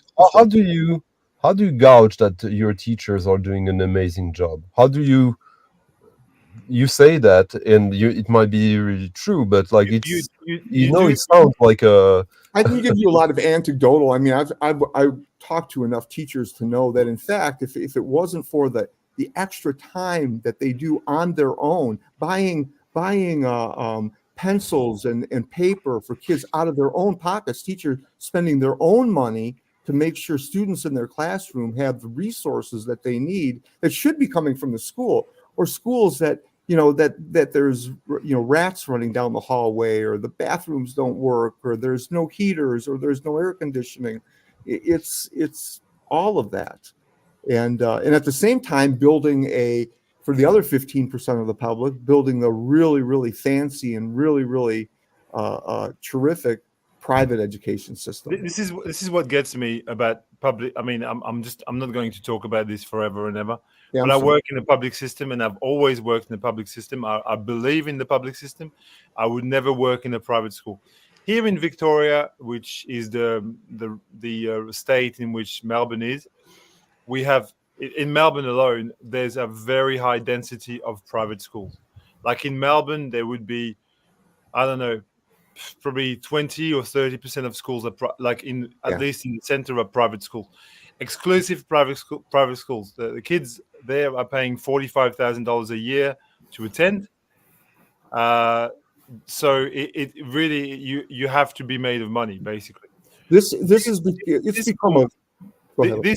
schools are, if I may finish, these schools are getting financed by the kids who pay $45,000 a year. They get the subsidy from the government that we get as public schools on top of. Right. So they're getting the money that the families are paying, and then some.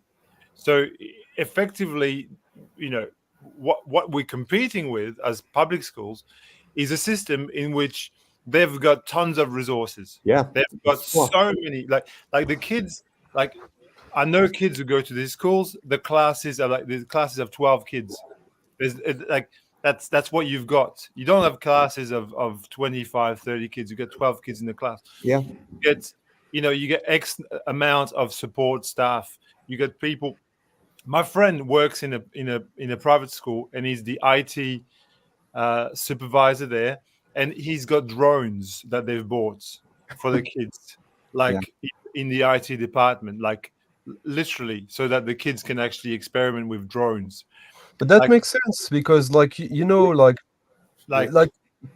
teachers in America, they are the fifth column that is tasked to teach Marxism to the youth. So if they give them drones as well, it makes sense. Like, it's like the Red Dawn scenario. I mean, what you're raising there, Stunty, is there is a certain amount of ideology that is going into the classroom, which has no place there, in my opinion. I mean, if you walk into a classroom, you shouldn't profess any form of ideology to kids. That's not my place. My place is not to say, "Oh, you should be a communist," or "You should be a Marxist," or "You should be embracing." But does that happen in junior high and high school?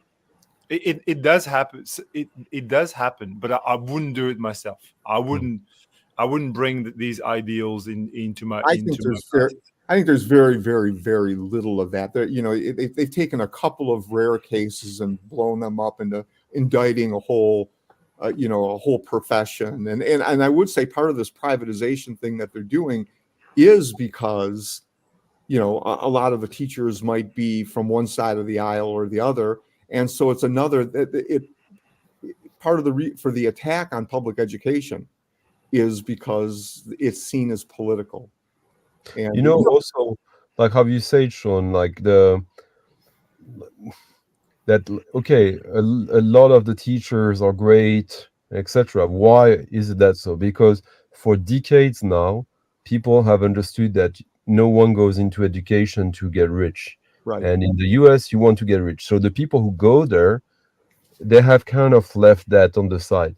And when you meet kids, when you work with a lot of people that you interact with on a daily basis, that develops your empathy, obviously.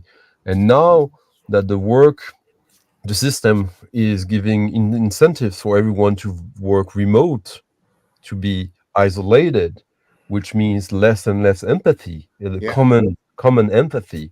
That is the world that is being built right now, of people not being able to understand, to care, to go that extra mile because it's the future generation that is at stake right now.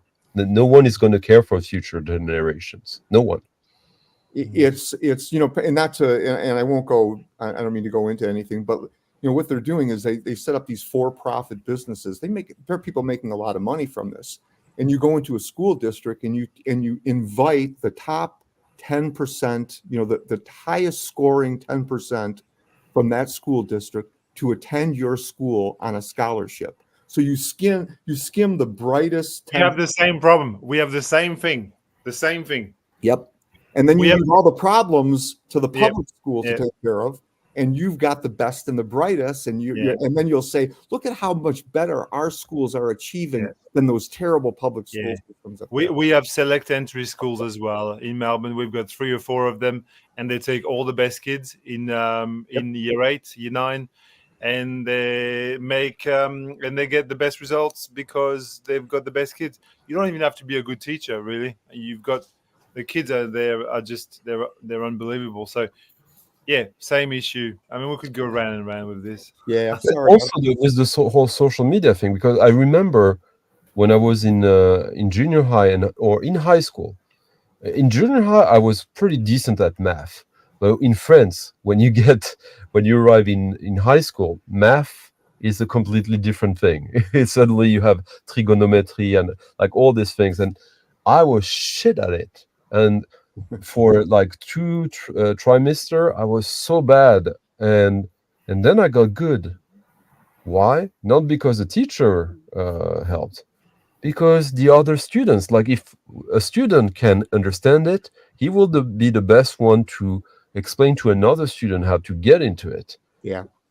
And So that's something that we never talk about in education anymore as well, how students should help each other. And when, as you said, Sean, like they and Fred, when they take the top 10% or whatever, like you're like the teachers are maybe not as important as the camaraderie between the students at that level when you reach 15 and plus. It's more than this. For me, as a professional, it's more this. It's that when you skim the top of the pile, the kids that are in the class have no one to look up to. Yeah. That is, you need someone who in the class you think, oh, they're the best. I want to be like them.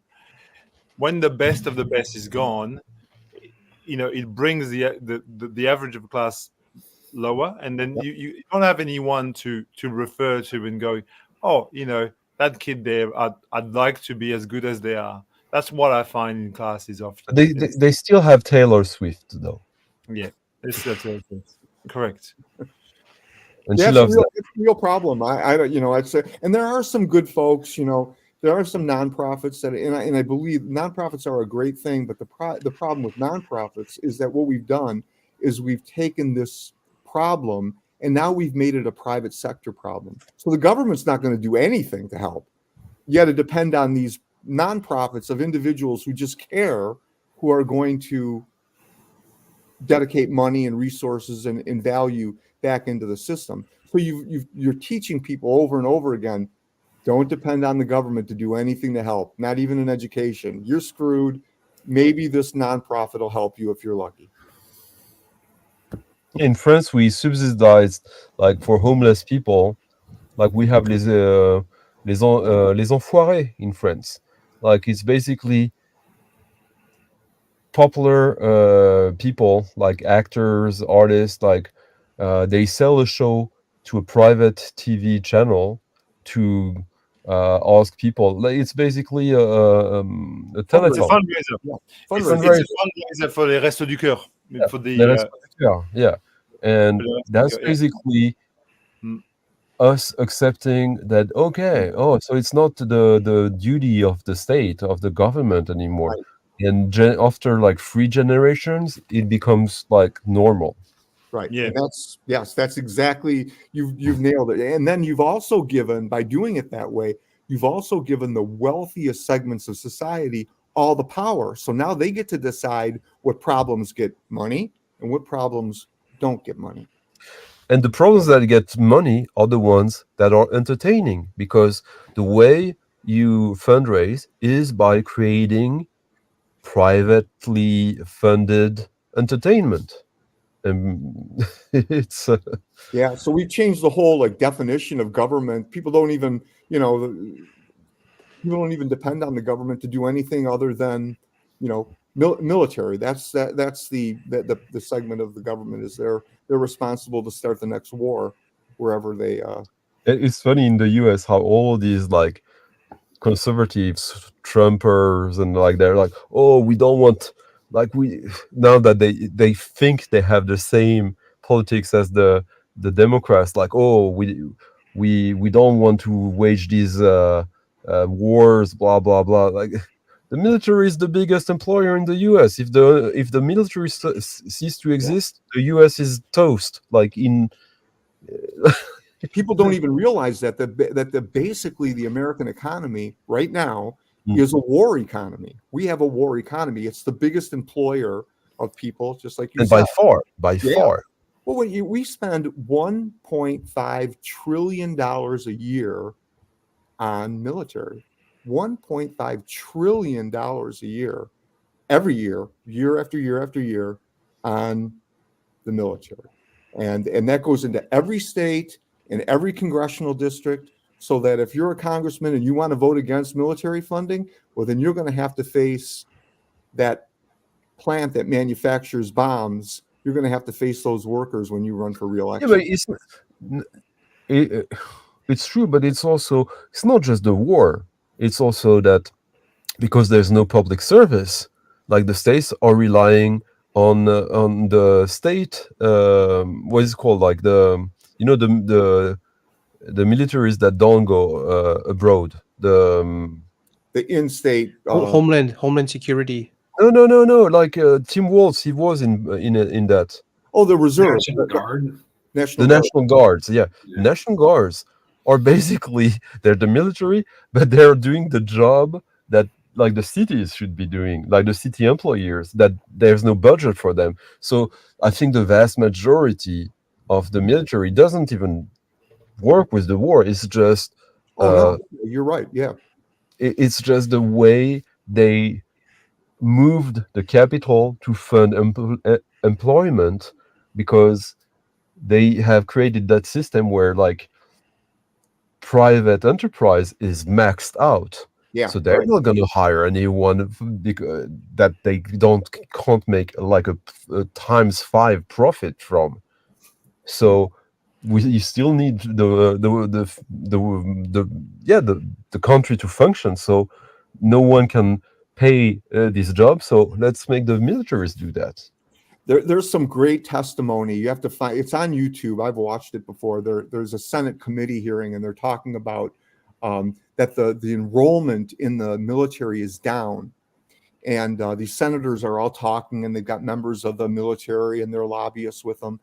And he says, well, Senator, we can't let the economy uses something like wordage like this. We can't let the economy get too hot, or these kids aren't going to want to join the military.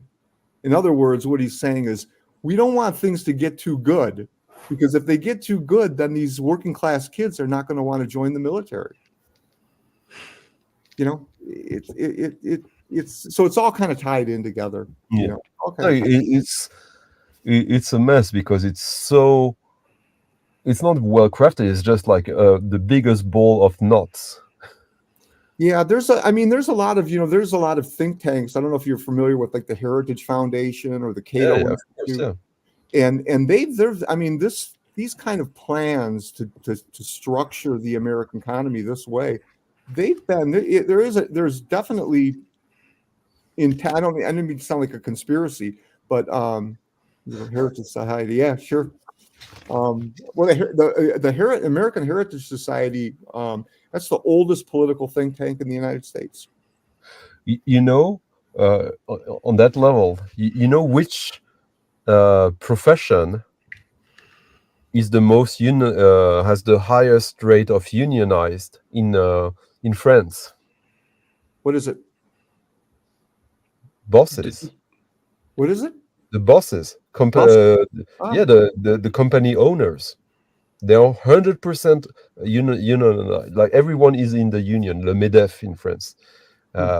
It's the only union that has 100% of the representative of that. I don't know how it is in the US. I'm sure they wouldn't call it a union, but I mean, everyone who owns a business would want to be part of the discussions about the future of America, right? It's more of a cartel than it is a it is. Like, yeah, it's the percentage of the American population that's unionized is so, even in the current environment, now it's starting to change. It's so small, less than 10%. You know. So, sorry, I've hijacked the discussion. No, it's fine. Now I just went away because it's 2:00 in the afternoon. I haven't eaten yet, so I'm having some food whilst you're talking. It's all good. It's an interesting conversation. Chris is like completely. Is he still alive? Sorry, Chris. No, I'm just listening. My personality is I'm not a big talker. But once you get me started with either music or politics, and you've pulled me into a vortex. It just reminds me of what Bill Hicks used to say, like, there's no fucking threat to us in terms of like military spending, and it's all fabricated. And that you're not even including the black budgets that we don't even know about. Right. Like Yeah. It's just, I don't know. Well, people don't even realize the huge percentage of the American budget that is just off the books, that they don't have to report to anybody, they don't have to tell anybody. Well, you know the story how the Contras were funded. Oh yeah. Yeah. We all know now how that happened, through the selling of cocaine to the opioid crisis was basically the result of U.S. intelligence funding fascist militias to fight communism and socialism. Yep. That's all, and that's not speculation anymore. No, we it's know from Freedom Information requests that is exactly what our CIA did. Is they sold cocaine, and then they went to the American inner cities and they sold it to minority populations throughout the country to fund, to make sure that And who was the head of the CIA back then? It was George Bush. Yeah. Daddy Bush. So, yeah, that's the sickness within, and like Chris was just saying, what they do within the country is there's a constant drumbeat of they're coming for you, they're coming for your American lifestyle, they're coming for your. That's Trump in a nutshell. But I mean, not just Trump. I mean, they beat this drum constantly to get everybody worked up. Hollywood participates in it. That's why we have Top Gun and constant getting us ready all the time for the next big threat. It's China, it's Russia, it's Venezuela, it's the Muslim community. It's always some outside enemy coming for your sweet American dream. Like Scott Heron said, with peace, problem with peace, you can't make no money from it. That's right. The worst part of it all here is that none of all these points we've made are even left-wing. No, they shouldn't be. You're right. No, they're not. Humanist. They get labeled as such because of the cultural wars, and cultural wars is just like theater, by the way. It's What's in America? What it's done is it's taken the place of, especially in America. I remember when I was young, during a presidential campaign, they actually would talk about energy policy or education policy. Today, there's no discussion of those issues anymore. All they do is talk about red, white, and blue. These kind of ridiculous side issue scandals. That's not true though, Sean. Like there's been more talk about energy policies in the US in the past 4 years than in a long time. Well, they've reduced it down to, I mean, in a certain sense, I guess, because what they've done is they've reduced the argument down to drill, baby, drill, or I don't want it, but they're not. We don't have a discussion about those issues that goes any deeper than I'm for drilling, and this one, no, I'm not for drilling. It never goes. No, I disagree with that. I think the fact that they're talking about renewable energies and how it will impact, it would reshape the workforce, the need for new jobs, and there's a global thing. I'm not saying it's working or it's right, but there's an ongoing discussion about how a change of energy culture would result in a lot of reshaping of the society that could be very positive. There is discussion about that. I don't doubt that there's discussion. I think I hear lots of discussion outside the country, but I don't hear a dialogue happening within the country among the two major political parties about compromises on the way towards a realistic, whether it's a realistic energy policy or a realistic immigration policy. I don't hear a dialogue that goes on. I hear accusations and finger pointing, but not like you used to hear, that I remember hearing in campaigns past, where there was some discussion and debate about, hey, maybe we should do this, and then the two sides could kind of come together and find some sort of medium so that something could happen. For you, the original like because we know how it goes when you have to actually vote in politics. But for you, the whole thing about the Green New Deal is just buzzwords. I think it's all reduced to the, like, lowest common denominator. I know how it is in the end, yes, but like when it starts, when the discussion, when they hire experts to analyze and to give their results and all that, I thought it seemed pretty. There was a lot of intelligence behind it. Like what ends up in the Senate, that's a different thing.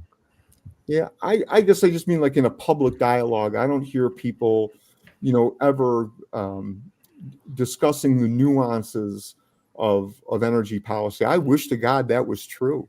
Well, AOC, she discussed this all the time and at length and in details, and like she's only a click away. If you want to hear, for not you specifically, but like there's a bunch of politicians in the U.S. who are ready to talk and explain and detail and give the wider context in both short term and long term. Yeah, no, there are people at low, even on the immigration issue, which is that's the big, hot issue right now in the States, is this border issue, this immigration issue. And if you go below, if the further you come down within the system, there are members of Congress who deeply care about this issue on both sides of the aisle, who want to see a compromise. I mean, in fact, I would say probably a majority on both sides would love to see some sort of compromise, but the leadership on both sides prevents that from happening. I mean, that border bill that they had, Sean, was right. Perfectly. That was it was the strongest border policy in years. But shithead decided to tell his minions he uses it as a political football. That's right. So he can tell us that, they're emptying criminal asylums in Venezuela and South America to come to our country. Yeah, but all of that is out in the open. Like there's the propagandists who say it's not true, and then there's all the rest of the media that says it's. So what's the big problem there? Like people are aware of that. Yeah, but people are living in their they're living in their silos, so that if you're on one side of the aisle, you're only getting your information from Newsmax and from Fox. Yeah, for sure, but which just limits the discussion, I think. Which is just a shame. But I don't know how you change any of that, but that's. Well, that's easy, but no, it's not easy. It's the same problem we have currently in France, which is that 80% of the media is privately owned by 90% of the media in France is currently owned by 8 billionaires who are all like Christian fundamentalists. Yeah, so, it's super censored and super controlled. Yeah, Bolloré in France. Bolloré, yeah. And Bernard Arnault. His business is luxury, but he owns media, and he has like a blacklist of anyone who works for any of my business companies and talks with these 8 medias. You're out. You're not even allowed to talk with them. Yeah, he owns Louis Vuitton. He's the richest man in the world, Bernard Arnault, or he's in the top 3 at least. Yeah. The dirty little secret of the immigration issue in the States is that nobody ever asks the question, why are there people at the border? Why are there people coming from the southern border trying to get into the United States?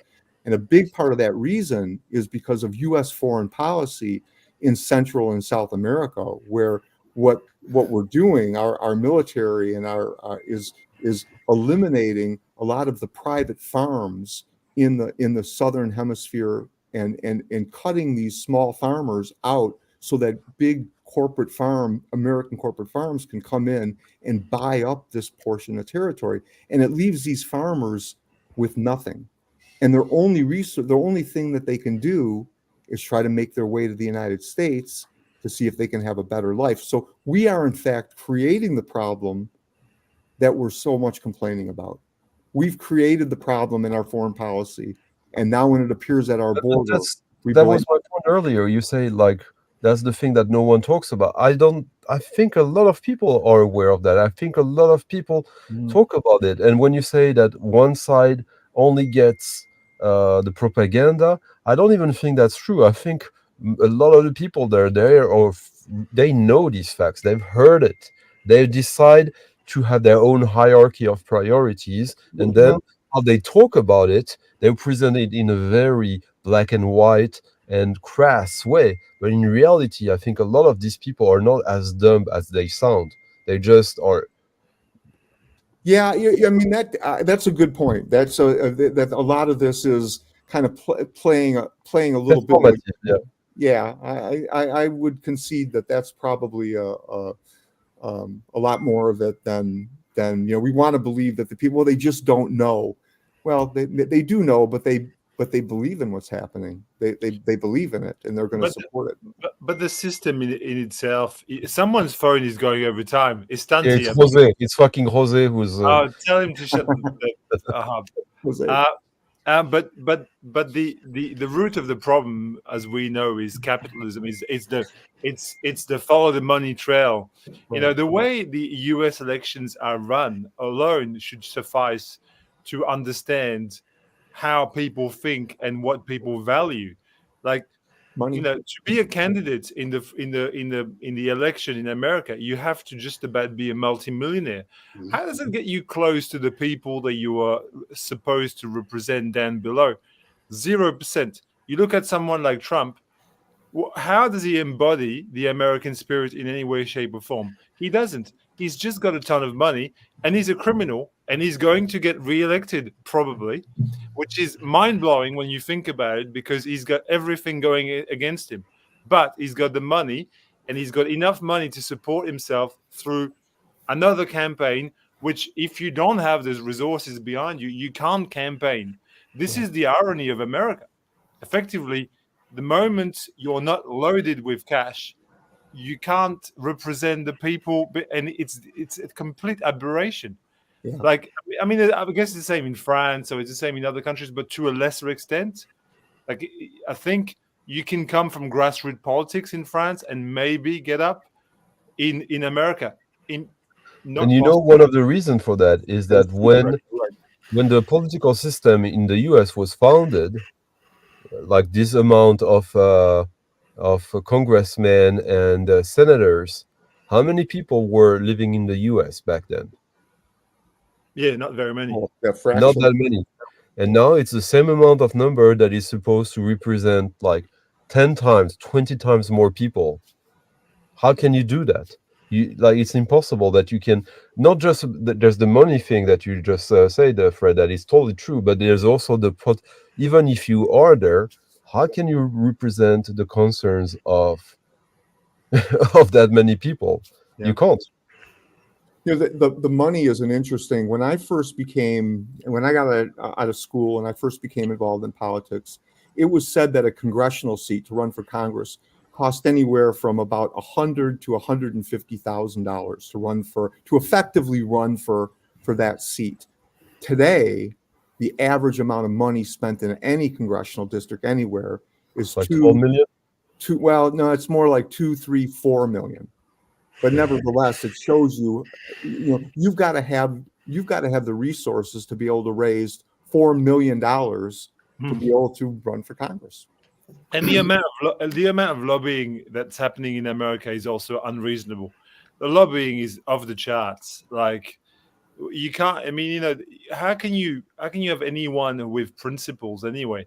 The moment you put someone in office with any principles, they're going to get overrun by lobbies. In any case. So, well, the lobbying in and of itself, there's nothing. You know, I mean, I work with folks who do work. You know, who correspond with their representatives, and there's nothing wrong with lobbying in and of itself. The problem is the money involved with the lobbying. So that if you don't do what I'm asking, well, you know, and it's all kind of hush hush, you know, nobody talks about it, you know, or anything, but that's when you're doing the bidding of the people of the donor class, when you're doing the bidding of that, rather than. But there's nothing wrong with if our little group here suddenly we had an issue that we wanted to go talk to our representative about, and we got together and we formed an organization and we went there and we talked to them. There's nothing wrong in and of itself to do that, and a lot of citizen groups do that. But it's the money. It's the ability to make contributions, and they're unlimited today because of dark money and because of PAC money. Used to be limits, so you can only give X amount of dollars to this candidate per year. Today, all those spending limits are gone. You can give endless amounts of money.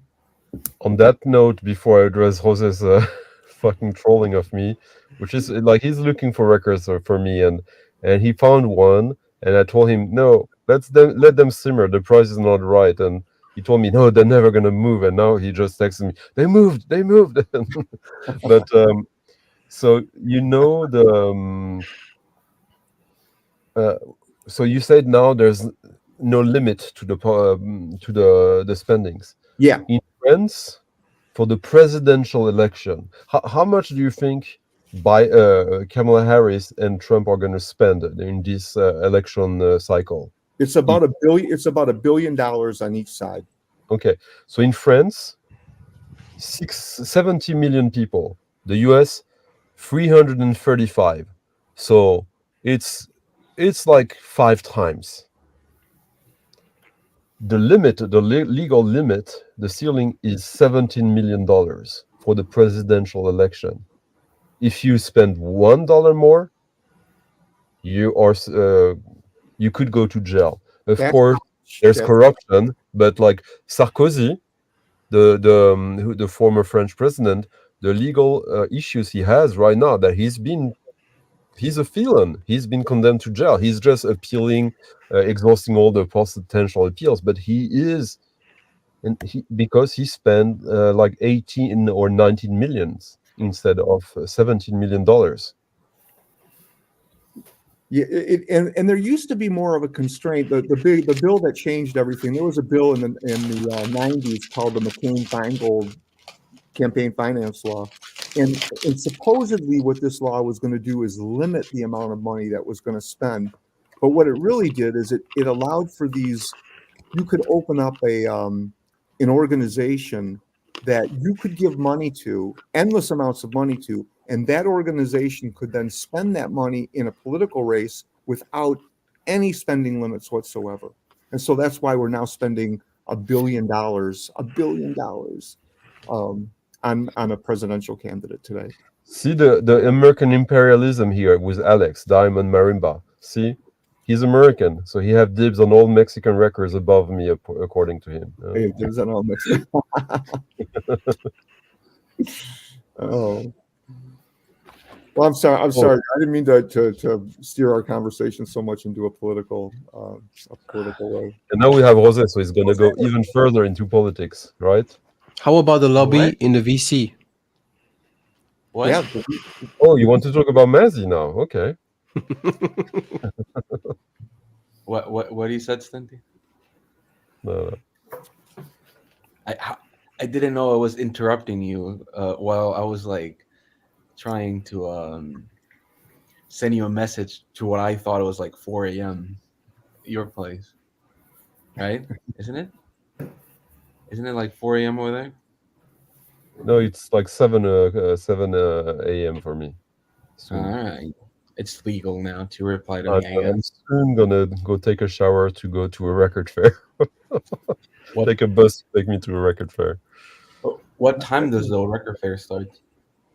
It starts actually in an hour, but for the early bird. I'm just going there at 10 o'clock. But to get to the CD, the time it will take me, and yeah. Then I'm gonna hang at a friend's record store till I go see Current 93 live this evening. Wait, what? So if I go there at 1, it's gonna be at 8. So you're gonna be at the show, right? When I'm at the thing, right? So it's gonna be like you're not gonna be able to like PayPal anybody. Look at this guy. No, look. So they texted me. So a little context. There's a record store here in Monterey that absolutely does not sell any interesting records, but they bought a collection of radio station host, DJ here, that he worked for like university here, like a radio program they had, and for 35, almost 40 years. And he met like most, if not pretty much everyone that was doing like experimental music here in Mexico. And he had the pleasure of having him on the show, and he would get like free copies and sign and stuff like that. Cool. So he sold around like 3,000 or 4,000 records for like $500, because he was just like trying to get rid of everything. And so like Jorge Reyes, stuff like that, Via Lactea. So I bought one of those records. Like, I was like so shocked that I found one of those records that I'm always looking for. And they were selling it cheaply, at least less than Discogs price, and it was signed. So I was like, oh shit. And it was signed to someone. So I found the name, and I found him on Facebook, and I went to a bar, meet up with him, and he sold me two other records. That's like a dodgy story. Yeah, it's a super dodgy story. Yeah, I actually thought Jose it was is actually CIA. Yes. No, I'm a U.S. Marshal. No, That's but the record you showed last night, wasn't it, Jose? Didn't you show yeah, that? yeah, it was one of those. Yeah, well, two of those were but it was weird because it was like, so he wanted to meet up to see if I was like worthy of buying those records from him, and he sold them for 500 pesos for both, so like $25 for two records that are, I think the cheapest one is $500 right now, and the other one, the cheapest one, is $300 right now. So I was like beyond excited, but now this store doesn't want to sell me records because one of those records is a record that Stunty wanted, and I didn't pay for it. I was like, yeah, I'll PayPal you later. So I guess I have to go there tomorrow and be like, hey, right? So Let's see. They moved a little bit. They moved a little bit because I'm gonna buy like two records that are like $200. So, well, I don't know the prices yet. They might be $100 or less. I don't know, maybe. But I'm excited, I guess. Let's see. Diamond Marimba, who's trying to like first American imperialism, now dual citizenship. Dude, Jose is not Mexican. He's Jewish. My granddad was Schindler. How do you think you're standing there? Think you mind minority? Well, actually, today I had an interesting conversation with someone in Portland that has a radio show, and he contacted me because he saw that I posted a record. Too many records. Was that too many records? No, it was not too many records. But so the guy has helped Vinyl on Demand. Everybody here knows what Vinyl on Demand is, right? Sure. Yeah. So he's helped Vinyl on Demand on 3 or 4 box sets. Like he has like the cassette. Oh yeah, the American Underground. Yeah. So he had the cassettes, and most of the times he doesn't even know where the fuck he got them, or he just got them out of like somebody give him a tapes.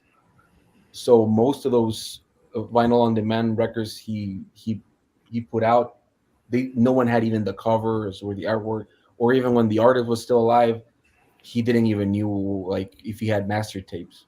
So I thought that was pretty interesting. And so he has that Maria Elena Arizpe flute record that I've been hyping for like 6 months now, that I have on cassette, and he has it on vinyl. So it's funny because like you guys might not know all of these records, but like often like I talk with Jose about a record, and there's a sort of zeitgeist because like we happen to know about these records around the same time, some often, not for all, but and then suddenly like stock copies appear. Like there's often like something like pretty weird that like you would think that just like a bunch of guys around the world that have a very abstract interest in one thing, and that helps manifest. Yeah. This is the Via Lactea, the Via Lactea cassettes, and so But her solo album is better, I think. The what? The soul, her flute out, the flute. No, album. This is Via Lactea. This is like, yeah. I know it's not the same people. The Via Lactea is what's his name? Yeah. No, but so I was just saying like how he collects. He's been collecting for forever, and I just thought it was really interesting how I don't know, man. Like when your collection becomes like it has so many shit that nobody knows that it exists. It's always interesting, and stuff like it's not even on Discogs like this. Cassette is like Rolando Chia. He's a classical trained experimental guitar from Mexico, and like that cassette is not on anything. And this is a unreleased cassette from a guy called Carlos Beltran. Like stuff like that. How does the shop you work at, your friend's shop, how do they do with cassettes these days? What do you mean? Me? Yeah. Wonderland? Very not often. I mean, we get what sells if we get something like an ECM on cassette, because you don't see that too often, or new age stuff, which is collectible to some. Like I said, I have friends who have massive amounts of cassette new age, private new age. I just have the vinyl, but every so often, it has to be something special, like the stuff like Jose is showing, or something out of the ordinary. Well, sometimes you can't, like for me, I have a label that started as cassette only, and I love the format. And one of the reasons I love it specifically is like most of them, well, all my releases also have digital downloads. So I guess you could say that you can physically sell a digital download in most cases when people don't really want the cassette. But we do them real-time duplication to keep the best quality you can get, right? Like a transfer and everything.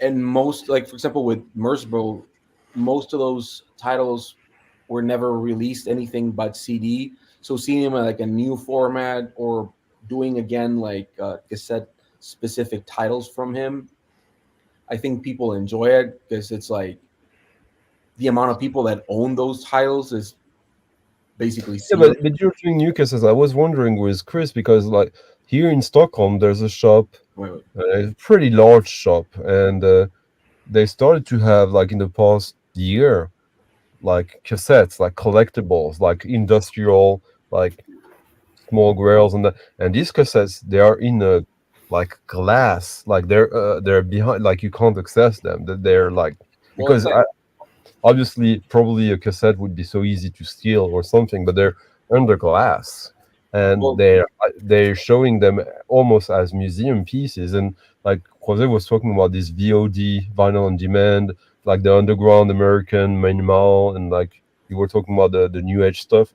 I'm just wondering how much of that is becoming desirable and collectible beyond, like, there's people who buy stuff just because it's rare and cool, and then there's the people who care about that. But like, I'm wondering how much of that is starting to become standard, that like you will have people who want to have cassettes and they want to have the cool ones and the expensive ones, and so which means that the shops will see that as a business opportunity as well. See, I noticed a few of the shops that I go to are more and more starting to pay attention to cassettes. Like you're starting to see used cassettes being a bigger and bigger portion of what they're doing. Just this is the next cassette we're doing. It's called Solo Noise. It's one of the first Merzbow records that everyone agree that was like among their the best ones. See, he's doing even color variants like Well, vinyl. there's sharp. no. The reason we're doing that is because this is the name for this type of printing is called Reissue printing, which is a Japanese type of printing that was very popular when these cassettes were printed. So the actual color of the first and second edition were these red ones and the white ones. Kind of so cool. we're doing, for example, this blue one. It's only going to be for Sound Dome, and there's only going to be 10, like 10 copies. And the white one is going to be for Ergot Records in New York. There's only going to be 10, and then these two are going to be on Bandcamp. So, to be honest, for example, I'll say that here in Mexico, there's a lot of bootlegs that are being sold for a lot of money on cassette. A guy that released for the first time a free jazz band from Mexico called Atrás del Cosmos. It was a good release and everything, but they are doing now Don Cherry when he came to Mexico and he played in Aguascalientes. And it's somebody found a cassette of the show, and it actually sounds great. And there's no photo evidence of him going there except like posters of the event and recollection. There's a interview he made after the show, but there's no pictures of the show. There's no anything. So I think it's interesting because at least here in Latin America, it was not common. It's not like the Grateful Dead that you had like people taping everything at shows. Here, everybody was like, rock shows were against the fucking law, you know? So it's like bands in the 60s, band in the 70s, and then punk. In Mexico, everything was like 10 years after. So if like punk was popular in the 70s, and Mexico was popular like in the 80s. So sometimes they sound a little like oldish because they're like 80s punk instead of being 70s punk. But I like this set. I think it's a great format and it has like underrated stuff. I thought it was just a fad that would go away, but it seems like it's kind of. I have three sons, and 22, 19, and 18, and they're into cassettes. They dig them. If they don't collect much, but they'll collect. They'll hold on to a cassette. Everything else is digital, but the cassettes they're into it. They're cheap and sometimes they sound great. I have like even radio. Wait. You say they're cheap. I saw your latest release on Soundom. They sell it for like 17 euros. Yeah, but I didn't sell them for that.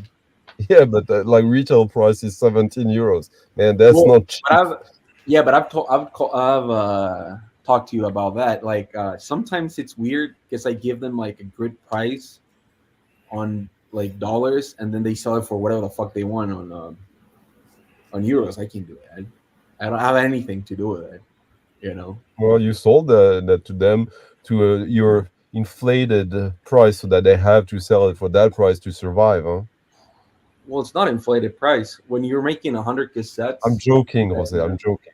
No, I know. But for example, Reissue printed artwork, it's way more expensive than just digital one. Because the ink, it's like basically like, what do you call that in English? When you, the painting. So you're saying it's a hipster thing, basically. You're doing it on a more expensive paper. No.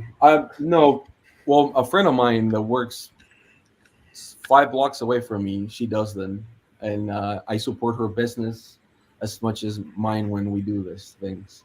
So how does that contradict the fact that it's a hipster thing? No, it's more of a I support local artists.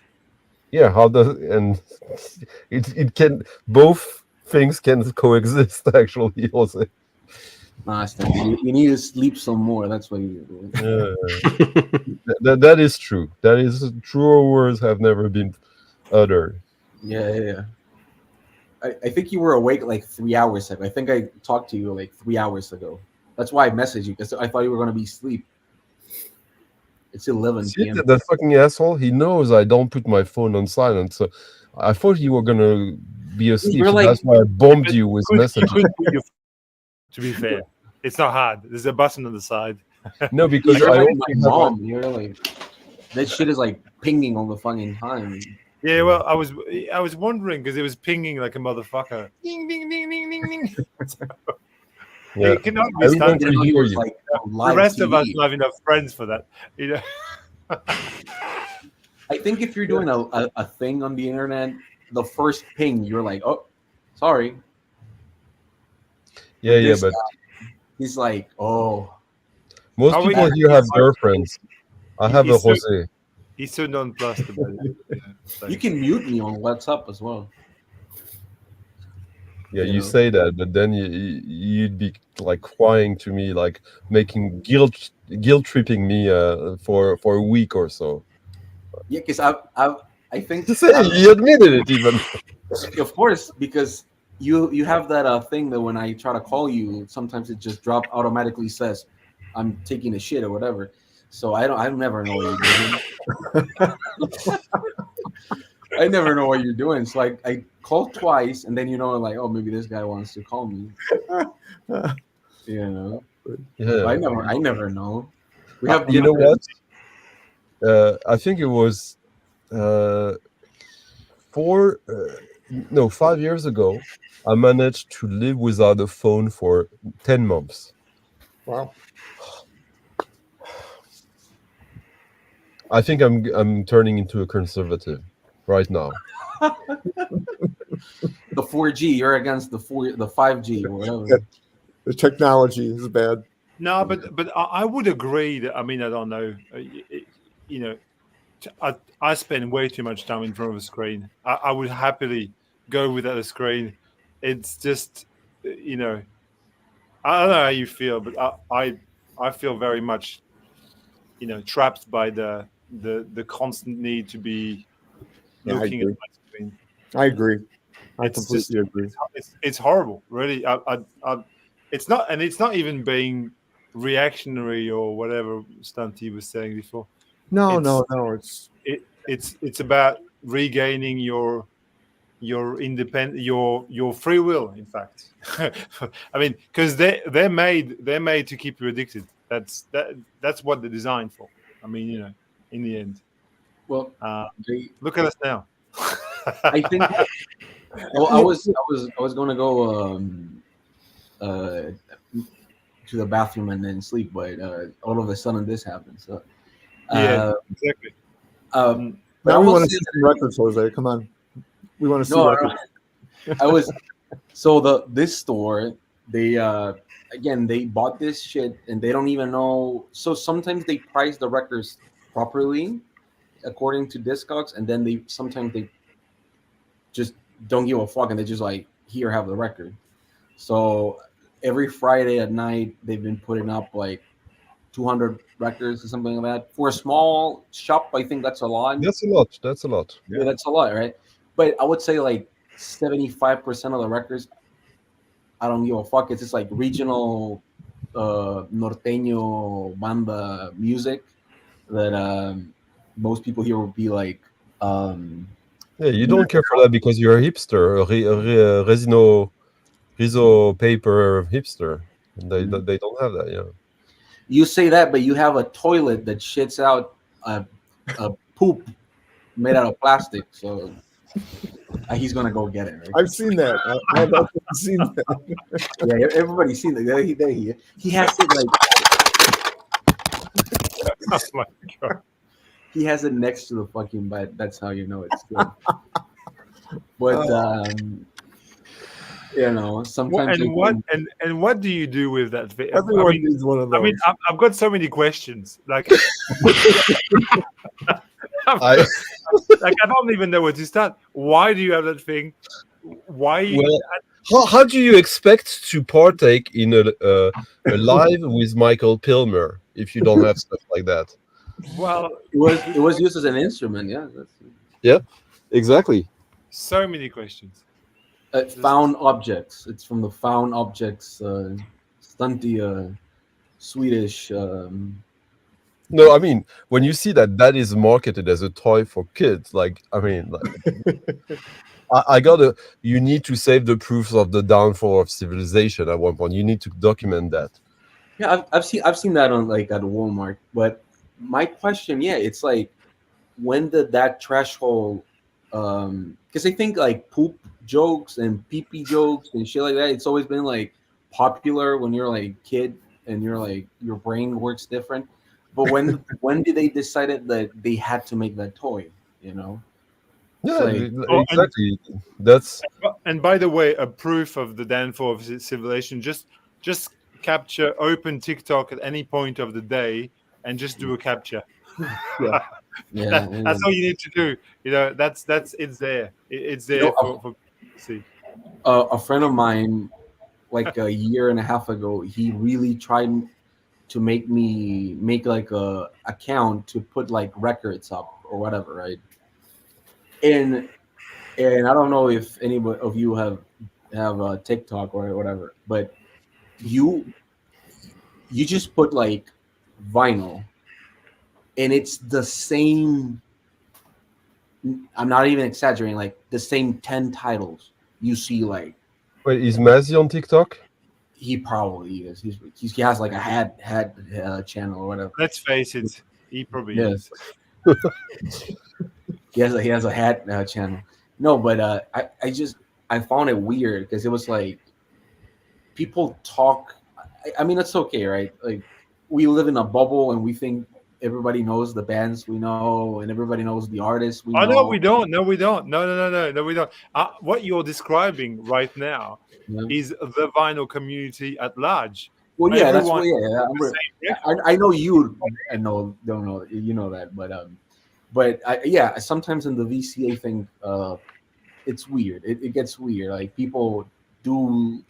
Because I was talking with Stunty about that. I think, not exaggerating, 90% of the people in the VC are reissue buyers.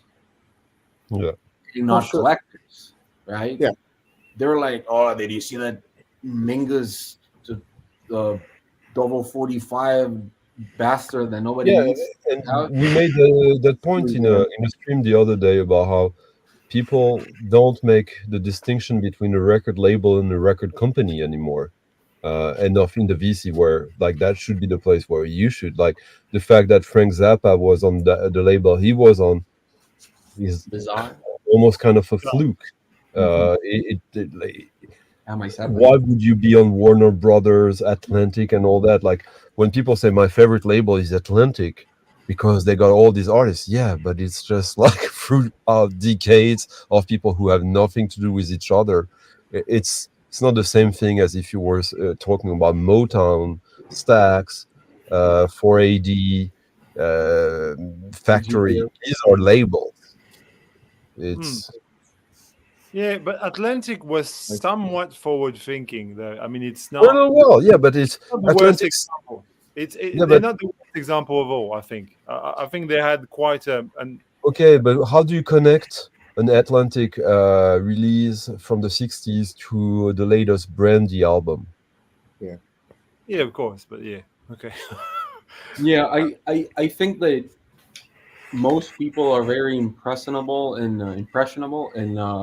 in the VC, where I guess it's an overstatement that everybody knows that sometimes audiophile people want to know how it sounds rather than the music.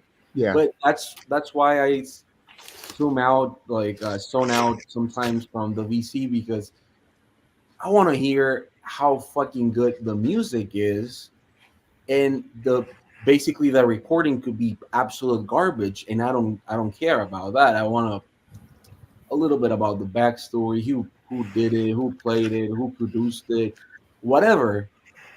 But the least thing I'm thinking is like, I mean, I guess it's important sometimes, but it's like, do I give a fuck if the record was half speed mastered?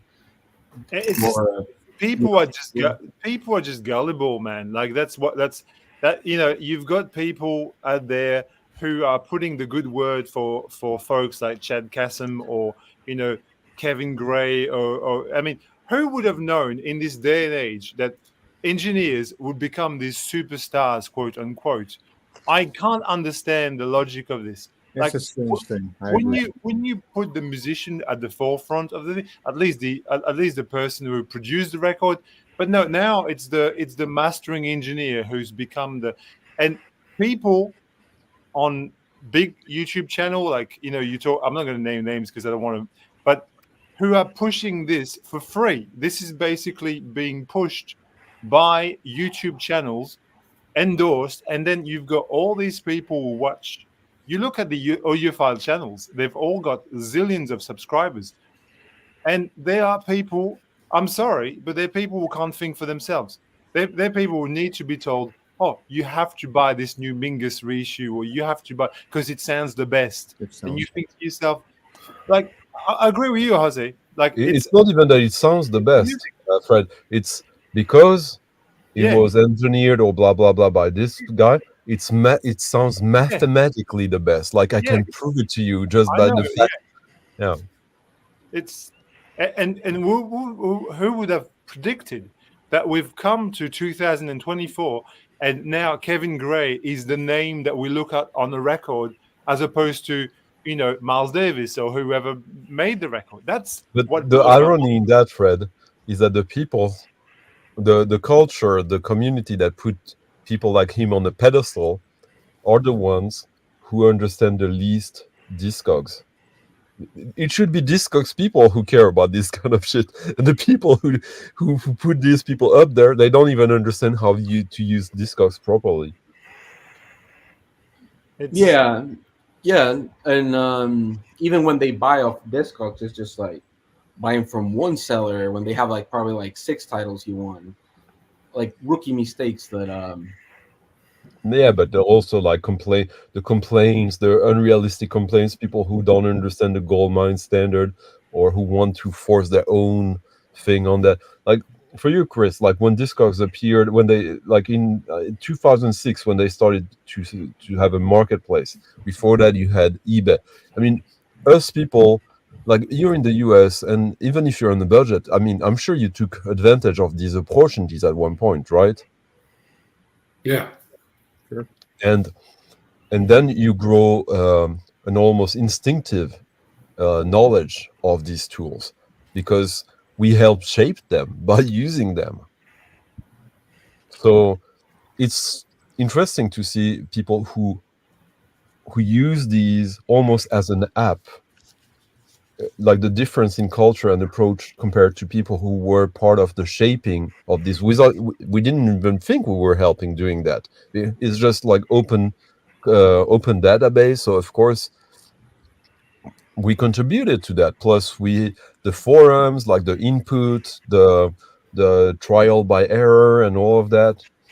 And still, like now that like people have an almost perfect tool that has a lot of culture behind it, a lot of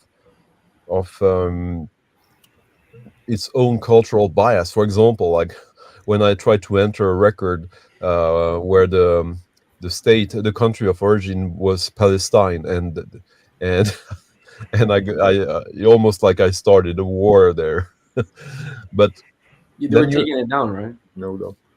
Yeah, it was guys who were voting it down and like who obviously had an agenda. But then just to understand these things, that like it was like we had like this discussion on the French VC with Fred, Romuald, and others about like people who were like trying to push that agenda that because it suits them. They're kind of newbies at it in a way that music should just be like the universal language. It's something to unite people.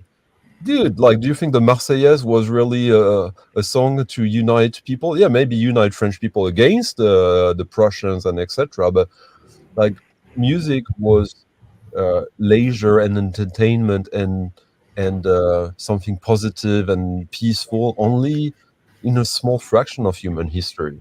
For the longest time, it was a tool for power, for rituals, for information, and it still is. to a large degree.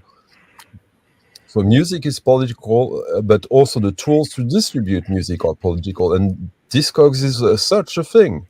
Like the fact that you can't choose openly which country is the origin of that record, even if it was actually from that country, means that all of this is highly political. That's interesting. I never thought of that before, but yeah, that's true. Yeah. Yes. Yeah, I killed the mood again.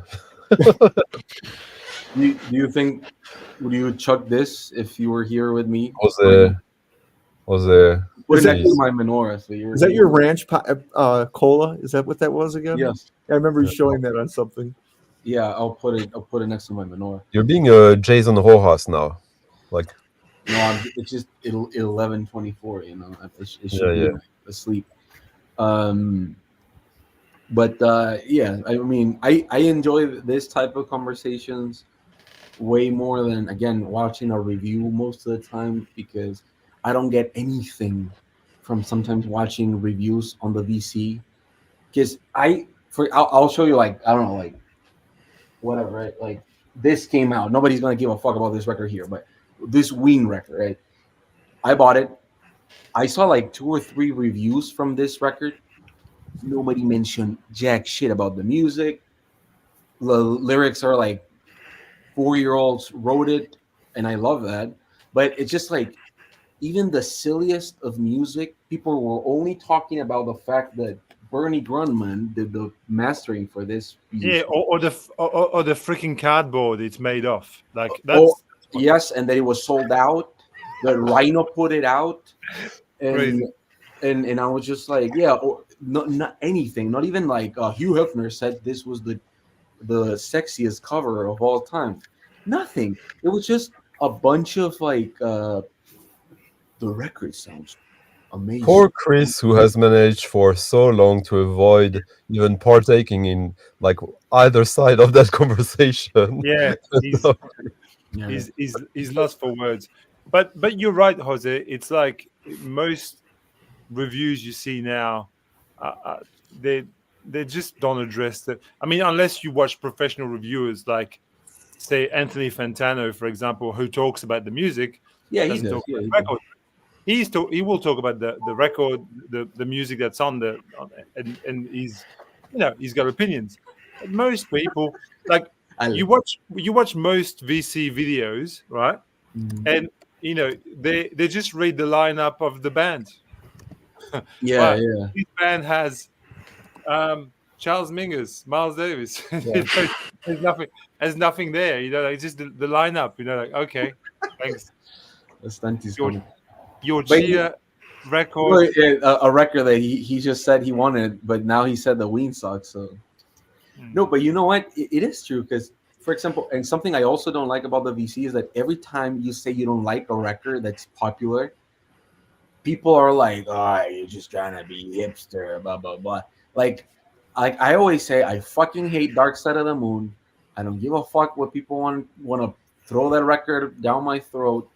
The only Pink Floyd records I like has a cow on the fucking cover, or it's a soundtrack, right? Obscured by Clouds, Atom Heart Mother, and I don't even have them on my psyche of records I'm gonna listen to like per year, But what I mean is just like, I don't like, people get really mad when you say stuff like that, and they think you're like exaggerating, blah blah blah. And it's like, no, it's because I like other type of music. Like I've said it before, and I'll say it again.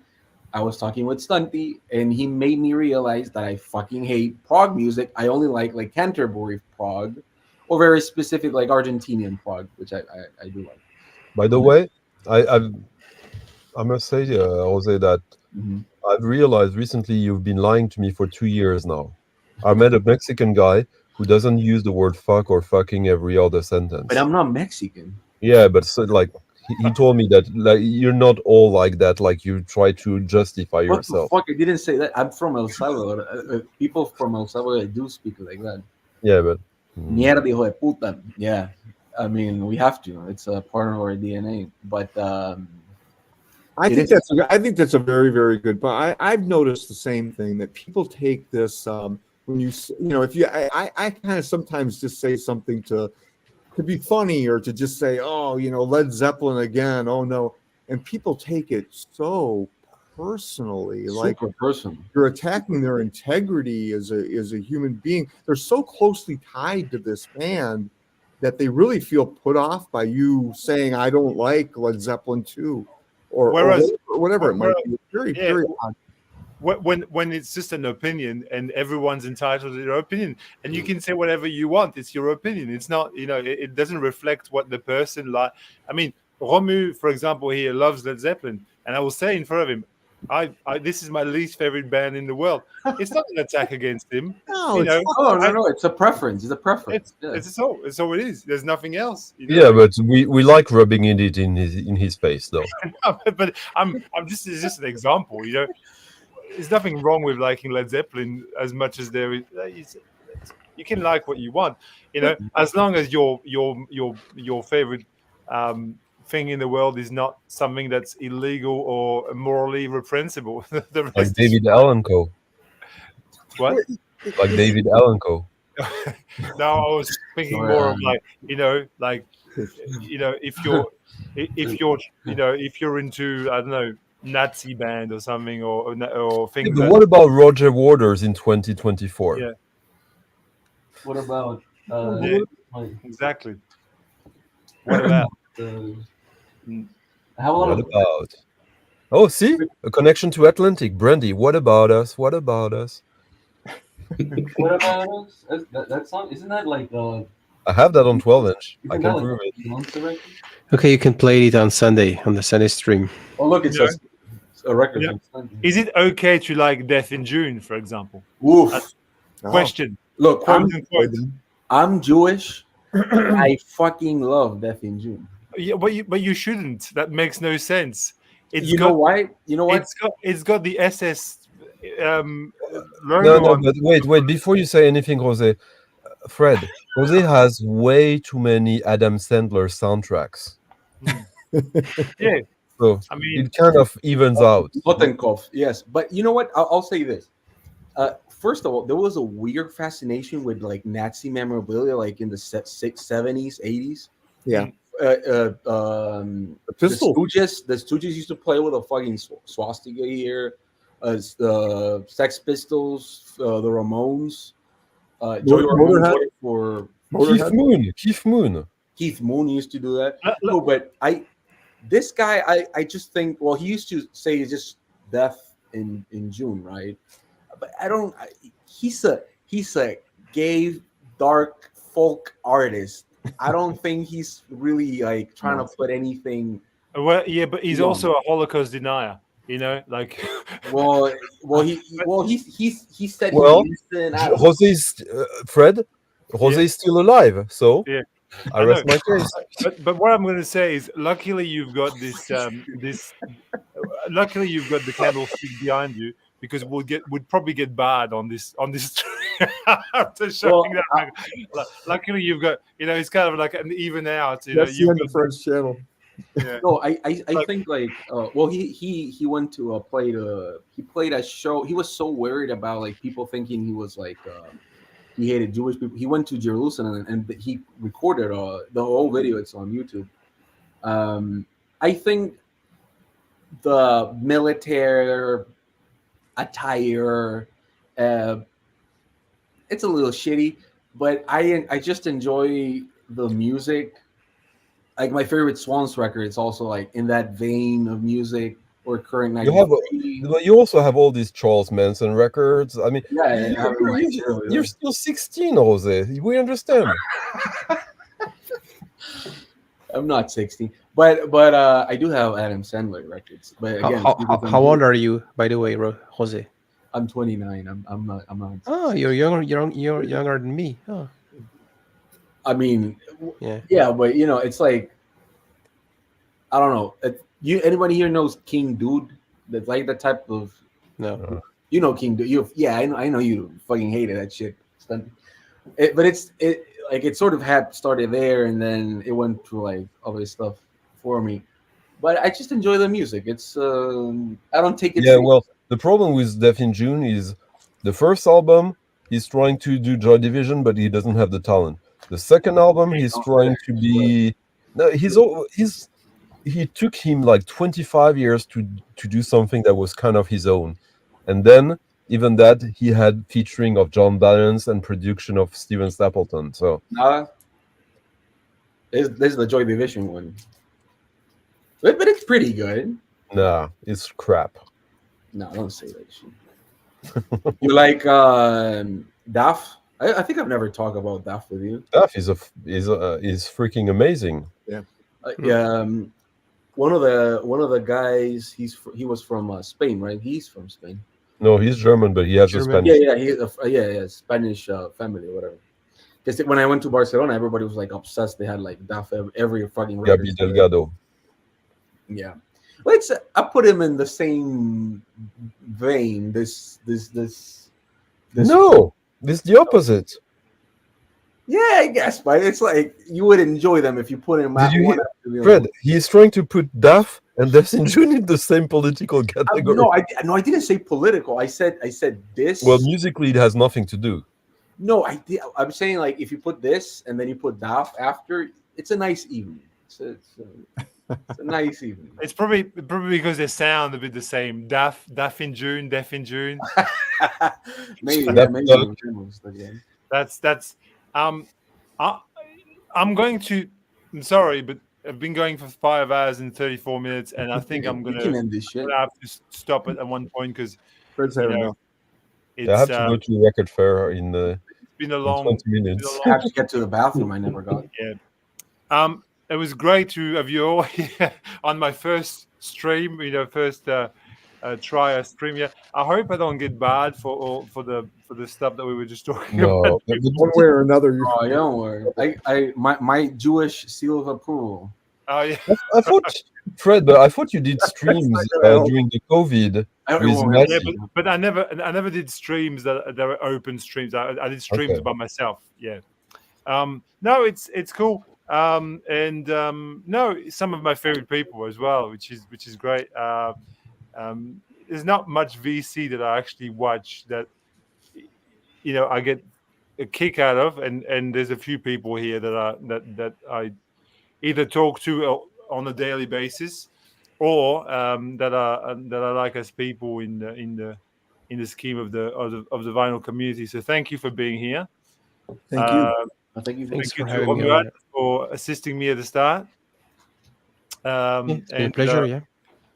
And I hope this. I hope people like 5 hours and 36 minutes. I don't know who's going to rewatch this, but there's still 22 people on, which is amazing because there's been about 20 people the whole way.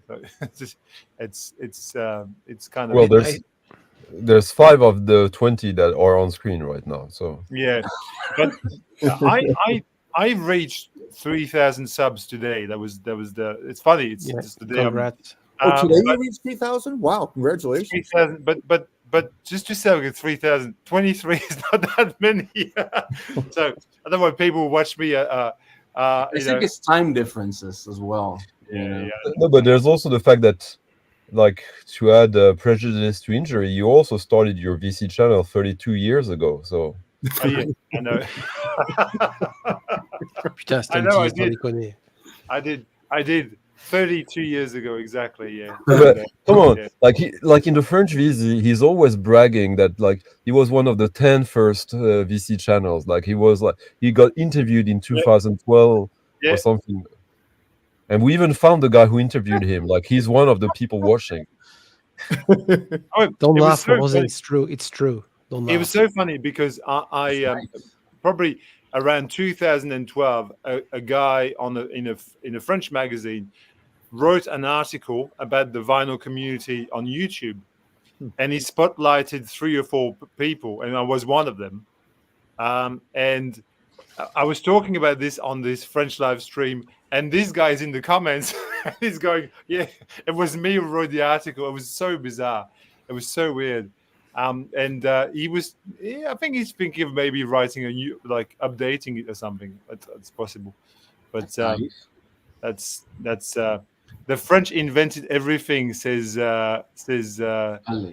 yeah. No, it's But- not true. It's not true. But look, Chris, We didn't invent like the Mexican American binationality. That's not on us. but Or the Alamo. I don't think so. I was going to say Chris here is also a long time. French people did invented Cinco de Mayo because you lost to Mexico, so you did invented that. Chris Thanks was for there for a reminding long us here. time as well.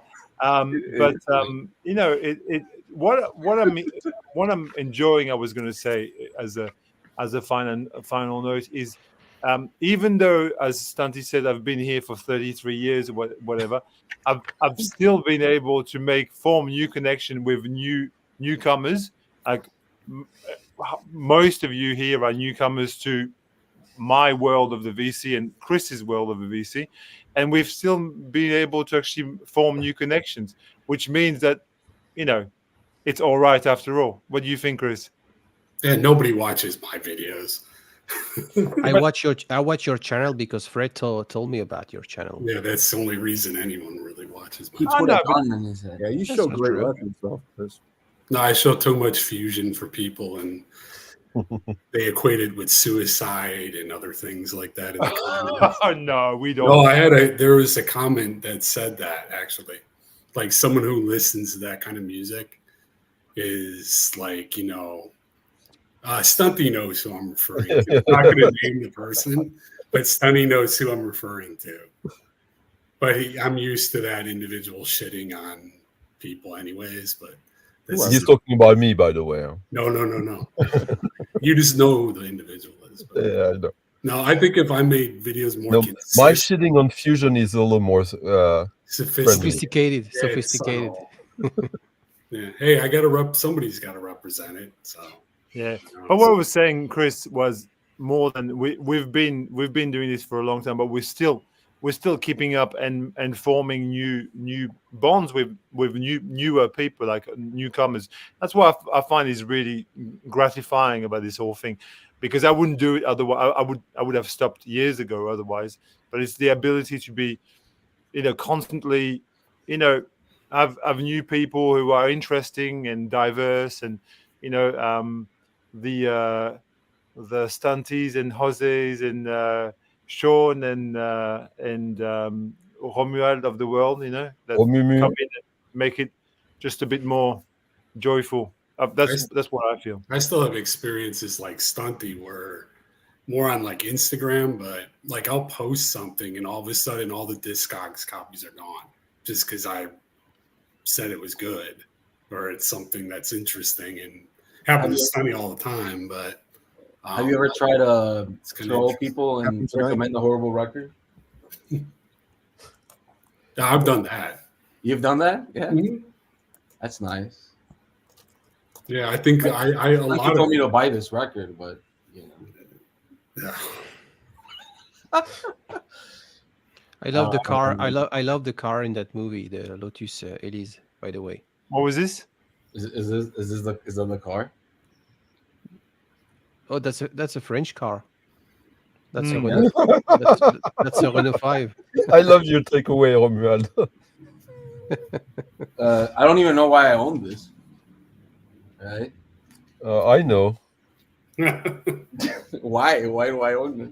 Well, because you will find that it's next to this record. Your sport of choice is self-justification, Jose. Is like this how many copies record? do you have of your Ween favorite album? What? How many copies do you have of your favorite Ween album? Only one. It's an expensive band to collect nowadays. No, okay, so you have a Ween album you have at least 5 copies of. Which one is it? No, I don't. I wish I do, but all the reissues are like over $100 now. What is that record that you showed 5 copies of the other day? I have a lot that I have more than 2 copies of. And you always have good reasons for that, right? There's a lot of King Gizzard ones that I have a lot of. This one I have a lot of.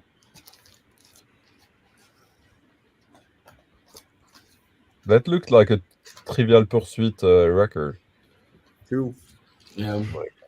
Maybe. What do you? I mean, look, being from Melbourne, you know, King Gizzard is obviously here. You know, it's a house band, just about. You know, they're from here, and they're. But I've never really so much as got like I think of one of their records, and it's kind of a cult more than a band to me. I mean, well, they are DIY as fuck, and they're very successful, and props to them for doing that. I think they have a record for everybody. I think they're a band that people hear a lot because their name is dumb as fuck. So people immediately associate with I don't want to listen to them because, well, at least for me, English and you live in an English speaking country, but so the name to me just doesn't mean anything. Like words are just like, you know, it's like I remember like not knowing what Paramount meant. It was just for me like, oh, the movies, you know. Then somebody tells you, oh, it means something, right? That's how sometimes language works, right? Also about language, I just have to tell you, like in France, we have a saying about French fries. I'm just saying that to please Michael and Ricarda. We even have like, you know, a popular saying about French fries. C'est ceux qui en parlent le plus qui en mangent le moins. It's those who talk most about it who eats the least. What does that tell us about you, Jose? I don't eat gluten. He eats a lot of chips. I don't eat a lot of gluten because I'm allergic. Is that the joke? This means that your wife is like craving for something. Gluten? She eats gluten around the house. I understood, but all right. I have to go to the record fair. Okay, we'll stop it here. Okay, take care, everyone. Thank you. Bye-bye. Thank you. Bye. Bye.